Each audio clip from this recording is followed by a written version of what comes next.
Hello, everybody. I'm sorry. I'm a little late. Had to deal with the baby. Hey, Charisse. Hey, Flawless. I got your address, baby. Yes, I did. Hey, rocking with the truth. Hey, Kelly's dog head. What's up, mama? Well, for you guys who did not see the interview with Tasha K. Hey, Yada. Hey, lady. What's up, babies? All right, for those who did not watch the Tasha K interview with Carey Kelly, I bought the subscription to her web after show commentary that she does.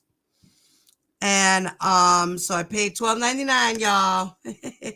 So Tasha K, I did spend money on you, girl. So don't strike me for this, okay? Hey, West Coast. Hey, Aisha. Hey, this 504. What's up, mama? My ladies are in the building. What's up? All right. So now, I don't know if I should show the video, or should I just play it so that you guys can listen to the audio? What do you think? I mean, I don't want to get strikes, so I was thinking of just playing the audio and you guys could just listen.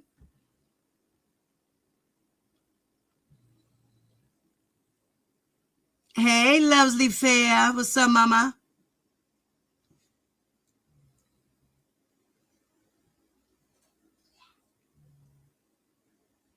Do what an IG message, mommy?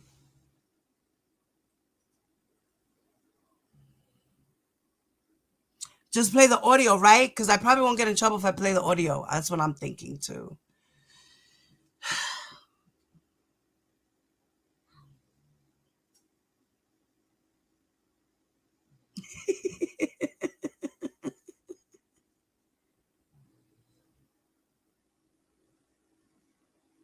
Yeah, I don't want to get striked either. I don't want to get striked by her. I mean, I think we could play the audio. I was thinking about maybe we got 19 people in here. Maybe I could shut it down and make it private. I don't know if that'll make a difference.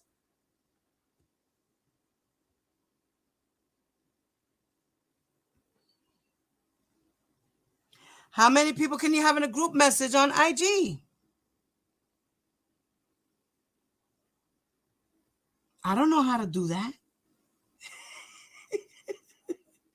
Yada dada, baby.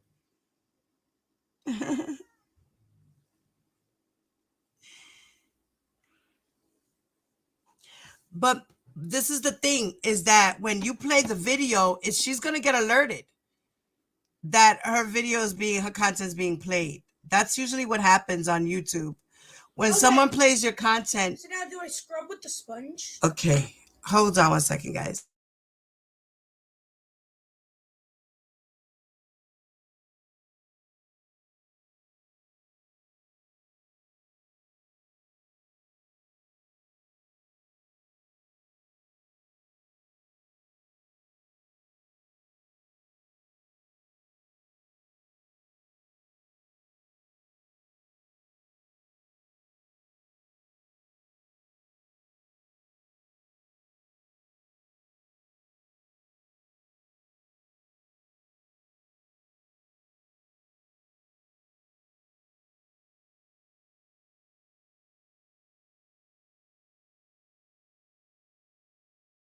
All right. All right, guys. So we're just going to listen to it, okay? Let's just be on the safe side. Let's be on the safe side. We can listen to it. We can listen to the whole thing, because I know a lot of people didn't get to see the whole thing. We only saw clips and bits and pieces, right? All right. So, okay.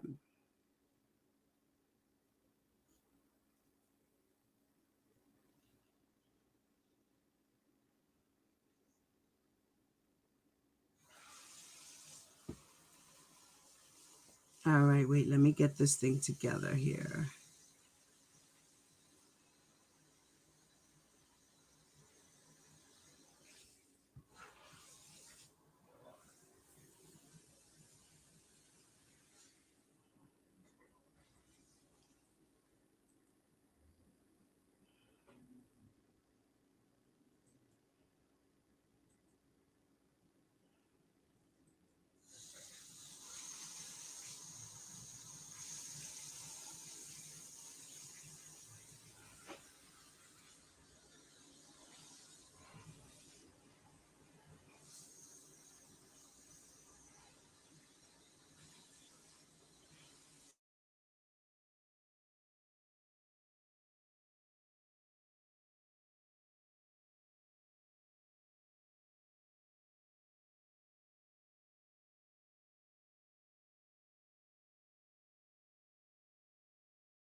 How you doing? I'm doing good, Sasha. How you doing?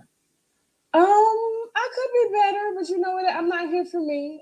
I'm here for you. And I'm surprising with everything that has transpired. It's kind of I'm in awe to hear you say that you're actually doing good. Now, of course, we know that the verdict has came in concerning your brother, R. Kelly, Robert.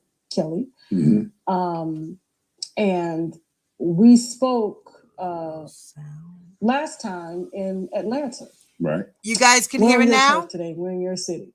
Okay. I decided to come to you because I just couldn't imagine being you right now, because you're really the last one standing. Your father, no. Your mother, no. Your grandmother, Bruce Kelly, he's incarcerated. And now Robert Kelly, your brother, is incarcerated as well. And so you are pretty much, like I said, the last one standing. And I felt that the Kelly family never really had a voice in all of this. And I know Right. we could probably sit here for hours with family members, but I thought you were the most important because you spoke on, you had a chance to comment on this, on your brother's situation before everything came down, before the indictment came down, before the documentary that Lifetime did came out. Right. Of course, you and I had a bit of a struggle introduction. Yeah. But we have came to put our differences aside and really shed light on some real things. And no one understood or could convey, I guess, a true picture of who your brother was, except for you and, of course, him. But I don't think he's even allowed the public to see him for him. All we know is R. Kelly. Right. Right. And I think that's why the Gayle interview was so shocking, to see him cry, because we're used to seeing him here, but that interview, it kind of brought him, it was in between. It humanized him. It humanized him, but in a not in a positive way per se, because you're a Grammy Award winner. You've been around the world.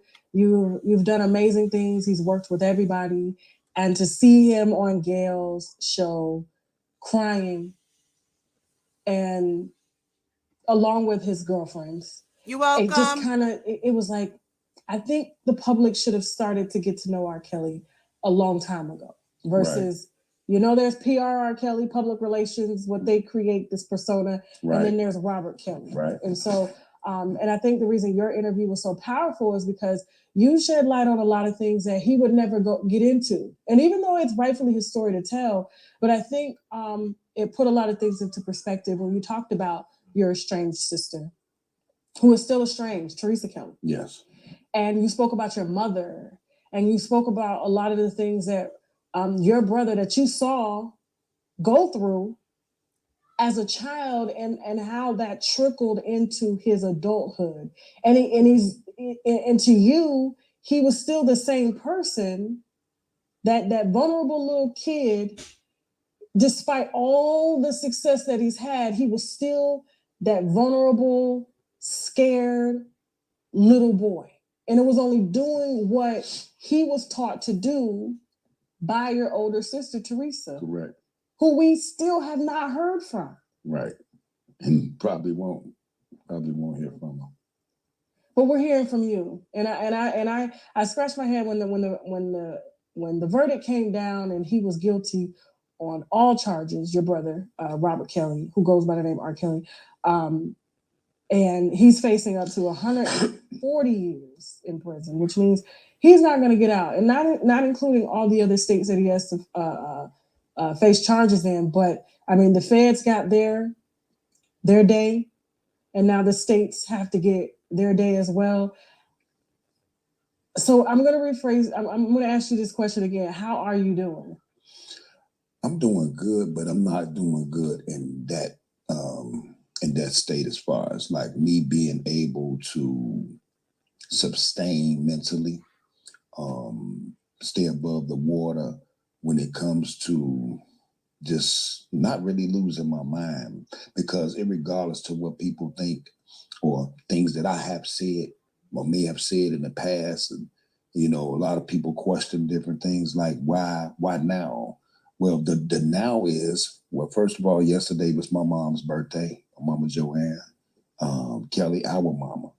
She would have turned 74 years old. And my mama been kind of dealing with me spiritually, because out of all her kids, I'm the only one that really been going to her gravesite, really visiting her. with extra time on my hands and different things like that. And my grandmother's buried there. So I can't help but go back to how we was raised and who raised us, who made us the men that we are. Different things, morals and values that she instilled in us and taught us when she was living. I can't help but go back to that, no matter what y'all going through, no matter if y'all arguing or whatever, y'all brothers, y'all supposed to love each other. Teeth and tongue gonna fall out, you know what I'm saying? But you gotta get it right. You gotta get it together. So those were her wishes. So people probably don't understand like why now am I trying to be there for my brother. I can be a man and stand up and be accountable to say that I was immature. I was dealing with some things and I was angry at my brother for many different reasons, that siblings and family always be into it with each other. The only, When did the anger start? Well, pretty much the anger started when we was on tour. As kids growing up, we didn't get along, excuse me, like that, to the point where everything was perfect. We was just like the average kids. He might take my candy because he's my big brother, and I might take his candy when I catch him slipping. Just different things that we did, that normal kids did to each other. Basketball. I might play basketball a little bit rough with him. He might play basketball a little bit rough with me, and so did Bruce. Normal kid stuff.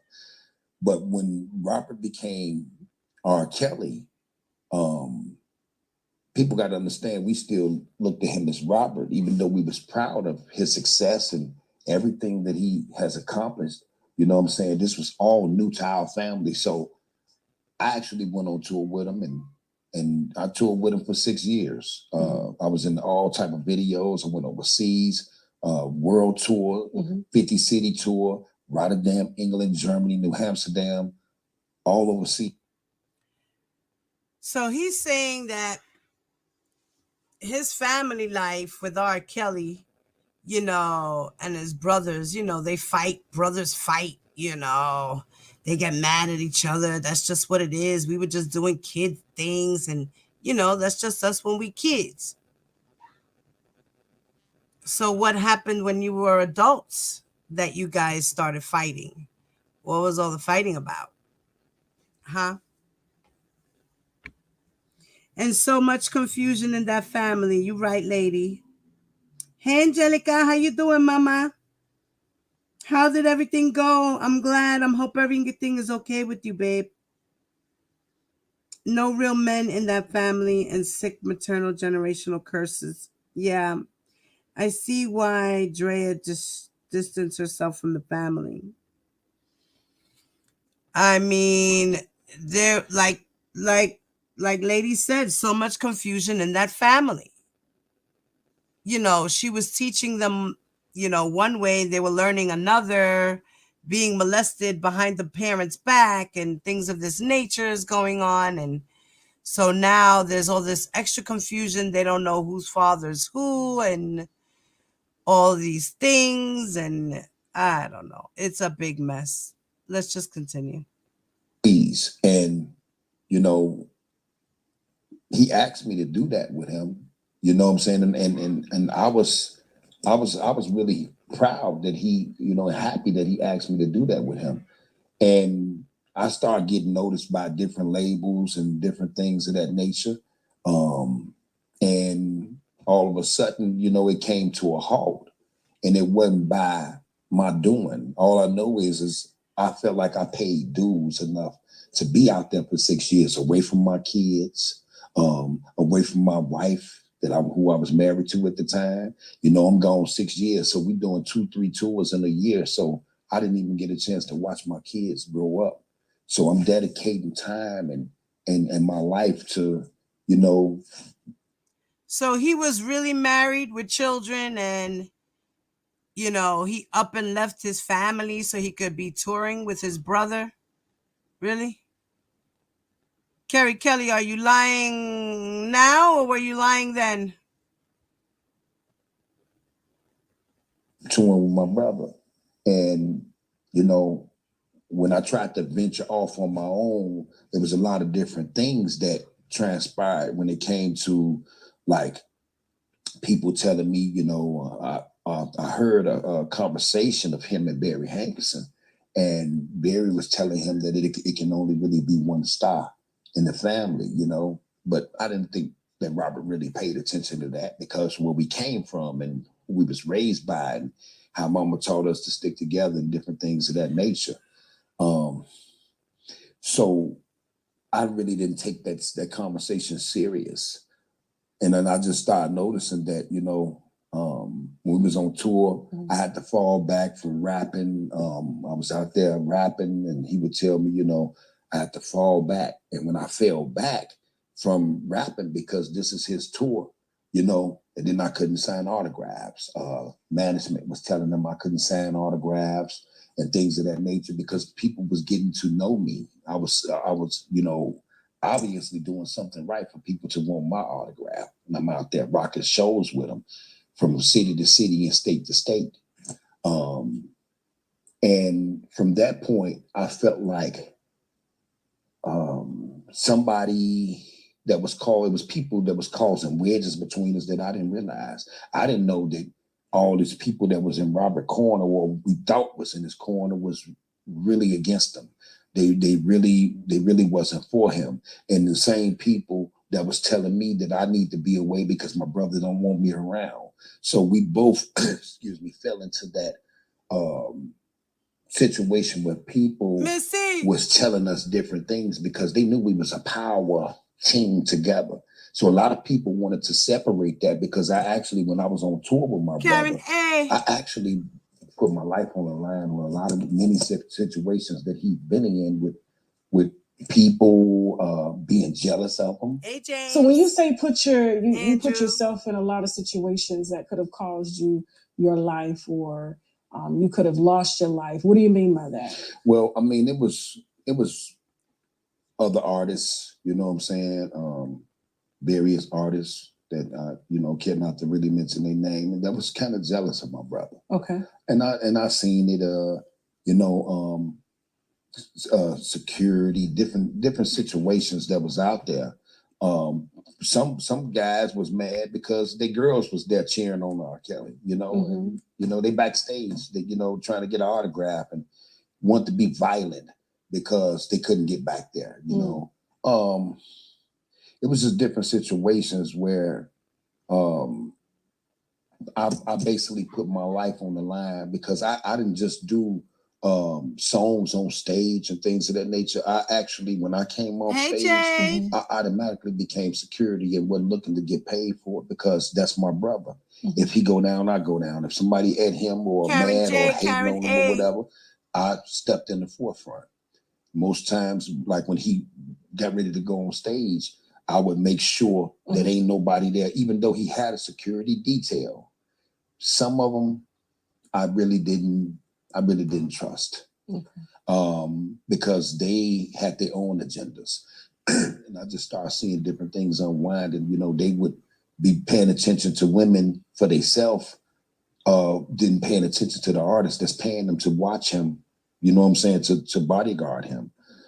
So I would see those different things. And as my brother, I'm like, I see these people trying to come up on the side of the stage, so I try to stop them. I don't know what I was faced up against because I don't know what they got in the crowd. I don't know. All I know is this one right here. We can argue, we can fuss, we can fight, but I wasn't finna let nobody touch them. Okay. So the public has sort of painted you as jealous. Would you say that you were ever jealous of your brother? Never. I mean, for what reason do I have to be jealous? I don't really even know what that is. When we was raised to have each other back, to look out for each other. God blessed me with a gift as well. Just because my record didn't drop or I didn't get out there like that in the masses, I didn't have no reason to be jealous because God blessed me with a gift. He blessed my whole family with a gift. And so I was just glad to be there. People paint those pictures because they don't understand what's going on, you know, because they basically too busy looking in other people's backyard when they backyard grass need cut. You know what I'm saying? They need cut. People get into it with their family members and they go through things with their family members and they don't think that way. They only think about what other people's families is going through. Excuse me. They only think about what why this person don't get along, why that person don't get along, but they don't take a look at themselves and their own family. Everybody go through something. If they don't, then somebody's being phony. So I know you've probably told this story 1,000 times, and when you look back on it now, that you probably won't ever see your brother again. I'm not sure if he would allow you on the visitors list or anything like that. What would you say? Because you know how when we're in certain situations, and this was back in the 90s, of course, when you guys had your breakdown, and you really haven't had a relationship since, you know? Right. Like it's been a strange, would you say close to 30 years? I would actually say about 20 years. I mean, that's a long time because your brother who you know or once knew is totally different now. Is in a different stage of his life. What would you say the initial breakdown really was after sitting back, watching things unfold the way that they did? Would you say that it had to do with him not allowing you to be a star, or was it something much deeper? Now when we look at it.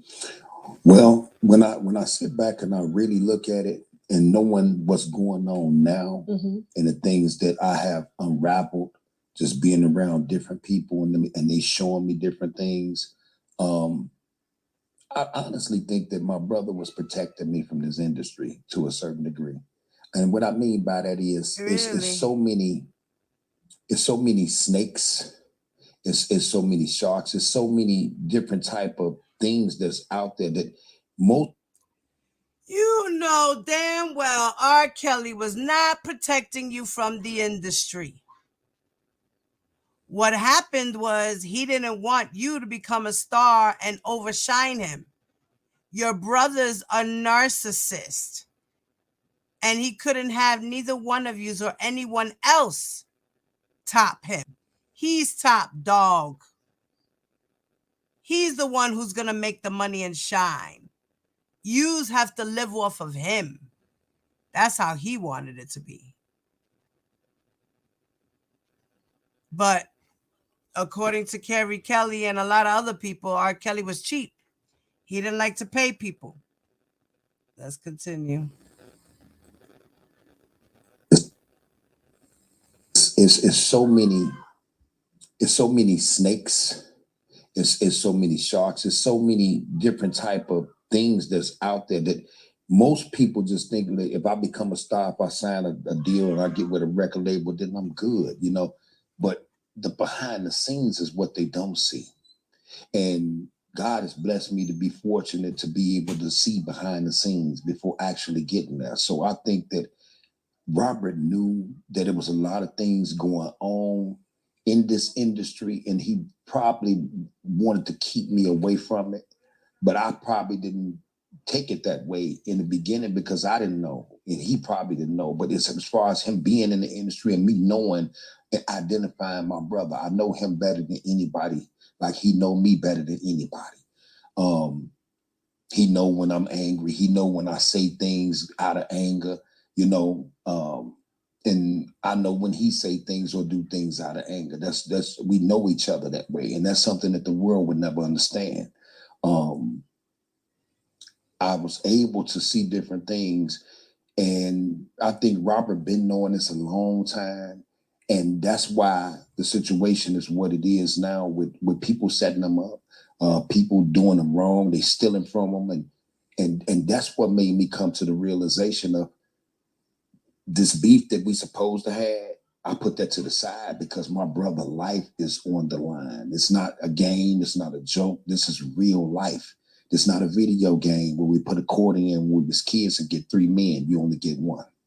I do want to be clear for the viewers that are watching, because I'm sure they're going to say, well, you were the one that wanted to see him go to jail. It was you. You know how people say, just because you sit down with someone like me who has done conflicting reports on your brother, but I'm open enough and non-biased enough to allow people who are at different at a difference of opinion to sit down and share their opinion without us having to go back and forth. You are an adult, you're entitled to your own opinion, and I appreciate that me and you have come to an understanding that, regardless of how I feel or the things that I've said, you're going to utilize the platform to get your message across.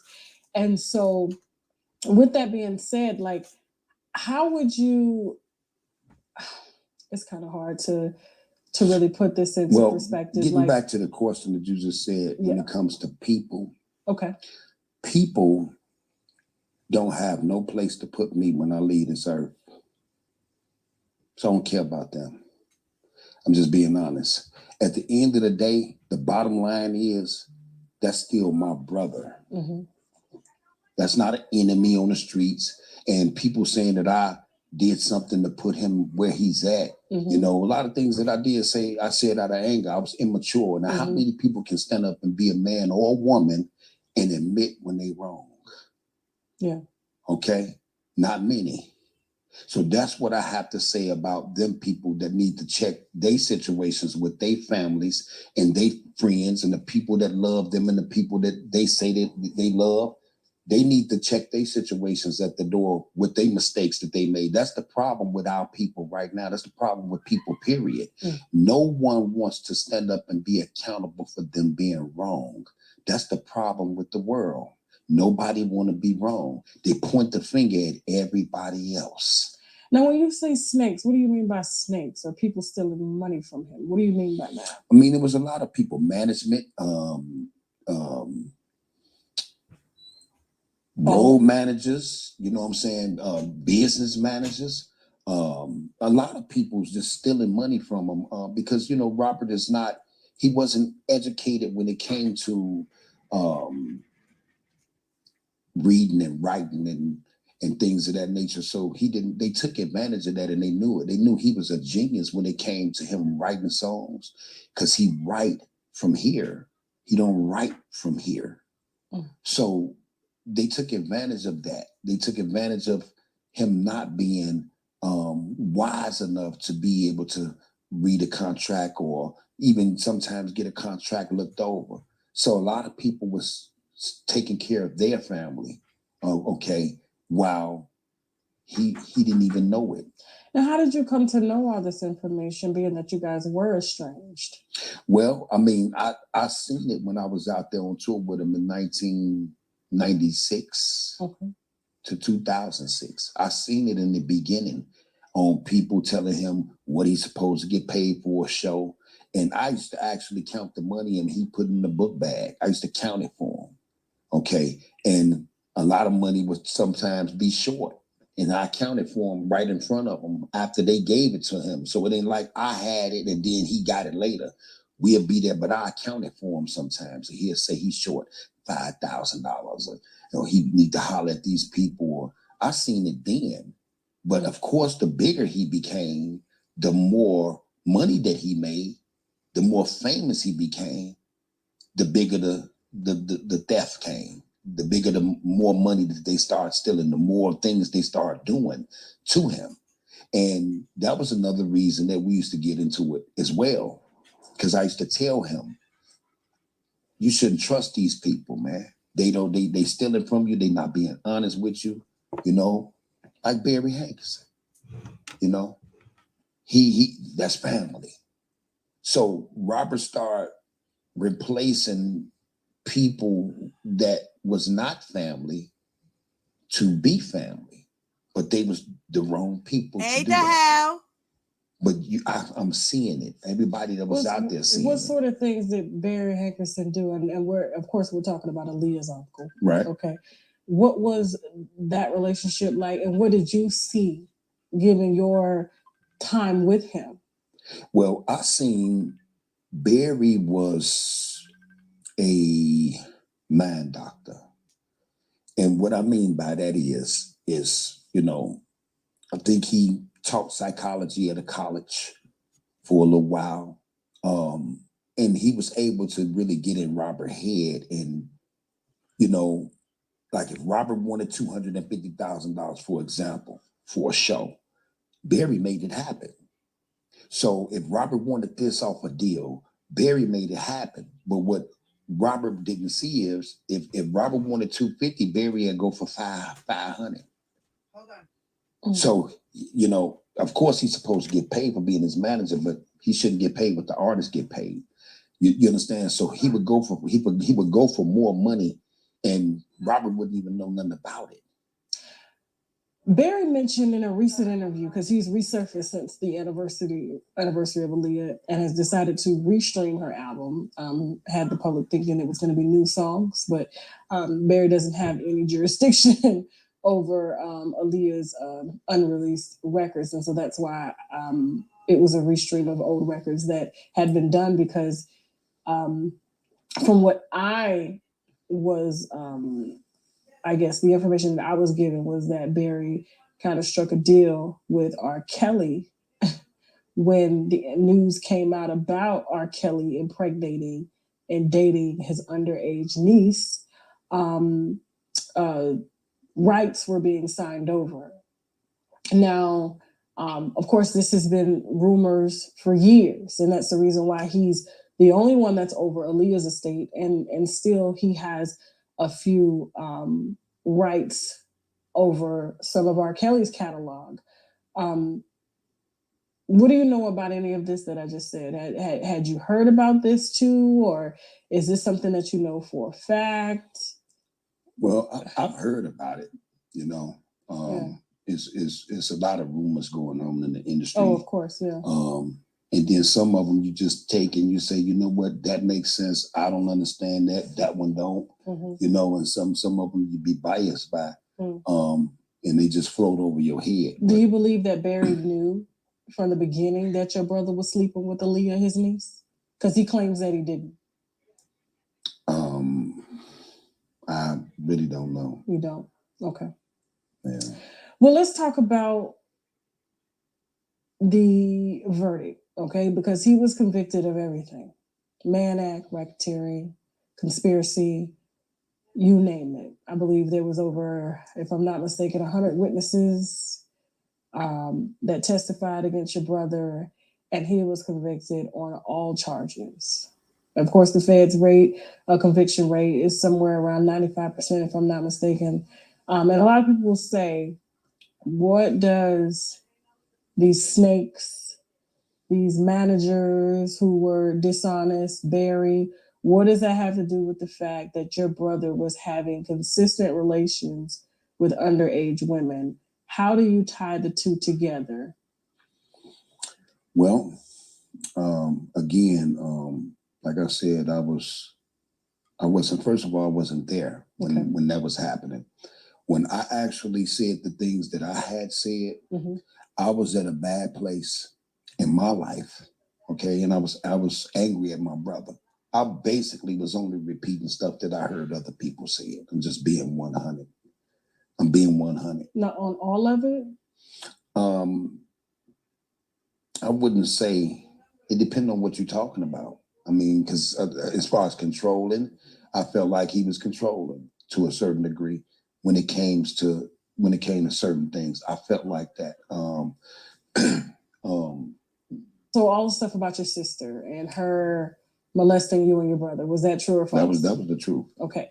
What about the tape that you found that you said you had came in possession of two white girls that R. Kelly had, your brother Robert had met at the mall, and I guess he met him at the mall, brought him back to the house, recorded them, and you found the tape, and you could have easily turned the tape over to the authorities, but you didn't do that. Was that true?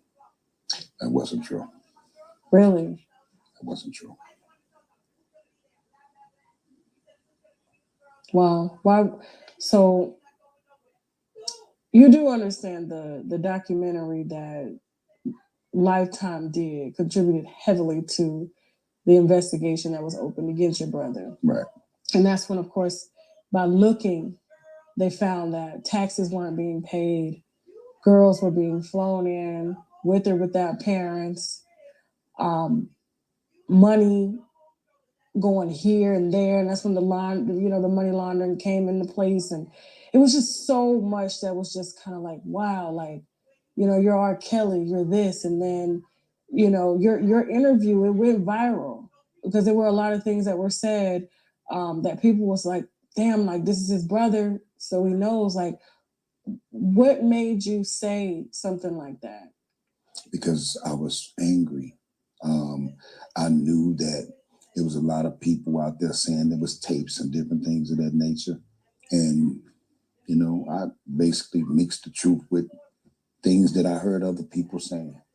As far as my sister, that's correct. That did truly happen. But I was angry and I was hurt as well. And I was immature and I went about it the wrong way, being immature. And that's the result that I ended up with. So how do you feel about what has happened to your brother? I feel real bad. I feel really bad behind it because to me, one thing that led from brothers being angry at each other or having disagreements to something so real that people were saying that he did this, he did that. And I feel like I was a part of it because I said it too. I hadn't been around 20 years. So I don't know what he was doing during that time that we wasn't there. I just was repeating what other people said. And I started actually believing it in my psyche because everybody is saying this. One thing that our mama taught us is if everybody is saying something about you, then it got to be some truth to it. So in my psyche, I started believing it. What made you change your mind? Actually, being able to see that this is his life on the line. This is not like other situations and other cases that he beat. This is not like, the other people that said these things and it wasn't proven in the court of law. When you're angry, you just don't. Sometimes you don't even care about what the outcome gonna be at that time. I didn't care about what the outcome was gonna be at that time. I mean, it's been a lot of rumors that he's supposed to did this or he's supposed to did that, but he never went to jail behind it like that. He went to jail and beat it, or he went to jail and got out the next day. This is a so real moment where they talking about giving him life. The situation has changed. This is not a game anymore. So if I have to persecute myself and just basically tell people that I did lie or I made mistakes on a lot of different things, I don't mind doing that because that's what the truth is. A lot of people might say, well, was he lying then? Is he lying now? I mean, that's their opinion. They crucified Jesus. So who am I? I'm a human being just like everybody else is. Well, I think they would probably consider you more as a Judas. I mean, well, because of, I guess, and I want to put this out here. Every but their family opinion don't make me use the bathroom. Right. You understand what I'm saying? So I really don't care nothing about. I don't give a damn about their opinion. Yeah. My story and everything that I'm talking about right now is only gonna reach real people, Tasha. Real people. Real people make mistakes. Real people stand up and be accountable for them. Real people be apologetic. Real people feel bad. You understand what I'm saying? Mm-hmm. Fake people don't feel none of that.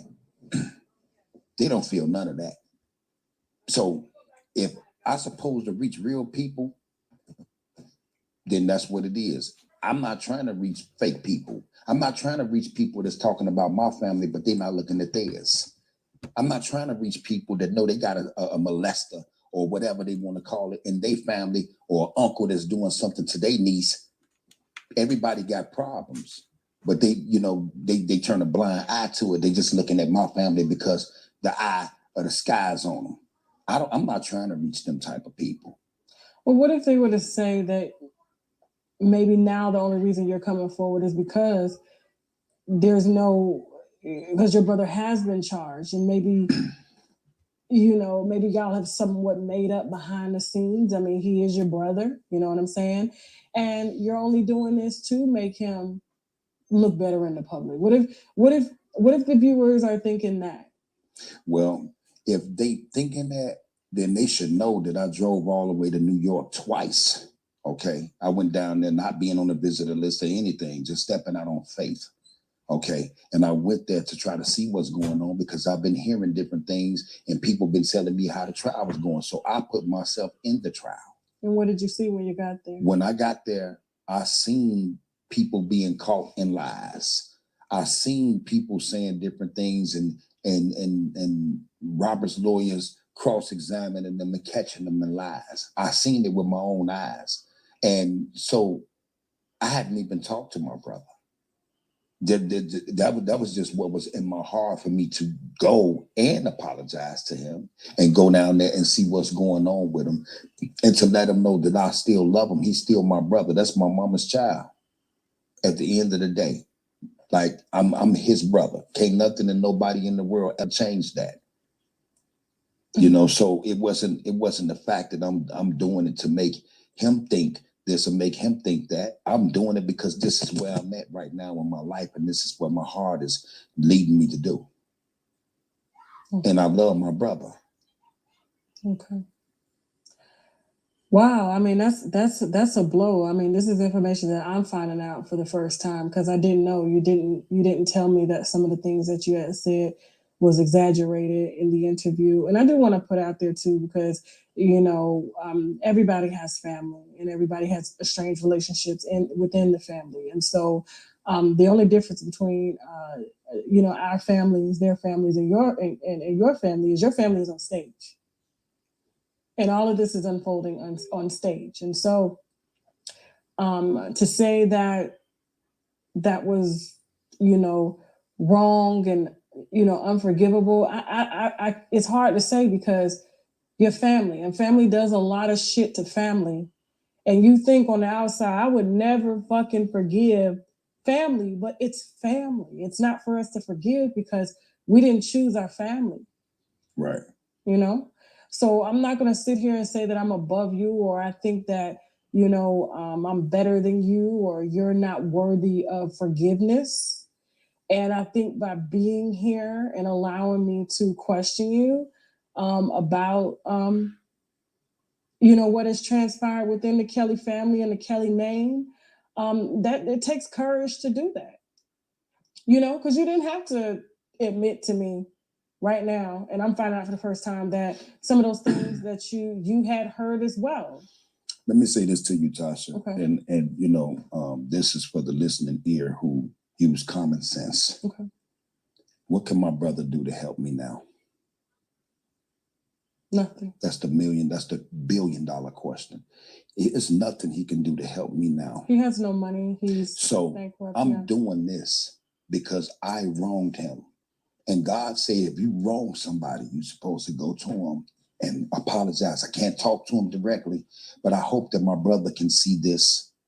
And I hope that we can repair our relationship, and most importantly, I hope my mama, our mother, can see that I'm just trying to be that son that she raised me to be. That's it. What about, because I remember there was a situation you spoke about on our show about, the first case involving your brother and with the underage girl, and there was a tape. And somehow you were asked to say that it was you on the tape, and your brother was going to pay you a fee to say that it was you so that he could avoid jail time because he was in the height of his career. Exaggerated. So what happened? I mean, well, in my mind, I knew when I was out there with Robert, I did videos with him. We was on stage together. He was telling me, man, put the same stuff on that I got. black vest, black hoodie, black jeans, black boots. And that's what we did. That's what he did. We dressed alike, black shades. So the whole gimmick was, when you step on stage, ain't nobody gonna know who I am until I open up my mouth and sing.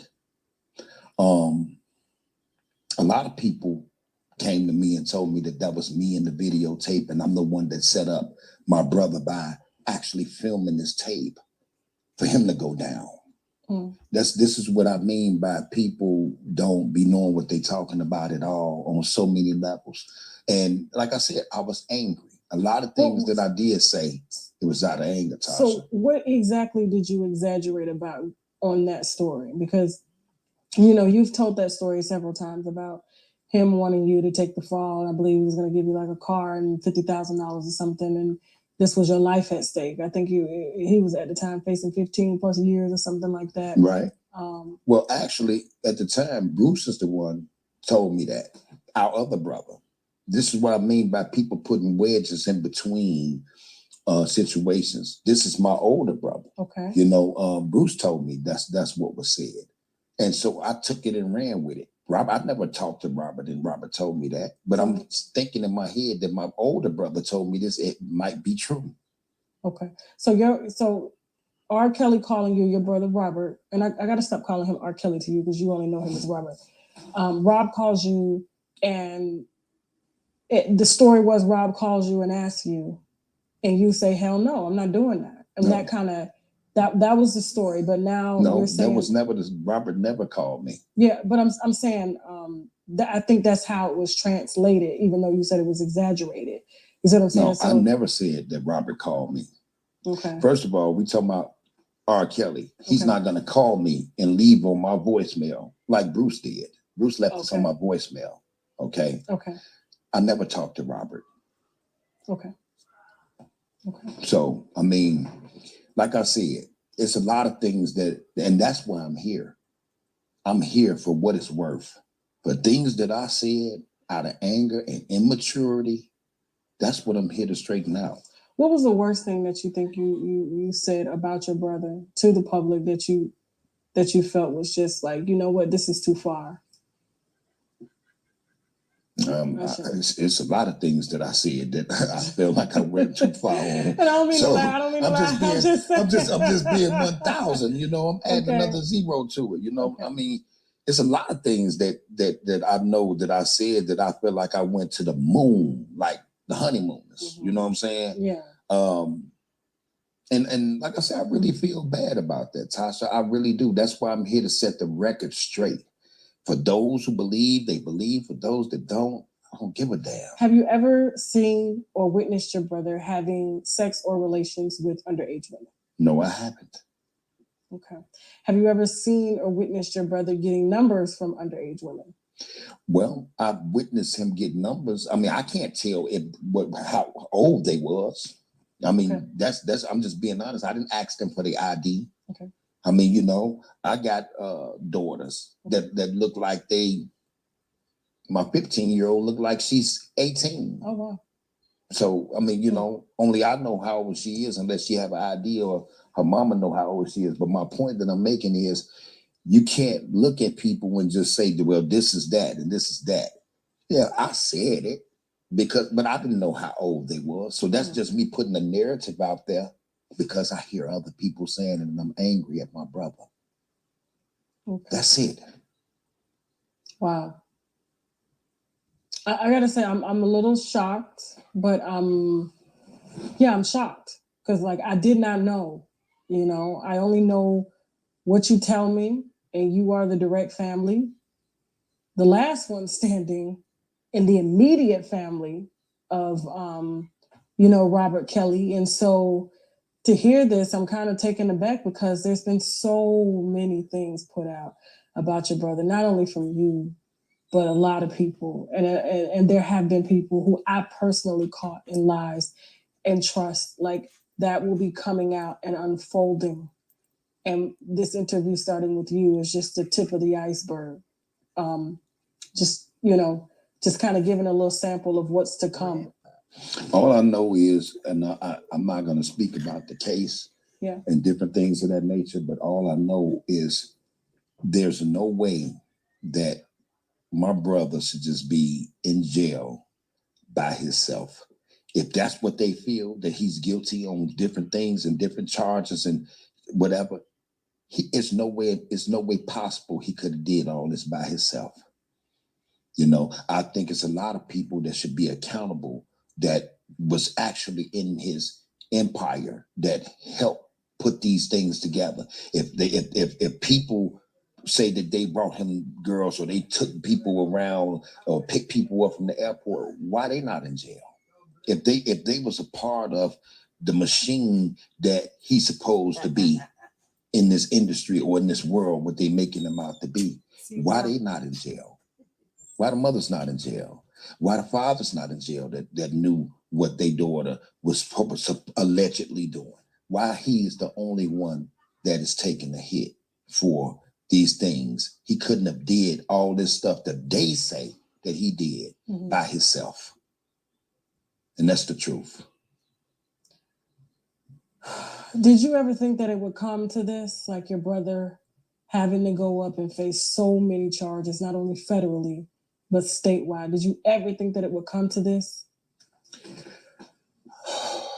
No, I never thought that it would come down to this, Tasha, but I did used to tell Robert all the time, you know, that sometimes when God bless you or bless us with a gift, it's a curse right around the corner waiting. And the curse was the wrong people in his camp. The curse was the people who basically wanted to see him go down and wanted to set him up for him to go down, because he invited everybody into his circle. You can't do that. Even the people that I was telling them that I didn't trust, he still had them around for a long time. He had them around so long that I even left. When I left, they still was around. But so I seen the snakes slithering in the grass, and for the people that called me Judas, this is a message to Benedict Arnold, because they Benedict Arnold to me. Judas never admitted that he was wrong. That's true. Okay, that's the difference. That's what you call a real stand-up guy. And I'm not tooting my own horn, but when somebody do something wrong and they ask for forgiveness, or they admit that they wrong and they faults, and they only human, they not perfect. You know what I'm saying? It's the people that walk around that think they're perfect, and the people that don't that don't make mistakes, but they see everybody else's. That's impossible. What if they were to say that the reason you weren't around is because you were a snake yourself? I mean, that's their opinion, and they're like assholes. Everybody got them. Yeah. You know? Yeah. Like I say, I can actually accept constructive criticism from people if they can tell us what they did wrong. Then we can talk on the same level. But see, what people do and what they become acclimated in doing is they do stuff and they keep it quiet. It's on the hush hush. They don't say nothing. But then they point the finger. My mama told me every time you point the finger, the thumb come back in your face. You ever notice that? You can't really even point your fingers with your thumb without the thumb pointing back in your face. So people always want to pass judgments on other people, but they don't want nobody to know that they not perfect. And that's what people do. Actually, people do them type of things because they want to pass the buck on. You'll hear people saying, yeah, he a rapist, and they mess with little girls. That's my point. You'll hear people say that. You'll hear people cast stones and pass judgment on other people because they don't want to really do it. So the people that saying I'm Judas, they really Judas. You know what I'm saying? People that's saying that he's a pedophile and they believe it. I know what I said. I know I repeated what everybody else said. But once again, I'm here as a man and I'm standing up and being accountable before God. And anybody and everybody that's watching this to say I was wrong. It get no bigger than that. And I'm not trying to make it big. It get no bigger than that. It get no better than that for a person to say I was wrong. They say the first step to recovery is admitting, right? That don't just go for drugs. A person can't come off drugs unless they stop and realize and admit that they are on drugs. How you gonna fix something that you don't feel is broke? I know you said it was anger, but do you feel like maybe it was a little jealousy of your brother? No, it was never Because I jealousy. mean, anger and jealousy are kind of neck and neck. No, anger and jealousy is not neck and neck, especially when you feel like you've been done wrong. That's just like a reflex. If a female walk up to you like, yeah, you Tasha K, ain't you? You like, yeah, you thinking she want an autograph, from you, and she just hop up and slap you. What you gonna do? You gonna knock that bitch out? I will. You right. It's reflex. Yeah, It's reflex. So somebody pinch you and you wasn't expecting to come, you gonna hit them. So your actions, it's reflex. So your actions were just reflecting what your brother. Every action has every cause has an effect. Every action has a reaction. So what was so bad that he? Wait a minute. I can't. I missed some of this, guys, because I got interrupted with a phone call from my sister. It was very important. I had to take the call. I had to solve a problem real quick. Situation was solved. So I missed some of this actual live here. But why is Carey killing killer?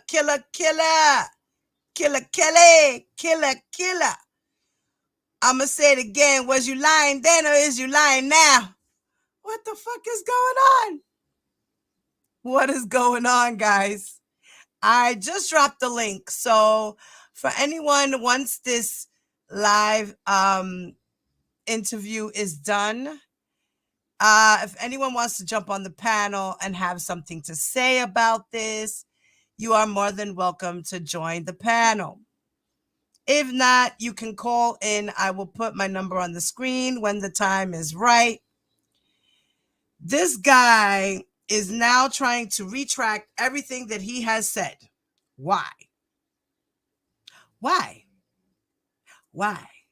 Is it because he's down with Don Russell to get some money out of R. Kelly's personal, his catalog, right? His masters and shit? He figures, well, if I stick with Don and Don does finally get to sell this shit, maybe Don will hit me off with some money and Don will take his cut and then R. Kelly will get the rest. Hey, you never know. It's just a theory. I'm just throwing it out there. This is not a fact. I missed a bunch of lies. I'm pretty sure I did.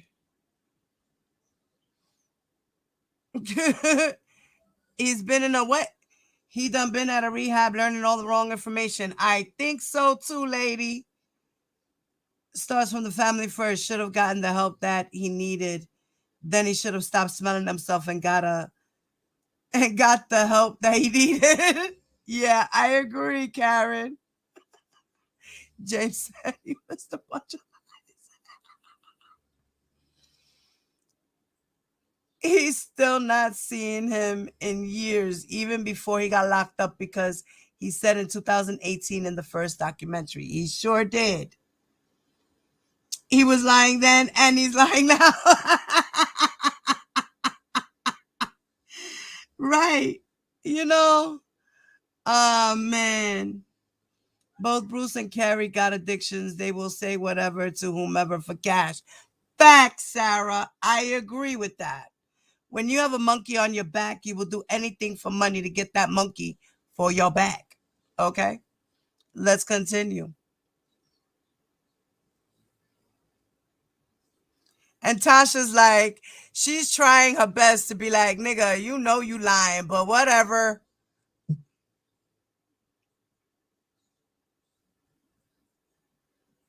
She gonna get dropped. It's reflex. Okay. So somebody pinch you and you wasn't expecting to come, you gonna hit them. So your actions, it's reflex. So your actions were just reflecting what your brother Every was action giving, has every giving cause you. has an effect. Every action has a Well, reaction. what was so bad that he did that Everything has a cause and an effect, y'all. a backlash of over a 20-year span between you two? Like, what was it? It was a lot of things, Tasha, in my mind. The fact that the people that he chose over me is the same people that brought him down to this day. The Oh, people that he chose over his brother. Who? He chose Barry. He chose Aaliyah family. He chose a lot of different people, management, you name it, road managers, personal managers. He chose everybody over his family, and that's only because they was only doing what he. Hey, Rob, man, they was yes sirs, but they had an agenda. Now, so being that you and your brother weren't really yes sirs, that's why you weren't working with him anymore. Or it was because you was stealing from him. One or the other. Am I right, guys? I think I'm right. I know you had mentioned before that, one of the things that really pissed you off with him is that, your grandmother, she was being buried and he didn't donate to her burial. And she was someone that was really a big part of keeping your family together. Was that true? Did he not donate, or was that something you were just saying? Did he? That was true. Okay. Now, what about? Oh, shit. Carey Kelly just said, yes, that was true. My brother R. Kelly did not pay for my mother's burial. He didn't even get her a tombstone. We had to come out of $750 out of our pocket to pay for a stone to put in the ground for our mama. Like I said, R. Kelly has a woman issue. And I was watching the Nexium documentary called The Vow on HBO Max. Guys, I recommend you watch that. This guy is just like R. Kelly. He was just like R. Kelly. Smooth character. Got everybody where he wanted them to be. Had everybody's mind brainwashed. Brain manipulation. Psychology is a strong thing. And when you have people who have weak minds, they fall for anything. When you're gullible, you will fall for anything. When you're an empath, you will fall for anything. About I guess, was that true? And he didn't donate to her burial, and she was someone that was really a big part of keeping your family together. Was that true? Did he not donate, or was that something you were just saying? Did he? That was true. Okay. Like I said, he's mad at his mother. He was mad at his mother for taking that $5,000 to shut up and to free the man who molested her son. That's why he has a problem with women to this day. Things happen to him and psychologically he's fucked up in the head and developed a sickness for sex. That's his weakness. And then got STDs and decided to spread it around like wild fucking fire. I could just imagine how many more girls have herpes that have not come out to speak. Okay. Now, what about I guess, him not wanting to help your mother financially unless she got rid of your stepfather? That was true. Okay. See, that's what I'm saying. It was the truth mixed with other things that I added, but those things right there hurt me. That's my mother. That was his mother. Mm-hmm. Him paying you $250 a week while paying other people on his team that wasn't family thousands of dollars a month. That was true. So what I'm saying is, how can jealousy derive from things that people is actually doing? They're actually doing it. Those things. When it comes to my mama, ain't nobody got a chance when it come to me. Okay, so that was one of the things that kind of geared me toward being angry with my brother, because that was true about my mother. You understand what I'm saying? But that ain't no crime. You follow me? That's not a crime. That's something he got to deal with God. And I used to tell my brother, man, God don't love you more than he loved us because you're famous. Whatever you put out there, it's gonna come back. Whatever I put out there, it's gonna come back. That's why I'm trying to make things right. I gotta make it right. Because you, with nobody else, got nowhere to put Carey Kelly when I leave this earth. Period. Wow. They can talk all they want to, but nobody got nowhere to put me. Nobody got nowhere to put you, or nobody. At the end of the day, we got to answer to that man upstairs. And that's where I'm at in my life. And on top of that, with me going through the things that I've been going through with lies, you did interviews with my kids' mothers. You see, they lied on me. You caught them. Well, I didn't do no public interviews because I did catch the mothers and lies and the children as well. When it was I believe right so, after Karen. you did your interview with me, and they started contacting me saying, "Oh, he's a pedophile too." And you know, when it came time to getting specifics, you know, they were going in circles. What he said, she did. Well, did this person do this to you? Well, no, but I heard. So I mean, so I got it back. What I'm saying is, I got it back. The lies that I told on my brother being angry, I got it back. Okay. Because And did you know that in that moment? I didn't realize it right then, right away. Okay. But as time progressed, I started realizing it. Yeah. I had to see my wrong first, because when a person think they right, they ain't gonna see that. I had to see my wrong. I had to come within this place within myself.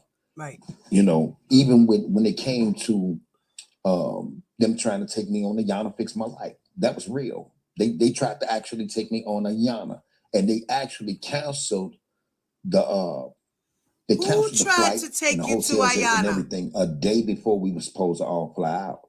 Because they found out that your family was lying. Exactly. I remember that. Exactly. I had spoken with one of the producers from Ayana Fix My Life. And the only thing that I told Ayana producers was, I would take a lie detector test because I have nothing to hide. I said, I want them to take lie detector tests, my kids to take lie detector tests, and I want y'all to have the police on the set, because when I prove that they lying, I want everybody going to jail. And that's how I felt.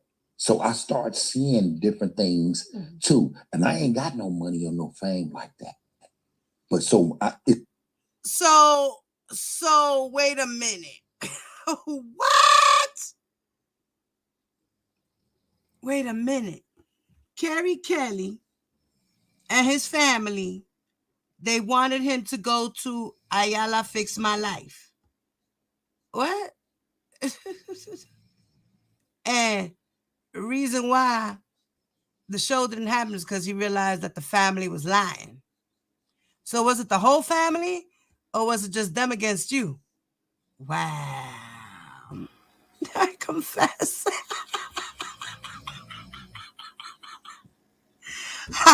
Yo, we're going to pay that. We're going to play that. We're going to play that after this.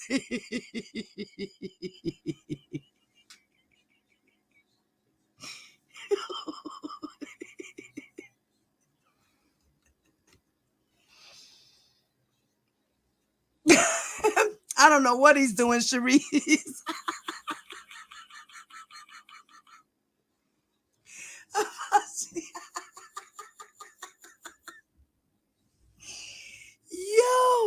Y'all know I'm in the back, right?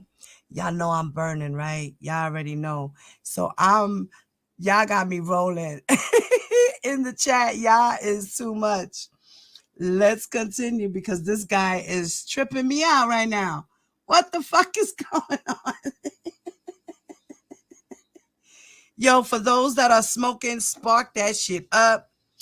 For those who are having your wine, please have a sip, because this is too much. Oh, Lord. I cannot. These people are so strange to me, all of them. Man, I want everybody going to jail. And that's how I felt. So I started seeing different things too. And I ain't got no money or no fame like that.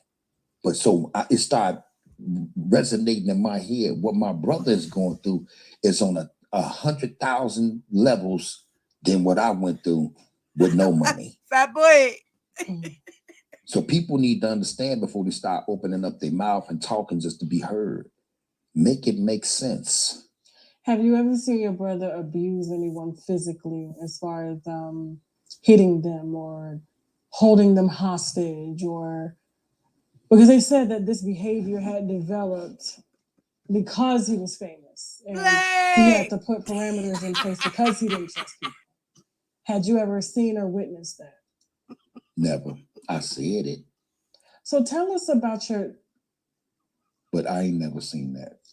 So aside from everything that you did say, you guys had, of course, family issues like everybody else has. Mm-hmm. The only difference is your family issues are on stage. What type of person was your brother in the height of his career?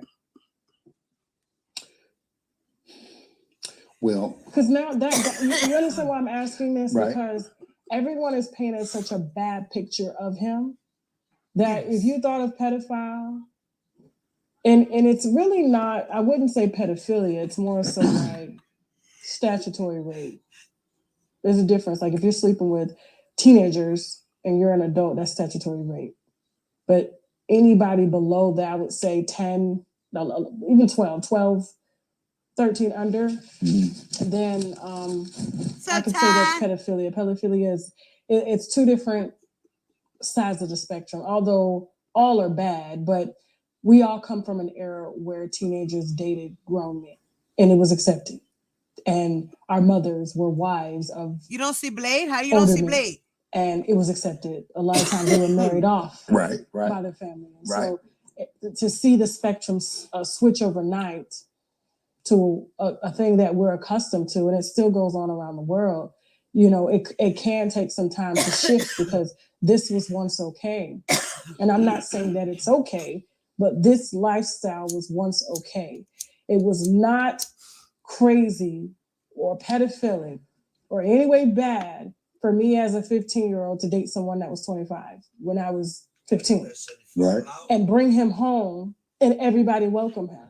Well, people should know that it's okay based upon our history. That's where light-skinned people came from because they mixed with something. You see our skin color. What? Okay. When it's like that, that's how our race be. But when you see the light-skinned people, and nothing against them, that's because they have. And I've asked my friends. I say, man, you got some white people here. Man, my grandmama white, my great grandmama white. Mm-hmm. They would tell me that they light bright, damn, they're white. So but they black. Mm-hmm. So I mean, that's. It wasn't a problem when they was doing that to our women and our great grandmothers and great grandmothers and so on. Thank and so you, forth. Andrew. So, I mean, that's what it is. Mm-hmm. But I mean, what type of person would you say that your brother was? Like, because I've heard his schedule. Like he had a very rigid schedule. Mm-hmm. He slept during the day, recorded at night, and had sex at night, and played basketball. That was pretty much his routine. But character-wise, how would you describe your brother's character as an adult? Well, character-wise, Rob was funny. Okay. He would crack jokes. He the one came up with the idea when we was on tour. If you fall asleep, you roll some tissue up and stick it in somebody's nose and make them smack themselves. That was Robert. The jokester. He was the jokester, y'all. He meant what he said. He did. He started not trusting a lot of people. Why? Because he was doing dirty shit. Make a person go into some type of paranoia situation, but he started not trusting a lot of people because they showed him that he couldn't trust them. He started smoking weed, sniffing coke, getting paranoid. These things You happen. know, He's a narcissist. He called me in this room, and you was able to look through the window and stuff and see his basketball gym. And people peeking through the he windows. said, "Man, look at these niggas up in here eating off me, man. And you know, they drinking my liquor up and everything, man." I said, "Well, Rob, what you want me to do? Well, I'll put these motherfuckers out right now." Why are you buying That's it? who I was. That's who I am. Stop buying it. And that's why I think a lot of people want Problem to get solved. me away from him, because they want to put that wedge between us with the things that they were saying. And I'm looking at my brother like he changed on me. Mm-hmm. And then he looking at me like I changed on him, because man, I don't want to put him out, man. I said, "Well, what you complaining about him for? If you don't trust him, why they here?"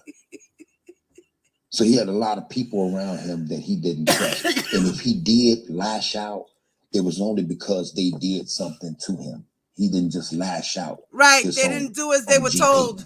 Somebody stole something from him, he would. They didn't say yes, man. Most jobs have fired you. You know, I got fired. No, he just docked people their money. You know, I ain't know. And say you working for free, nigga. You know, from your brother. Yeah, from my brother. I got fired and hired. You know, but for me, it wasn't. Even though I got paid $250 a week, and it was hard for me to take care of my kids off that, I never felt like Robert $250 a week. See, a jealous person is gonna feel like somebody owed them something. Mm-hmm. I never felt that. I used to go to Rob and say, "Hey, Rob, man, pay me what I'm worth." What? That's it. We gotta play. That my job on me performing on stage, doing 4 and 5 songs, and sometimes we gotta play. I confess. So we doing that twice, 2 concerts in one day. I knew it was worth more than that, and it was hard for me to take care of my kids. I never asked for something for nothing. I've always worked. And didn't have no problem at it, because my mama taught me God bless the child that got his own. So if you work for something, then can't nobody ever hold that up or throw it in your face and make it seem like they done anything for you, because you earned it. That was one of the problems that I had. I'm sure that your brother does have communication with some people on the outside. And of course, they are viewers of my show. Anything R. Kelly that comes out, even the feds are watching. Hi. What would you want to say to your brother? Not to the viewers, but to your brother.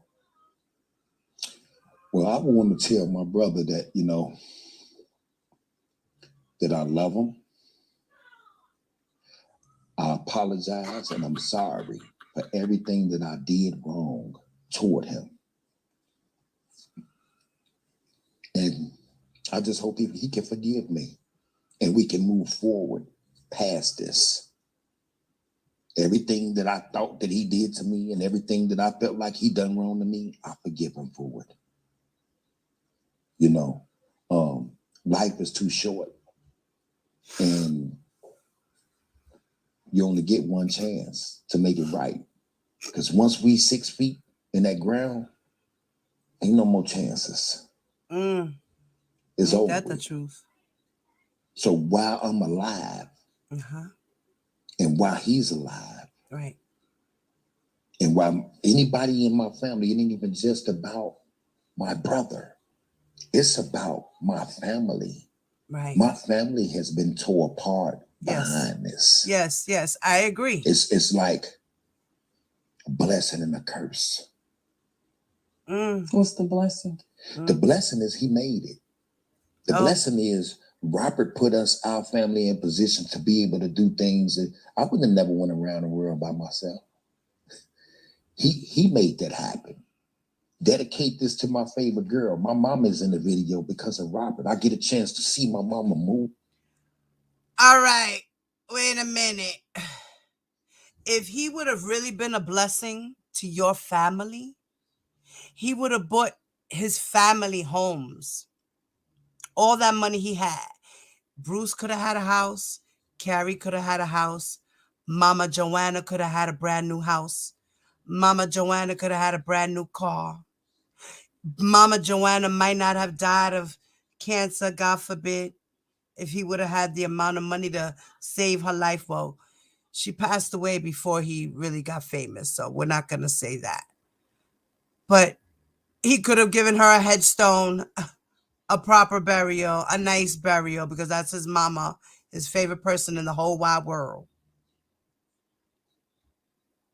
He wasn't no damn blessing to your family. He was a blessing to himself and forgot about the family. How about that? Isn't that what happened, bro? That's why you really mad? I understand. I'd be mad too. Forever. Is Robert put us, our family, in position to be able to do things that I would have never went around the world by myself. He made that happen. Dedicate this to my favorite girl. My mama is in the video because of Robert. I get a chance to see my mama move forever.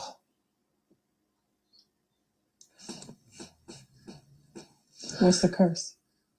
I get a chance to see my mama move. And that means so much to me. That means so much to me. Ty, this is where he started crying and Don Russell came in the scene to give him a tissue. I'm going to show this video, I think like 10 seconds of it, or maybe I can, or 30 seconds, something like that. Let me see. My family has been tore apart behind this. It's like a blessing and a curse. Okay, hold on. I'm going to share my screen just for one moment and show y'all. Okay. Hold on.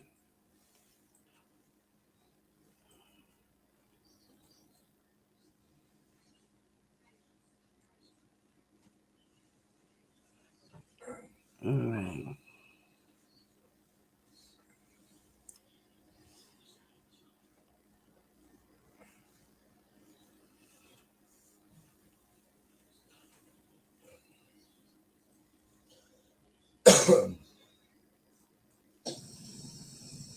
What's the blessing?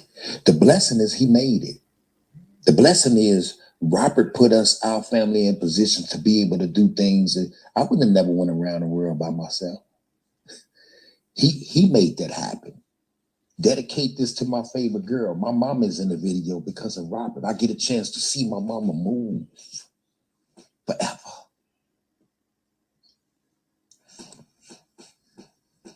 What's the curse? I get a chance to see my mama move. And that means so much to me. That means so much to me.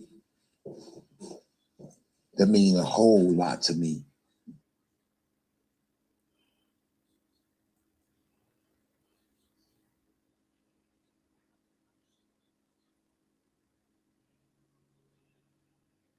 So I can't just sit up here and look at the negative things that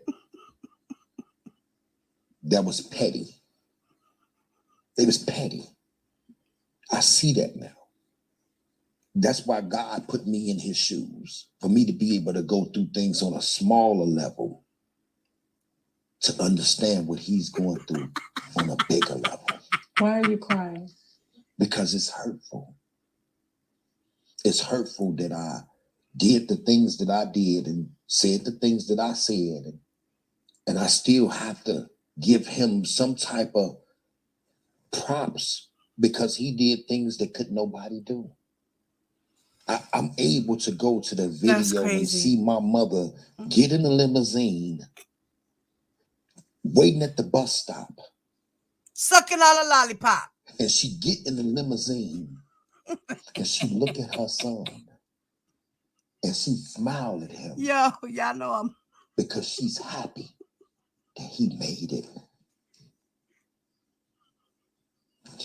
Robert made that happen.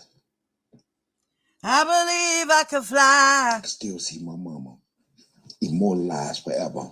Where it's like that, and I go to that video all the time, and I pull it up just so I can see my mama move one more time. God bless. Her birthday was just yesterday. And which was Today, I think is the 9th, if I'm not mistaken. Today the 9th. Her birthday is the 8th of October. 8th, and So I go ahead. don't mean to cut you off, No, but this is your I time. have to look at, like I said, the positive things. If it wasn't for Robert, I wouldn't have been able to go around the world and see things and cities and stuff that I never probably would have saw on my own. Even though I came back to the hood, and people like, man, you back in the hood? Yeah, I'm back in the hood. But I've been somewhere that y'all ain't never been, and you probably would never go. I believe I can fly. I owe that to my brother. Those was the blessings, and to be able to see my mama proud of her son and happy that we all was on tour before she died. We was acting as a family that she raised. Her morals and values and stuff that she instilled in us, she was able to see them before she closed her eyes forever. But then things changed. And that's where the curse came in at. Oh. Things changed by yes sirs incorporating themselves into the situation. So of course, my brother looked at me and probably a lot of other people in the family that said, no, man, I don't feel like playing basketball tonight. I just did a show with you. I'm tired. Right. See? So we would get into it over that. That's why. Why. Because he wasn't a yes man. Man, I don't feel like going to the mall. I'm going to get some sleep, man. I'm going to get some rest. So I'm going to chill in the room, just man. Like Dre I got my said. girlfriend flying in, man. I'm going to chill with my girlfriend or whatever. Dre said I wasn't a yes man either. He would be mad. Because everybody else saying yes. So I'm looking like a hater because I'm a man, and my mama taught me to stand up for what you believe in, because if you don't, you'll fall for anything. So I told him, no, man, I'm not finna do that, bro. I'm gonna go and chill. I don't feel like going out. So it's different things that came along with that turned it into a curse where everybody that's around him is doing everything that he pretty much say. If he say, man, jump off them stairs, man, they'll do it. So the yes sirs was enablers. Yes, sir, the flying monkeys. Because they didn't love him enough to tell him right from wrong on anything. Exactly, they didn't love him enough. Anything in life, whether I remember one time he played this beat for me, and he said, man, he said, I want you to listen to this. He played it. He said, man, this beat is off. He said, I made it off on purpose. He said, watch these niggas tell me it's hot. So he played the beat. It was obvious because you dance and you groove into this beat. But if you dance and groove into it, you're going to do that. Because I'm talking about, it's some crazy shit that happened after that. Boom, boom, boom, boom. It don't even make sense. And Nick's like, Rob, that's it, man. That shit hot. That's what he had around him. That's what he was accustomed to having around him, and he knew it. He knew these people was around him for a lot of wrong reasons. So some way, I think he wanted them gone, and on the other hand, he wanted them to stay because they actually stroked his ego, so to speak, on things that he knew he was wrong. Man, how they gonna tell me this beat is hot, man? I know it's off. It's off. You can't even groove to it. You groove to it, and then I do some stupid stuff right here to make you it'll throw your groove off. How can that be hot? But he did that on purpose. So that's why I think that he knew, even with the basketball situation, about people in this gym and they drinking up his drinks and they eating his food up. He knew that these people was no good for him, but yet he still had them around. Well, listen, like I said, it takes courage to come back and right your wrongs. And I do appreciate you being honest. And like I said, I had no clue. I was only here to get the heart, to get what was on your heart after the verdict. Because no one has talked to the Kelly family at all. And I thought that was really strange that, you know, he has family and no one has even thought to pick up the phone and see how this has affected your family. And you're really the last of the family. When Bruce gets out, I would love to have him sit down and talk to him. And I don't want to add more pain to your situation. And like I said, this takes courage, and I do appreciate you even having the courage to sit down with me because you didn't have to. You didn't have to do any of this. That's right. And so I want to thank you, and I'm not going to hold you. Thank you, Is there Tasha anything K. else you want to say before we end this conversation? I just basically want to cover the fact of my entire family has been displaced. And what I mean by that is when I went against my brother and things of that nature, you got some family that felt where I was coming from. Okay. Because they seen the things that happened with me and they love me as well.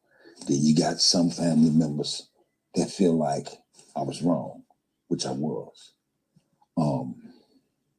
So it kind of tore us apart. Is he trying to be?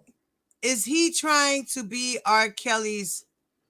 What do you call that? People when you leave money in charge of them? I forgot what that's called. Power of attorney. Is this why he's trying to say he was lying then? He's telling the truth now. I'm confused. We don't really be around each other. We don't have family reunions. We don't even sit down and have a conversation. Wow. Ayala needs to fix your lives. And every family has issues, I know. Disrespectful to our ancestors that's gone. So I basically want to apologize to my family as well. For my actions and the things that I did that was not right. I really want to get my family back together.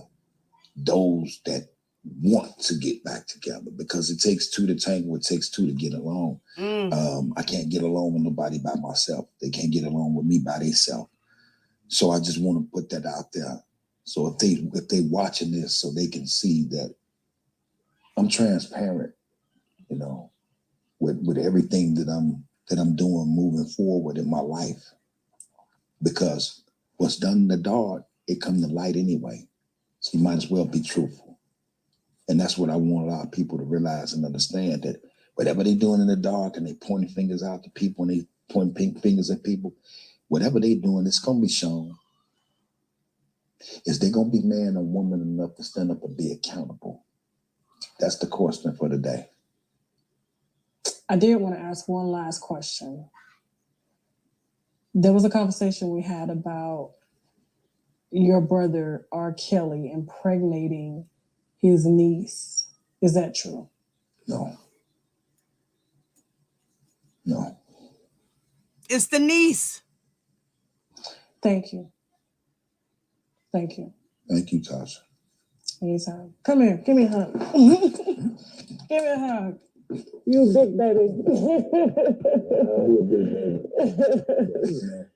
Hey, I ain't got no problem with that. Because at the end of the day, you know, I'm a man. Yeah. And people that claim that they men that don't have emotions, they just walk in this earth with no soul. Yeah. They're like a streetwalker. You know what I'm saying? So I'm not afraid to express my feelings and how I feel. You know, that's who I am. So I got to be real with myself and real with anybody and everybody. If a person don't have any type of feelings, they don't exist. So there it is. The emotions rising and everything, you know, I'm giving all of me to anybody that want to see it. It ain't an act. It ain't. It's the realness of it. Because when I'm talking about my brother, I'm giving him accolades and things that he did that he didn't have to do. He did it anyway. So overall, Robert is good people. He just been dealt the bad hand, wrong hand, and having the wrong people around him. That's it. He's not perfect. Nobody is. Not me, not nobody. But overall, he's good people. So you felt like your brother was innocent? I feel like he is innocent because a lot of things that these people has convicted him of is by hearsay. Just like I was saying things because I heard it. Mm-hmm. It don't make it credible. It shouldn't make it credible. It's hearsay, guys. It's hearsay. And a lot of these things haven't been proven. It's only because somebody said this. That's like I can say, hey, I was doing an interview with Tasha and she just stole on me, man. I'm just saying. And then everybody just believed that. Weren't there videos and audio tapes and letters and documents and paperwork and all these types of trails that they were showing? All these exhibits, pictures, people they knew, connections, patterns, all these things connected. I'm confused. You know what I'm saying? What is we doing here if people can say this and say that? I almost went to jail because baby mama said I broke my son arm. I almost went to jail because a baby mama lied on me because we're not together. That, you know what I'm saying? But I proven it in the court of law that it was a lie. That's the only reason I'm still here. But going to court for 3 years, facing 15 to 30, that was real. Thank you. All right. Thank you, Tasha K, for that. That was a great interview. You could have got deeper with him, but we know, you got to do what you got to do, sis. You got to do what you got to do. Props to you, Tasha K. Thank you for that live interview with him. That was the fakest interview I've ever seen in my life. Oh, man. And on that note, where am I? On that note, we are going to, listen to a little something real quick. Let me see, how long is this? All right.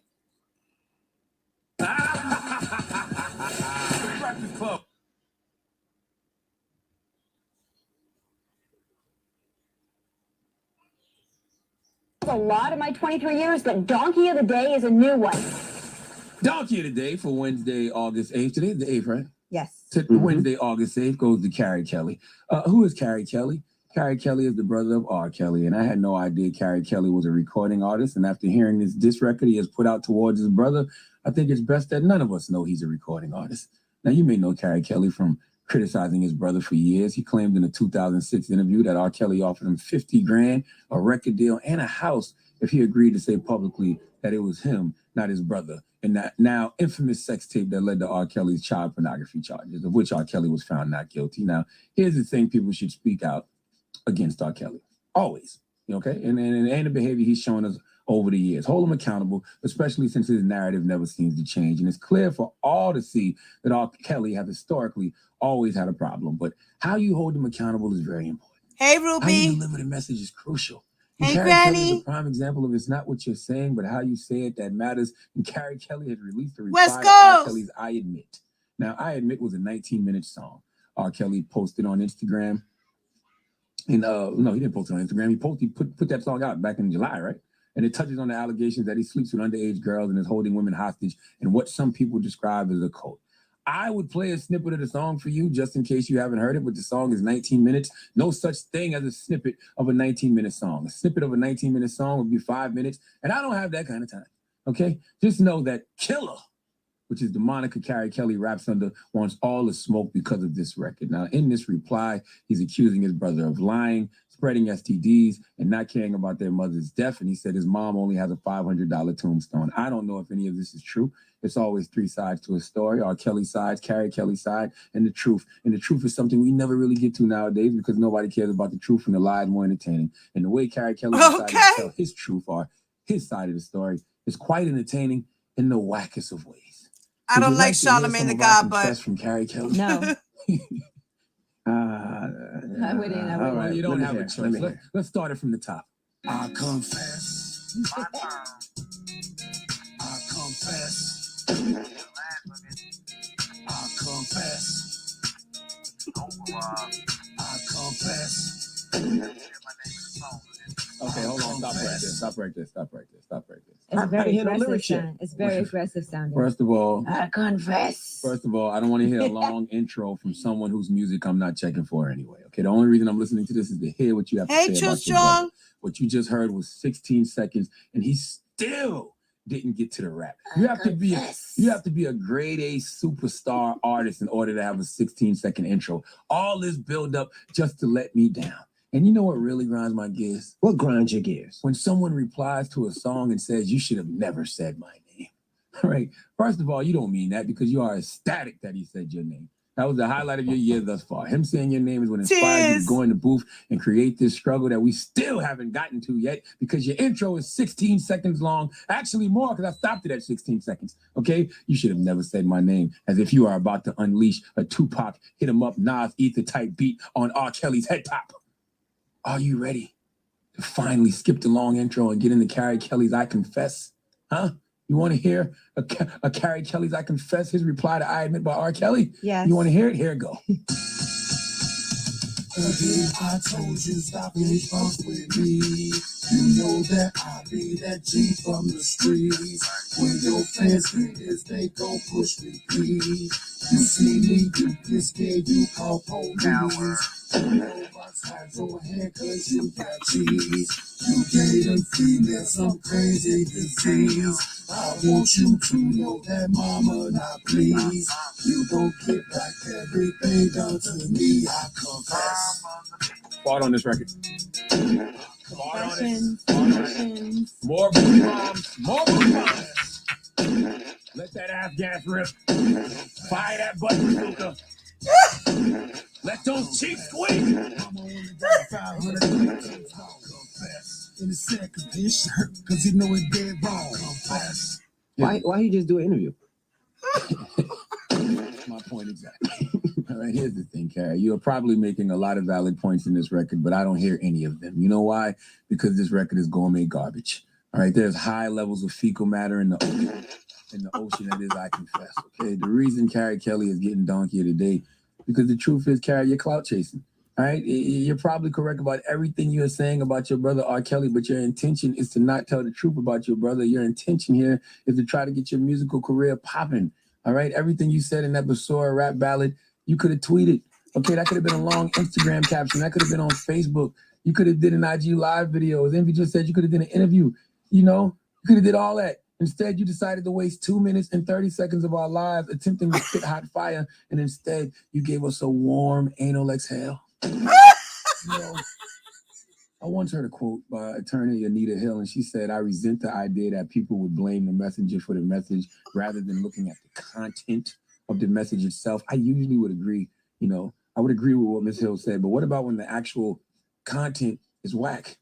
How can I even get to the message or the messenger when the actual content causes rectal turbulence? Huh? Please give Carey Kelly the sweet sounds and the Hamiltons. You are the donkey of the day. You are the donkey of the day.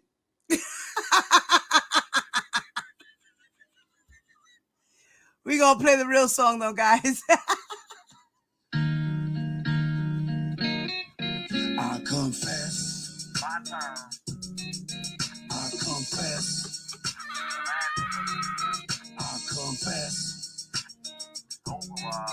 I confess. Never said my name in the song, nigga. I confess. Didn't admit to this, didn't admit to that, didn't admit to truth. Tell them why you really hate me, Robert, cause you know I got a confess. Never want me heard, never want me seen, cause I keep it real fast. Tell them everything you did to take away my record deal. Confess. Couldn't get this, couldn't get that, I was flat broke fast. Back to the lab, ink to the pad, pen gon' smoke fast. Threw me in the deep just to see me drown, yet I float fast. Watch me rise up like Lazarus when God spoke. Confess. I confess. I confess. I confess. Nigga, I told you stop fucking with me. You know that I be that G from the streets. When your fans hear this, they gon' push with me. You see me do this gig, you call police. You throw box highs on head, cause you got cheese. You gave them females some crazy disease. I want you to know that mama not please. You gon' get back everything. Wait, he said you gave some girls some crazy disease. Mama's not pleased.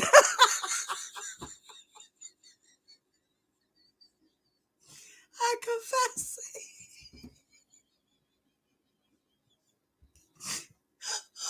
Oh no. Ty. What he confessing to Ty? What he confessing for his brother. That's what he's doing. He confessed the fact that his brother offered him money and a contract deal and took it away.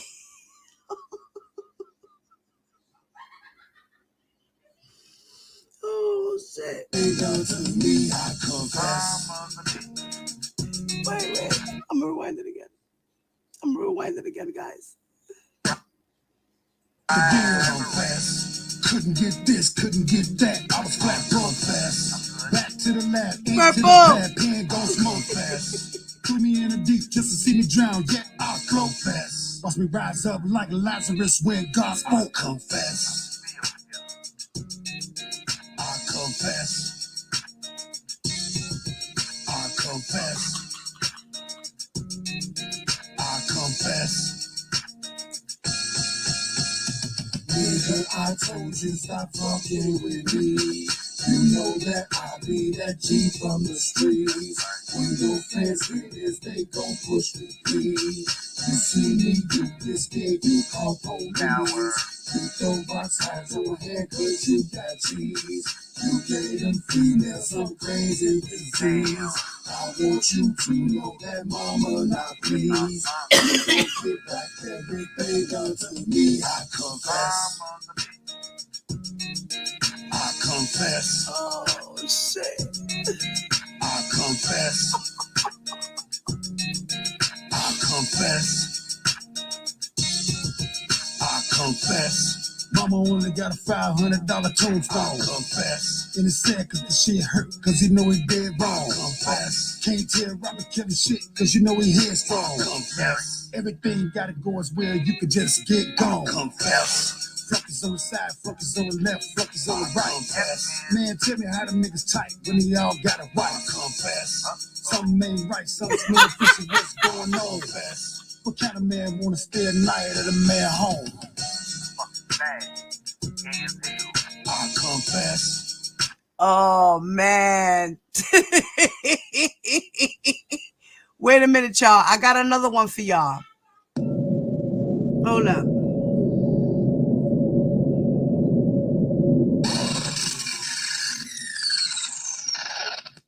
This is supposed to be another song by Carey Kelly, and it's called Me All By My Lonely.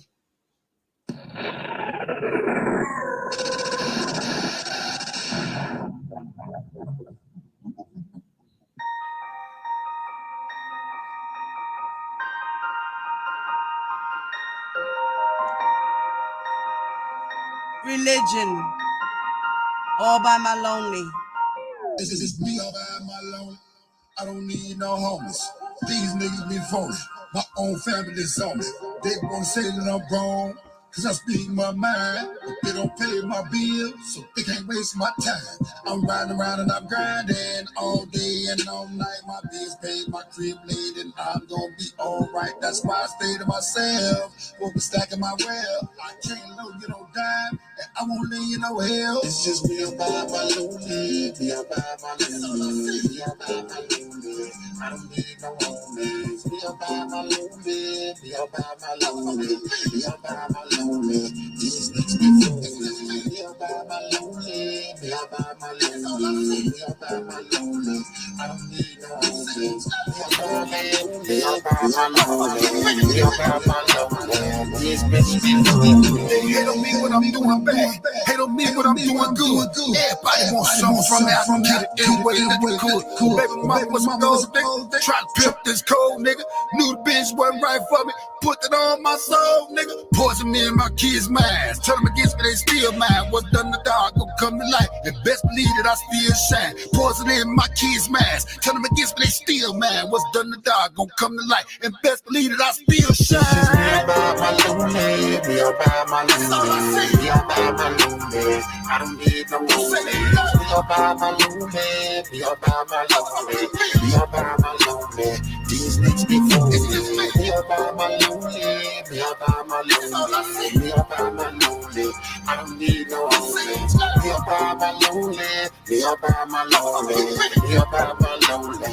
These bitches be lonely. These hates be tricky and snitching on their homies. Smiling in your face, on my hood, they be phony. If I ever do crime, I'ma do it by my loan. Never tricking on myself. I bet these cops won't get on me. If I'm locked down in that cell, nobody giving a hell. My bitch fucking my homie and they got the money for bail. That baby can't be mine. She was not when I was in jail. I see that fake love and it's all good, but they think that I can't tell. It's just me about my lonely, me about my lonely, me about my lonely. I don't need no lonely. Me about my lonely, me about my lonely, me about my lonely.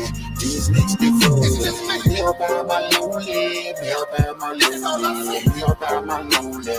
I don't need no lonely. Me about my lonely, me about my lonely, me about my lonely. These bitches be lonely. It's just me about my lonely, me about my lonely, me about my lonely. I don't need no lonely. Me about my lonely, me about my lonely, me about my lonely. These niggas be lonely. Me about my lonely, me about my lonely, me about my lonely. I don't need no homies. Me about my lonely, me about my lonely, me about my lonely. These bitches be lonely.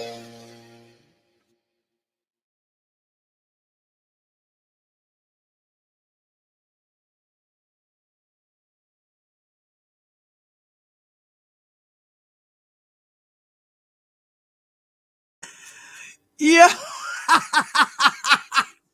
That beat was good, though. The beat was bopping. Come on, y'all. I was like, hey, hey.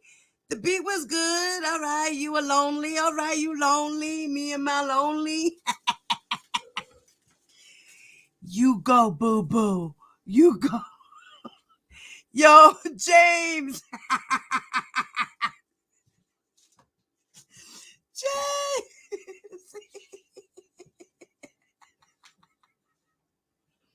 That ain't it, bro.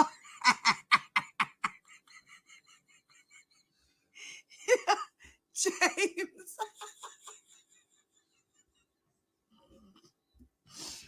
Yo. I'm fucking dead. Yo, y'all crazy. I love you guys. Yeah, I can't. This, it wasn't that bad, right? Wings, the beat was catchy. The beat was catchy. Hey, Wings, top notch. What's up, baby? Oh, man. Oh, man. Oh, oh, man.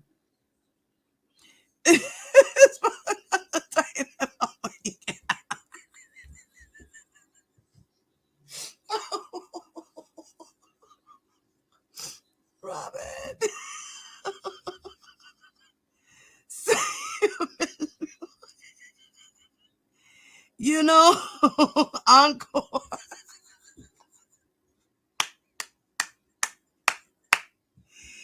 That's what's up, Carey. That's what's up. I started playing I Confess, and like 10 people dropped out the chat. Oh, shit.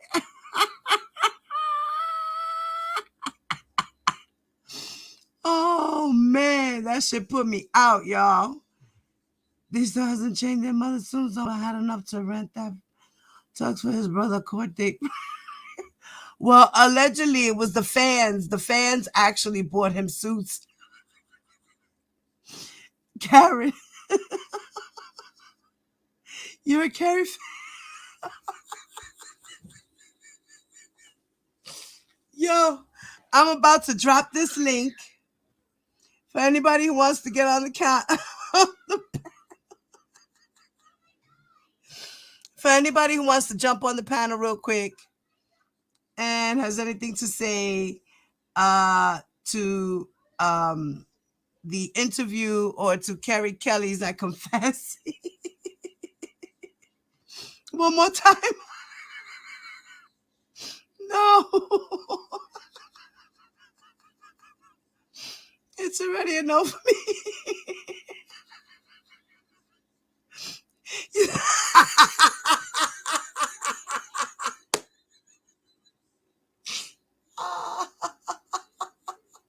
James. Fat boy. Y'all two better get up on my link. Come on, guys. Let me know. Oh, man.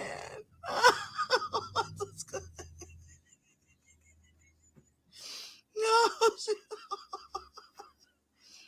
Oh, man. Oh, man. Oh, man.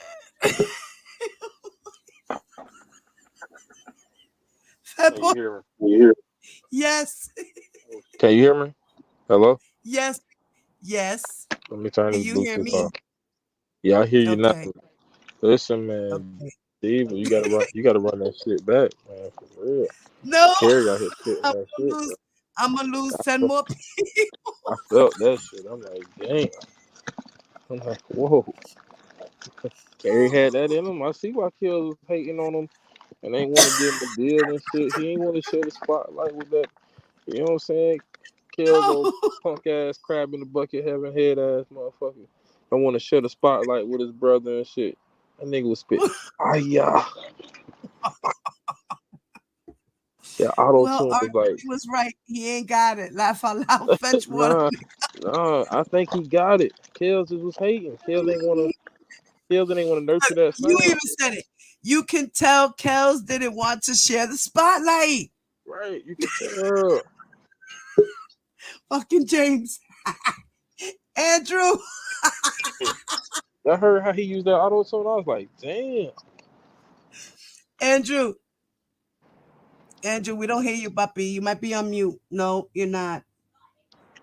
Yeah, that shit. Maybe it's your headset. Do you have a headset attached? Disconnect the headset. And Carey around this motherfucker spitting fire. I'm like, damn, I ain't never heard that one. That second one I ain't never heard. You know, but Oh, that first one, I never heard that second one. Today was the first time. I'm like, shit, why we ain't bumping this? I might have to go live and play that bitch. That's gonna be the intro. I can Let me tell. see the name. Let me go back to it real quick. Let me see Hey, what was the hey, name. Diva. Now I will admit, I'd rather listen to Bruce rap than listen to Choke 20 songs before you start. Oh my god. The name of this, okay. This came out in July 30th of 2019, y'all.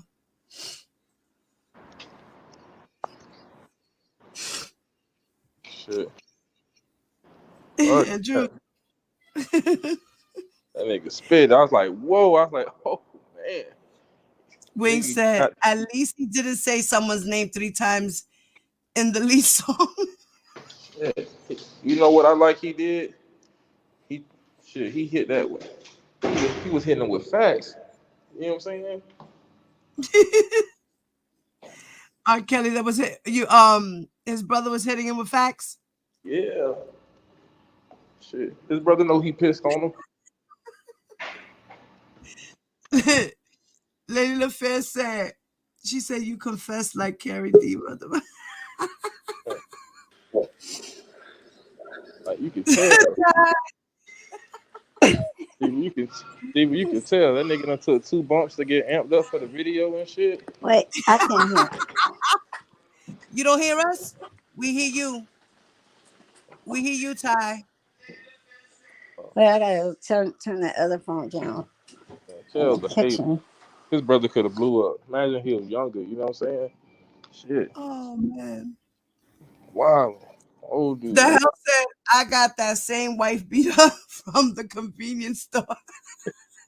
Motherfucker bought that wife beater from the corner store. Okay, I turned it down. Oh my god, You hear that us, was Mama? horrible. Horrible. That's your favorite song. No, that's James shit. James. No, but you know what? I'm the type of person that song will stick in my head for the rest. I know. All night. It'll be on your Yes. mind all night. It'll just, As bad as it was. So I we- was around here singing Free R. Kelly for like a week. No, now you're gonna go around singing I confess, bitch. Not as harsh as he was. Shit. Why did it sound so hard? It was real. You heard how hard it was? Like I confess. He was trying to be like fucking naughty by nature and shit. He was into that. That shit real. Paid out in vodka crayons. You can tell that. So Dude well, this is why his brother didn't fucking hook him up, because he ain't got no talent. Shit, that was garbage. He confessed that he didn't have nothing. He confessed that his brother was everything. He confessed that his brother tried to extort him. He confessed how his brother gave girls herpes. Oh my god! Now you listen. You know what happened, right, Ty? Don Russell done promised to put his music on that Indigo, whatever the hell that app name. You know what I'm saying? As soon as Sasha K left, they start splitting up R. Kelly's shit. Right. Oh my god. They started just splitting it up. He told the truth for a watch.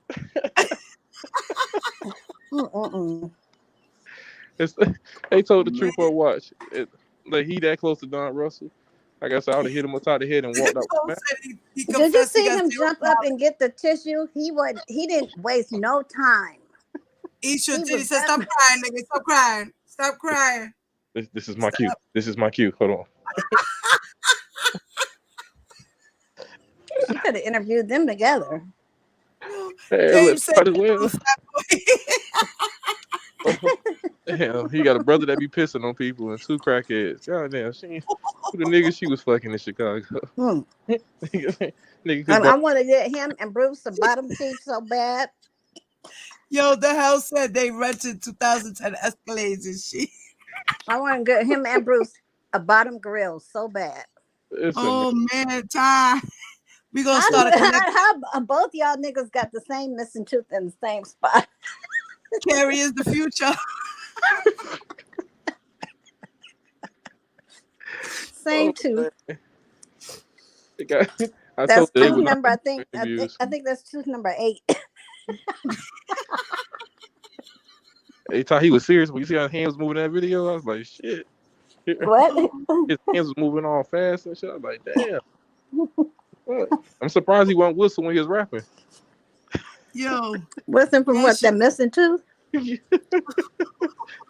didn't She said, James said, I gotta get that song. I can get my exercise. That's your gym song now, huh? Listen, I confess. I'm like, oh shit. She said my son was having bad dreams with that video. Y'all think with boom boom. Yeah, he didn't even get it fixed for the video. Like, oh, he must have been doing real bad. Listen, man, he made me want to jump in that lake. You know that video was a hit. Listen, Cherie said the white beater is stretched out. I gotta go back and see that shit.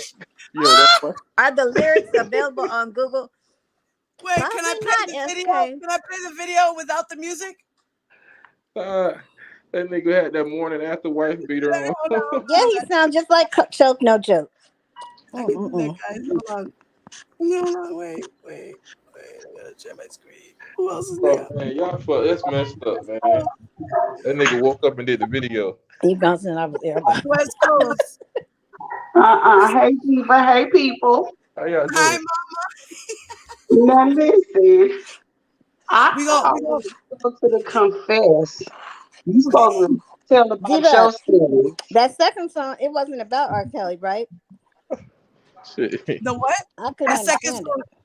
No, the second song wasn't about R. Kelly. It was just about him being lonely. Shit, he was lonely. Okay. Yeah, it was about him being lonely. Look. Here we it. Wait a go. minute, T Beautiful. Go somewhere No, before. we're gonna play the video. Wait, hold on. Okay. Don't nobody give a fuck about R. Kelly over here. He should have thought about what he did. What happened? Somebody got a problem? ¿Qué pasó? Did he think about what he did? Was he thinking about his kids then? Look, here we go. Bitch, you Here we better go. go He comes somewhere. out. Look at his shorts. Look at his shorts. With your sympathetic ass. Ain't nobody sympathetic for that Here nigga we go. over Here we here. go. Look. Oh, and his nipples Fuck are him. showing. We got nips. That side tooth showing too. Hold up. Look. Boom. I don't trust nobody with a missing side tooth.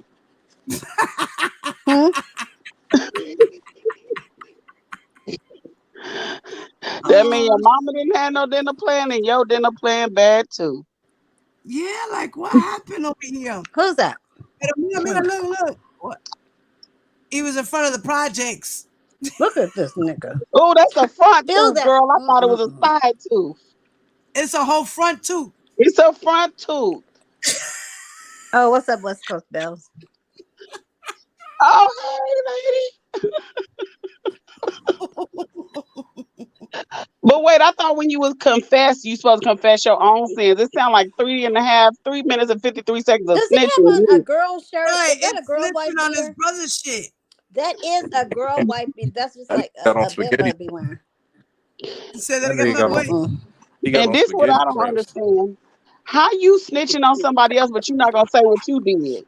What you do, Carey? What you do? You and that What you missing front tooth. Right, what you do, killer? We heard you got kids with little kids too, bro. That's what I heard. Damn, that Kids got with that little It's a mess. A whole mess. on his spaghetti strap. Fuck that. Mm.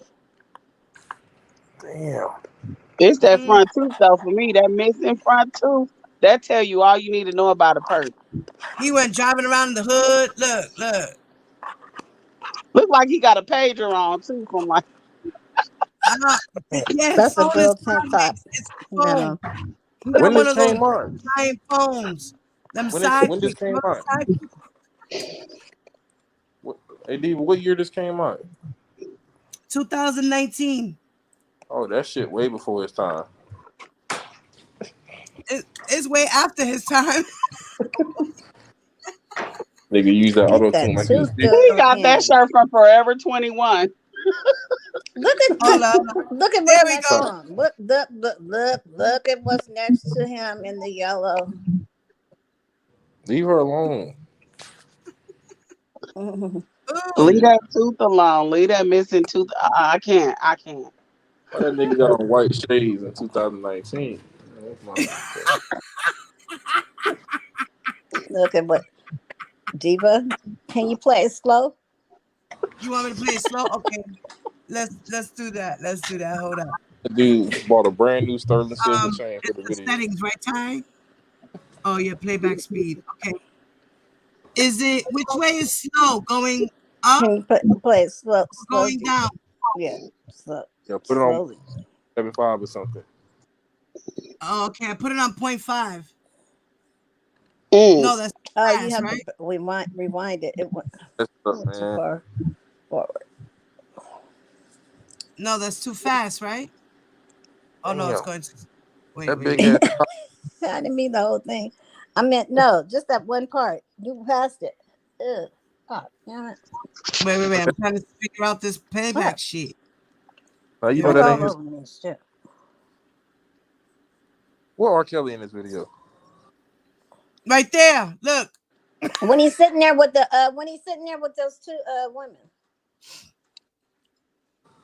But that's messed up This though. was a Kev made woman. all that money. He couldn't put his brother on. He should have made a video to I Confess. Yeah, listen, That's what that'll he be should have. Look at his lips. His lips are sticking out, y'all. Oh I can't man. The hear shit. t-shirt I hate this phone. I can't so never you hear shit on know here. he was 50 something years old rapping like this, dude, fire. But his yeah. tongue keeps sticking through Yeah, that that bottom part. tooth where the Listen. tooth missing that though. Look at that. Oh Lord, and it's Get going that slow. tooth out in. Yeah, And that not the soldier. silver chain. Oh, there goes the girl. There goes the girl, Ty. Just for What's you, wrong? Ty. That's Dana J back That there. boy in the background. That ain't Look. me. That's Dana. He ain't No. got bump and grind skills. That's one thing. Mm-mm-mm. Girl, who bumping and grinding, girl? And Ty, how do you know this, Ty? He ain't got no bumping and grinding skills. How you know that? How you know that, Ty? Mm-mm-mm-mm. Bump the grind. Girl, they got that bumping in line. It definitely is bumping. It's Is definitely that bumping. yes, Bumpy Johnson. Bumpy He couldn't Johnson. have just Bumpy Johnson, that's right. that missing tooth is bothering me. He couldn't have just stuck one in there just for the He video. could have No, put something right there. He ain't had to come in here like that. Gap like no. me. He got a gap like me. Look. Yeah, you got me. Espérate. Look, espérate, look. Look at his belly. Oh, look at his sweat Oh shit! dripping I down the put my belly. trash out. All that towel so big, and he ain't. Can I get it? The towel's big, the sweat's dripping down the middle of his belly Why his there. name And that time? tooth is The missing homegirl, and yeah, everything. she's like, where Papa? My bad, I Look, was in he's this like, video. Here, open your hey. mouth. Let me see if you got Look, the he tooth. look like he like 80, yo. My Look, bad. dude, look like, oh God. He got a bunch of homies from around the way in the video. The only thing missing in this song is Chicago, nigga. Now if they did that. That's Chicago, tough. nigga. That would have taken Hey, over. y'all met Lake Michigan. Oh man. In Mm. Chicago, nigga. Look, here we go. And He ain't bad looking from the side. He ain't bad looking from the side. I'm gonna go and give him it's some credit. it's funny how What people the say fuck? That that bothers it's crazy how his brother was trying to have him to be the one in the video. Why Dude, his look at neck sweating like that though? I just don't understand why his neck looks so it's so fat throat and it's sweat. sweating like that. It's Throat weird. He sweat. looked like he got a chain choking his neck. Right? And my neck, I think my neck bigger than that, and my neck don't be sweating like him. Like I'm Is that fatter my than him, son? and I just don't feel like my neck be sweating like that. It don't look like it. Why his hands Shit. moving like that's how I know he Like, related to Levi. yeah. Levi, his cousin. You see how with Yeah, them they look hands? alike. They look more alike. Is Levi really related to Carey or Kevin or Kelly? Wait, okay. It's Kelly. Mm-hmm. Nah, Which he look like he got a hold of some bad shit. I'm just What gonna let is y'all wrong which know with this some shit? good shit don't do like that. which Kelly? Ooh, Oh, that look at the tooth. See that tooth? Damn it, tooth. oh damn, It's bam. so snagger They can tooth. take Mm. something in your Snaggerpuss. Lysol. What are you doing, Lysol? Oh, my phone died. He said, I ain't crushed you, all destroying my boy. I confess. damn thin ass strap on that damn What's white up, beater. Lysol? Lysol. What's in the chat? Damn. Skinny nigga with rose on his neck. Goddamn. What are you He should talking have been about, more Kelly? like a sound effect man Stop, or something. Where's my goddamn Lysol. lighter? I can't never keep up with shit. Look, Damn it. mira. He's chilling though in the video though. He's chilling though, you know. He's chilling, James. You right. He's chilling. He's chilling like a villain. Free Look. Arcade. All Free jokes aside, Arcade. that song get a 6 in my book. That's what How he's good saying. is Free it? R. Kelly right now. You get a 6. So he confessed. I heard that. Yeah. Can you please play I Confess one more time? Cause that is it's a banger. What, you want me to play the song or you want me to play I I, Confess? I Confess. Don't play that. I don't want to see it though. You play- Oh, man. Okay, let me see. Let me see. Oh my God. There it is right here.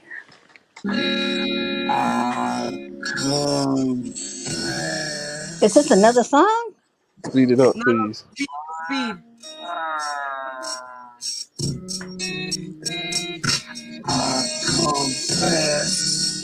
Okay, okay, while y'all letting Yeah, Angie next punk song. you off the street. Nigga, ain't nobody punking Oak Cove off the street. What is you talking about? Don't even pay attention to him, Ty. Who is that? Don't come over here starting a Lysol.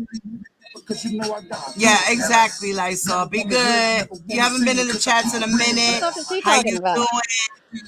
I It's can hear almost a new shit. year. We, Hmm. we ain't stressing about nothing. Shut. Look, just for you, James. Drop the Tear said drop the link. Don't come over here fucking starting no shit. Yeah, was it slow mo, Sharice? He's Drop playing the about link. me and Tay. I Confess. Hold on, I'm about to drop the link for Tears. Free R. Kelly. Lysol. This is what I want you to do.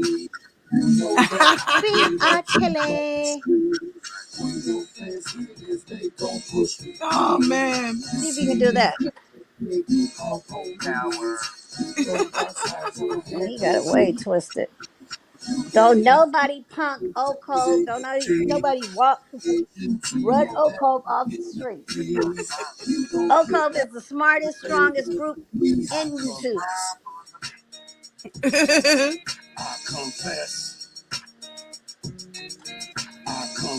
Smartest and the strongest.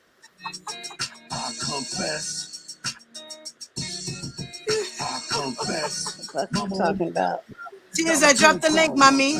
In the sack, cause the shit hurt, cause he know he dead wrong. Confess. Can't tell Robert killing shit, cause you know he headstrong. Confess. Everything gotta go as well, you could just get gone. Confess. Larry is straight. He is straight. Man, tell me how them niggas tight. Larry's doing good. Confess. Something ain't right, some smell fishy, what's going on? Confess. What kind of man wanna stay a night at a man home? What kind of a man wants to spend night at another man's home? Did you hear that? I didn't even hear that. What?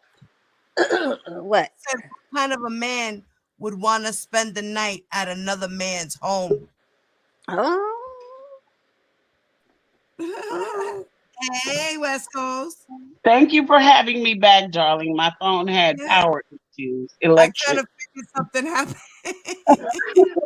Where Tears It at? was, electrical challenges. I don't know what happened to Tears. I dropped the link for Why her this too. goddamn thing will not? I hate this phone. But I'm just trying to figure out how he I hate it. confessed for 4 minutes about somebody else's stuff. Like, I don't trust. Listen, he done did some stuff, y'all. He done did Yeah, some stuff and he ain't saying nothing about it. He gonna tell on somebody else for 4 minutes, but ain't gonna say right, what he did. right. Nope. And But that's what is the he? strangest shit I've ever seen. But Diva, How you what is he gonna title confessing? your song? What? What is he confessing to? Something we already know. That's what I'm saying. What are Right, you exactly. confessing to? That shit just makes no sense. You're confessing to your brother's sins. Fat boy, quit You changing your can't. name. I seen Next time that. he change his name, it better be Uncle Carey. Uncle Carey. Like what? One names the song, I admit, but what the hell did he A admit lot to? of us. Okay, the Snaggle. only thing he admitted to was that he was an idiot. That's what he No, admitted to. I ain't Being an nobody's idiot. telling Larry that. We gonna tell him what you said the first time. What? What you talking about, Ty? Oh, yes, Lysol. Larry is good, baby. He's doing good. We good over here too. I just asked about your ass the other day too. That's crazy. Not in a good way. Cheeky, happy birthday, mommy. Happy birthday, Everybody Cheek. say Hey, happy Cheeky, birthday to happy birthday, Cheeky. Cheeky baby. Matter of fact, Happy let me do the happy birthday. birthday song for my girl. Hold up.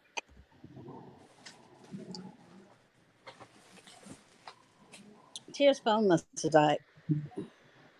Diva, Who? that laugh, when you be laughing, that is so contagious. I was like, every time you start laughing, I was like, Yo, yo, because these people are crazy. West Coast. What the fuck? I cannot. I can't it's with people. so funny. And these You like my characters picture, on the Lifestyle? streets are crazy. Let's see.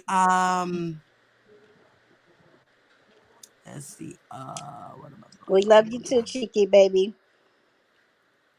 Damn, I don't want to play. I don't know. I should play that song. Ugh, His cash app is $ Cuphead 40.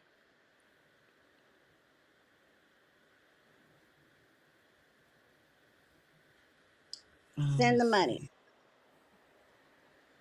see. Mhm. Let's see. That fool said I confess, and then he ain't confessed nothing. I'm just still, I can't get over it. Listen, man, I believe him. I believe that song more than I believe that interview. Let's see. Man, I don't know now. I had believed the interview, but now he done came out with a song saying pretty much the same thing. I'm not sure if I trust him no more, especially with that tooth missing in the front. I'm not sure. Don't it bother you? It bothers you as much as it bothers me, huh? So It's so not he got to sure. watch from Don Russell and could get it replaced too. Got to No, reevaluate picture your him and Bruce relationship. in an interview together. Happy Mm-mm-mm. birthday Yeah, to yeah, yeah. you. Happy birthday to you. Happy birthday. Happy birthday. Happy He ain't gonna birthday send shit. to you.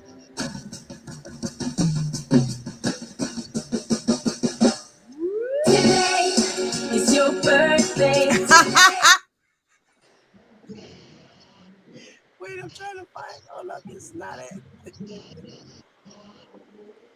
How old Carey is? Oh, I see that. Cause only old niggas wear them kind of wife beaters. Now it doesn't make much sense at a day in your celebration. Cause we all know in our mind. Hey, Watch you. It's bad enough I'm looking at you right now. That you better happy die. birthday, Cheeky Mama. You show just how much we love you. No, I don't be hating, Lysol. I just asked about you the other night. And to have a world party on the day you came to be. Happy I birthday did. to you. Tears, didn't I Happy just ask about Lysol the other night? You literally asked about him and the motherfucker popped up in chat. Yep. That's Mm, crazy. See? you manifested him.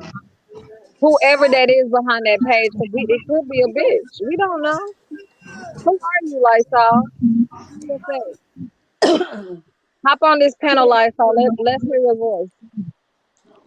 He'll Lysol, never what hop on the happened, panel. Lysol? ¿Qué pasa, Lysol, Lysol? You welcome, Cheeky Get Mama. up here and confess. oh shit. Oh, Make sure man. you say it angry when you say it. I confess. Lysol, be a good boy or you get thrown out. You know how that goes with my girls already. Please be good. What we gonna Oh, ask oh, Boogie about you?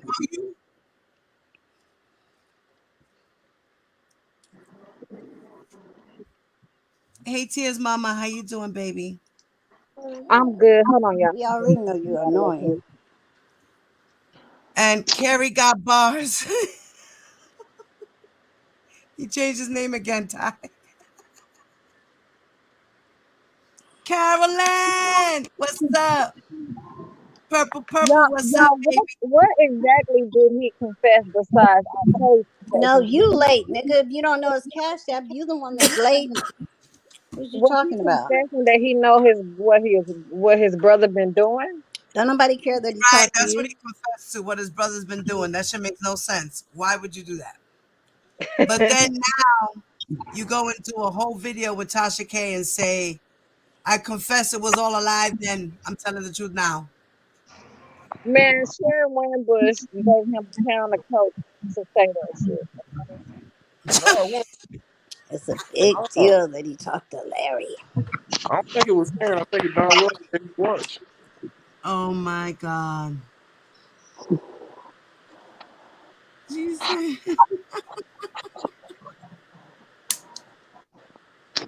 Oh, I you don't talked to know. him already? Okay. I Y'all, Hey, think Jack. y'all he's telling seen how everybody. y'all seen how Sharon been controlling him, been getting him high as fuck. That's Bruce. You know, it's Bruce. It's Bruce. This is Carey Kelly. Oh, okay. Who's the other brother? This is the one that was supposed to get paid for the video, Tears.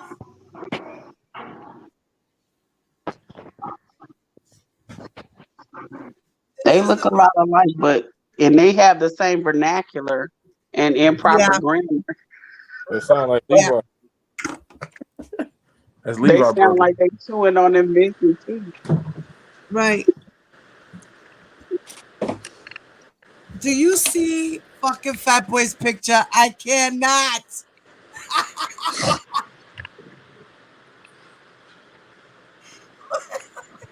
Let me go back to the. What is that? Mhm. And it's a Said nigga Carrie doing That it. boy, got you bars. stupid. That's And R. he doing Hey it. Kelly man, no Stomach. tripping, cut it out. That's No, R. nigga, you Kelly's big tripping. Oh stomach. shit, he doing. That's hips You hugging still R. annoying as Kelly. ever. You want to Make sure listen to y'all R. go get Kelly's? y'all fuck y'all hips. Hi, Y'all want to Jacqueline. listen to? Yes, you did miss it, Mama. But you could go back to the replay, baby. Ain't that his yoga partner? The profile picture. Oh my Indigo. God, Ty. You are so stupid. Hey, Indigo. Oh man, what's up, Indigo, Yeah, that's Mama? what he talked to him about. Man, your must be tripping. Ruby, Hell no. what's up, Ruby in the baby? chat. Hey, Ruby, Ruby. Yes, she's Hell in there. no. Jacqueline, Cherise, Cheeky. What's up, my Hey, girls? Man, hey, your tears. must be tripping. Why your must be blocking? Hey, tears. What's up? Kel's got him the best thing in She prison, a white said boy. downward dog. Ooh. Listen. He got that flat white booty. Ain't that what old He's dude flexible. was He got Kel's doing Not yoga that and flat shit. flat. R. Kelly's flexible. But R. Kelly, the one that like to be bent over though. Yes, his brother said it. That was his last parting words of the song. For real? Damn, I didn't even know that. I missed that Yo, part. that shit said, at least what kind of a man? He said, what kind of a man invites another man to sleep over another man's house? I Come spend the confess. night. Make sure you That's bring very your overnight interesting. bag. But he still didn't say what he did though. See, so what kind of man go? You know what I'm Wait, saying? he did say that he was sleeping and recording little girls or some shit in the song. Yeah, Y'all he didn't hear said that. that? He said that. I hadn't heard a lot of stuff he said. I just ain't heard him say nothing about himself. So I'm trying to figure out No, what no, he he That's did. what didn't. I'm saying. What was his confession? Because this is all about R. Kelly. Right, that's Right, snitching. That ain't no confession. That's snitching. right. Right. That's snitching. Right. That's what it should have been called. I am snitching. I'm snitching. Sound like I am It could have snitching. been titled I'm telling. he's an I'm informant. telling. There you go. I'm I'm telling. snitching. I'm snitching. I'm snitching. There you go. Hey, Diva, that's an informant. He's an Oh informant. man, he's the informant from Lifetime. Right. And then look who he hang out with. Look who he getting watches from. He confessed that R. Kelly was found guilty. He got that Hey, watch from all nine Walmart. Did you counts. know that, Lysol? Did you know that he was found guilty Where's the on 9 picture of the counts? watch? He got that watch from I'm just Walmart. curious. I just wanted to know if you knew I that. want to see the watch, damn it. Where that watch Oh, at? Cause you got to watch from Walmart to change your story. I'll at least get you one from Target. Change that story back. yo, I'm gonna see if I can find I didn't know. another interview that Carey Kelly did. Let me see something. Wait. Yeah, was he lying then or is he lying now? Damn. Yeah, look. Here we go. He's that type of Karen, nigga. hey, I surely will. I love kettlebell workouts. I'm gonna play this. I'm so sorry that happened to you. Let's talk about more about. You said it's really impacted your family. I know it's divided your family on a wide level, but it also has That affected family your was already family, your divided. younger He This is an confessed, interview he confessed with that Channel. spaghetti strap from the Walmart tabletop. Is that what the This is an interview with Channel 2 CBS Chicago, and it's That with was the Carey. girl tank top, that black one. What? That was a girl tank top. That's the same one the bedbug be The wearing. black one. It's not a girl tank top. It's called the muscle tank top. Hey, No, the white one is called that's The wife beater. the slingshot. Yes. Cheers. Why he had them Soldier Boy But that black one, that was a girl tank top. What? He had them Soldier Boy telling glasses on. Yes, he did. Well, he got that Why tank in top the from hell? Forever 21, like I said. You seen it was too small and his nipples were sticking out. His side titty was showing. I got this other interview, guys. Let's listen. Look, here we go. I'm so sorry that happened to you. Let's talk about more about. Can you said guys it's hear really it? impacted your family, so I know it's divided Barely. Yeah. level, but it also has affected your immediate family, your younger daughter. Yes.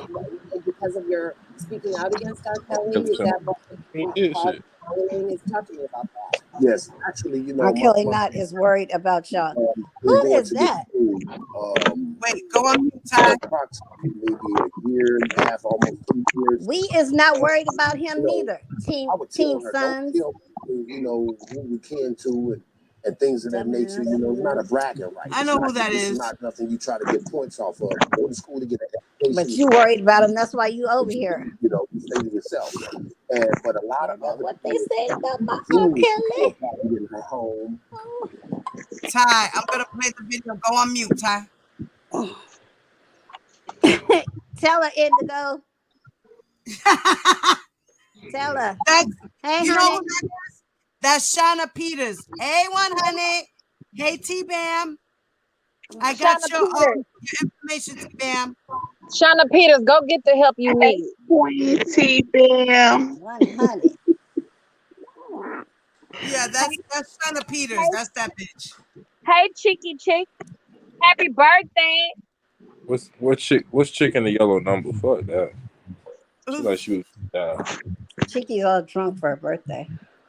That's what's up, Have Cheeky. fun, Chiqui. Mama. It's my birthday month, too. I've been drunk the whole month. That's why I Hey, accidentally put my happy birthday video to on a you. second ago. It's Sagittarius month. That's right. No, no, Millennials Hey, no. It's birthday. Capricorn. It's Capricorn season coming up. Oh, Come now on. it's Capricorn. Oh, Capricorn's coming I up. That's sure right. is. Me. my daughter's birthday What's is up? on Friday. She's a Sagittarius too. Oh, happy birthday to her. My nephew's Yeah, birthday was hello, Sunday. Hey, congratulations. Happy birthday. Thank Yeah, you my I so nephew's can't much. hear birthday was shit on out of Sunday, this the phone. 19th. Listen, I'm gonna play a video, guys. I want everybody to go on mute. Okay. Okay. Let me see. How you doing? Okay, go on mute, y'all.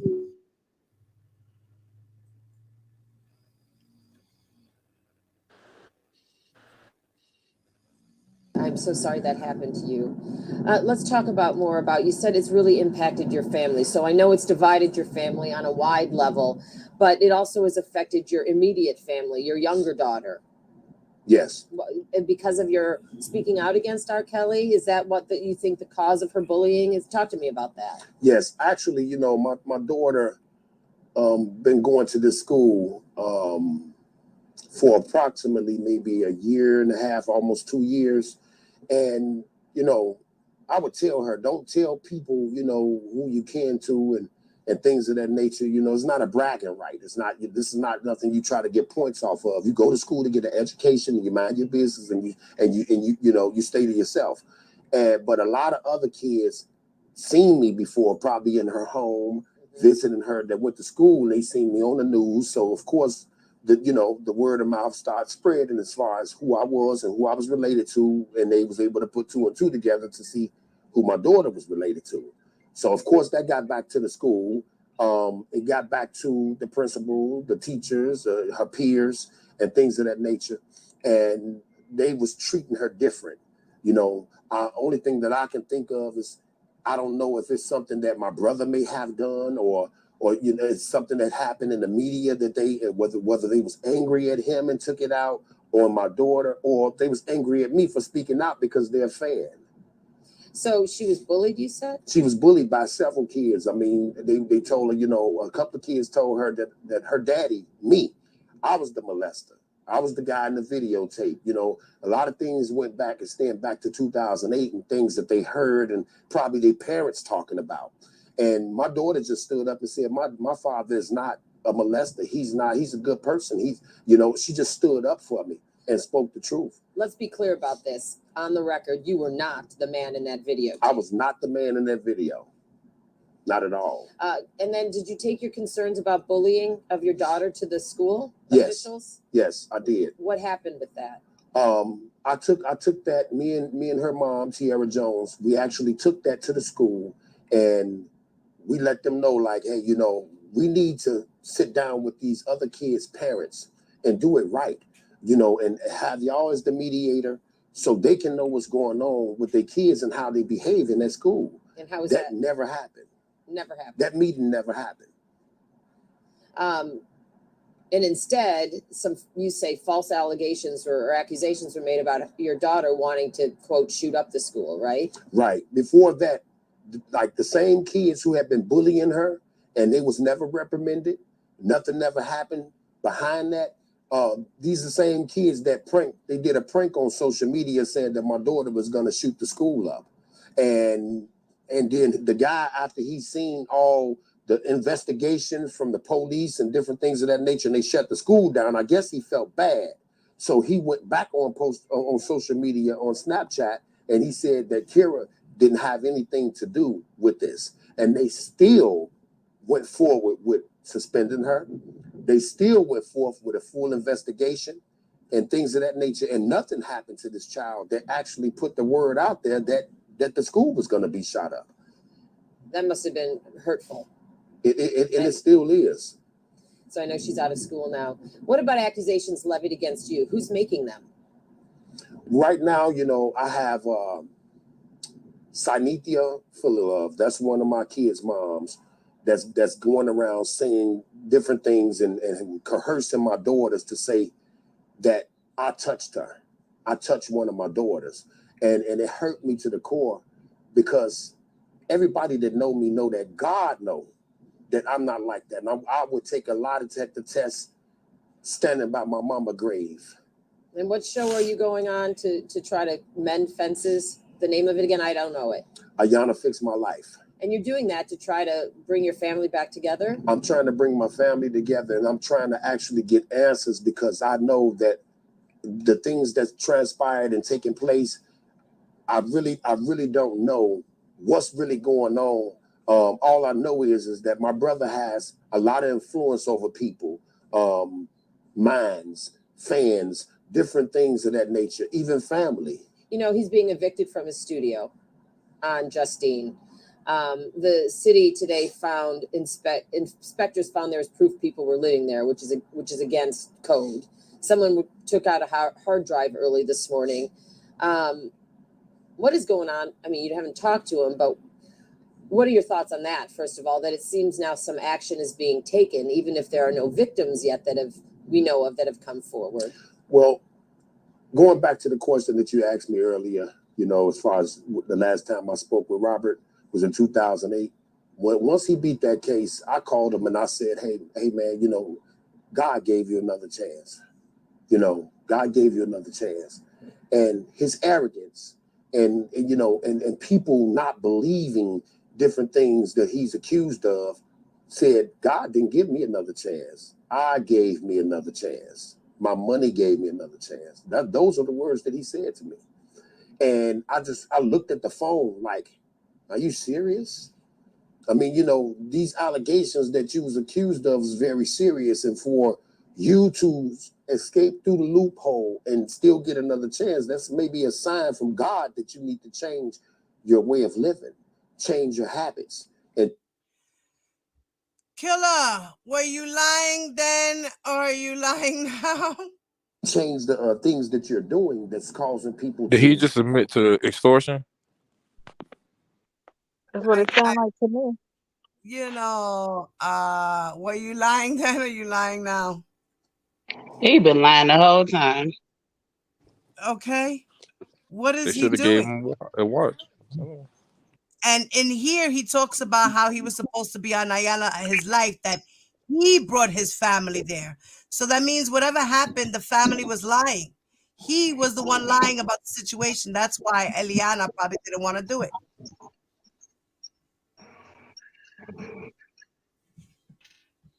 I don't know. I feel like it's a little bit of truth in every lie, and it's a little bit of lie in some people's truth too. So you just don't know which part. But just in the entirety of everything that he said, I do feel like there's maybe a percentage that's true. Right. But I do feel like he completely excluded what he did in his part, the part that he played in it. You can't know somebody is doing these things that are wrong for this long and not participate in it or be complicit in some at some level. I just Right. what did you do? What did Right. you do? He was complicit. He knew about the videotapes and things of that nature and didn't do anything. He knew about the young girls and didn't do anything. So, like you said, yes, he was complicit to a lot of shit. Right. A lot of people were.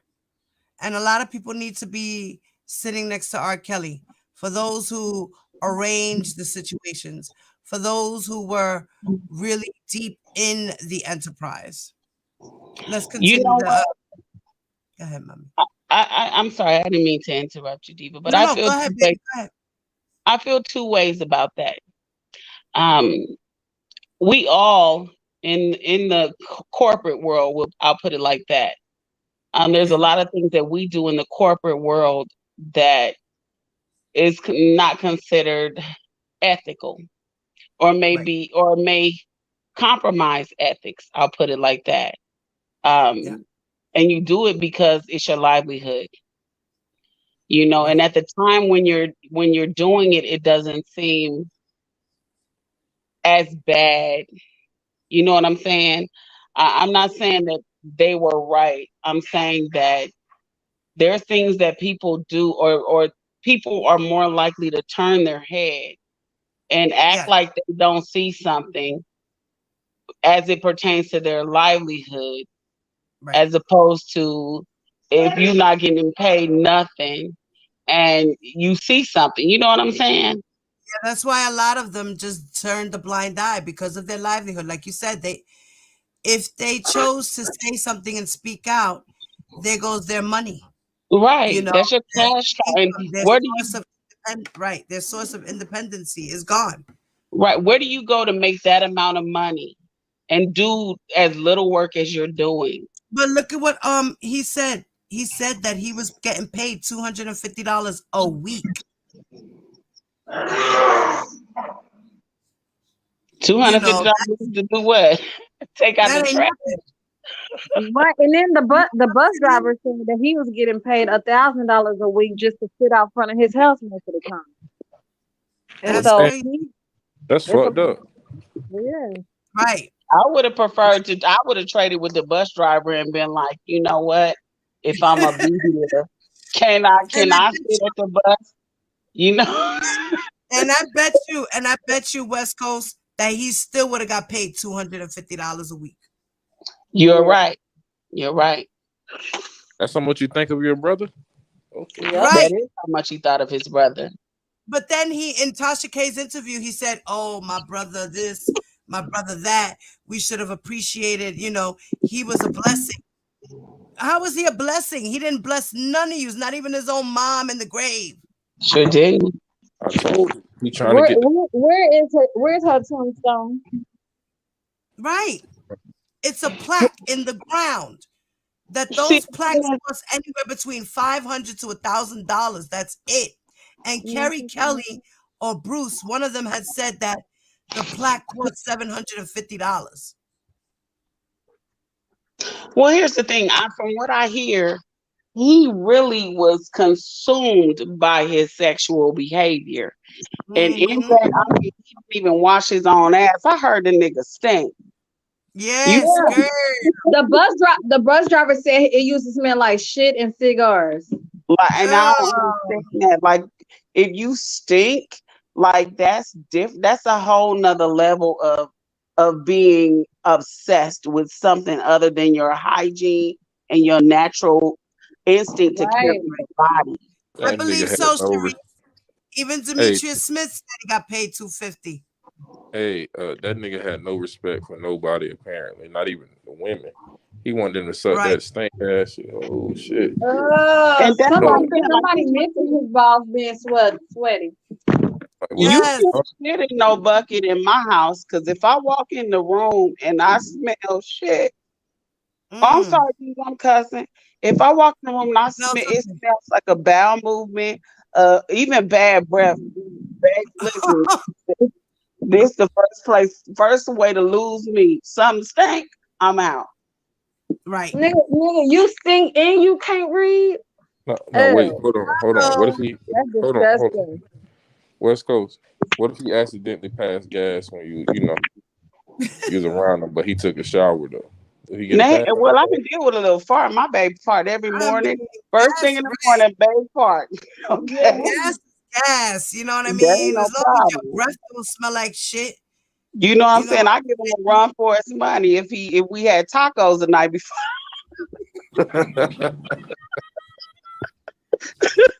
Yo, I can't. I'm just saying, I give him a little run for his money if we What's had up with tacos black the night people and before. tacos? Black people's stomachs can't digest tacos. It's the cheese, man. It's the cheese. Eso es the grease. So, And a little gas ain't never hurt nobody, but when you walking around and you have body yeah, odor is different than a little fart. A little fart to pass. A little gas, a little break a little wind. Somebody break a little wind. That that's don't right. matter. No shit. That ain't nothing. But if your ass crack smell like shit and you ain't like, I'm not. Then you want me to lick your balls and your ass crack smell like shit? No. Or Right. your shit smell like B.O. sweat? You know what I'm saying? You can smell sweat on a man. Like, come on now. Kels, Yeah. Kels the type of nigga that leave the dirt on the back of the toilet seat. Yeah. Not the Dookie Street. And it's levels to this thing. You have boo boo, you have dookie, you have doodle, you have shit. You feel what I'm saying?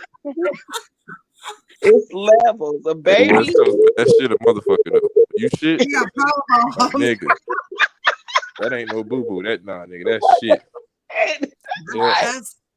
That's stinky. So That's all levels. that is. That's Like it's a let's different when somebody boo boo and is some shit.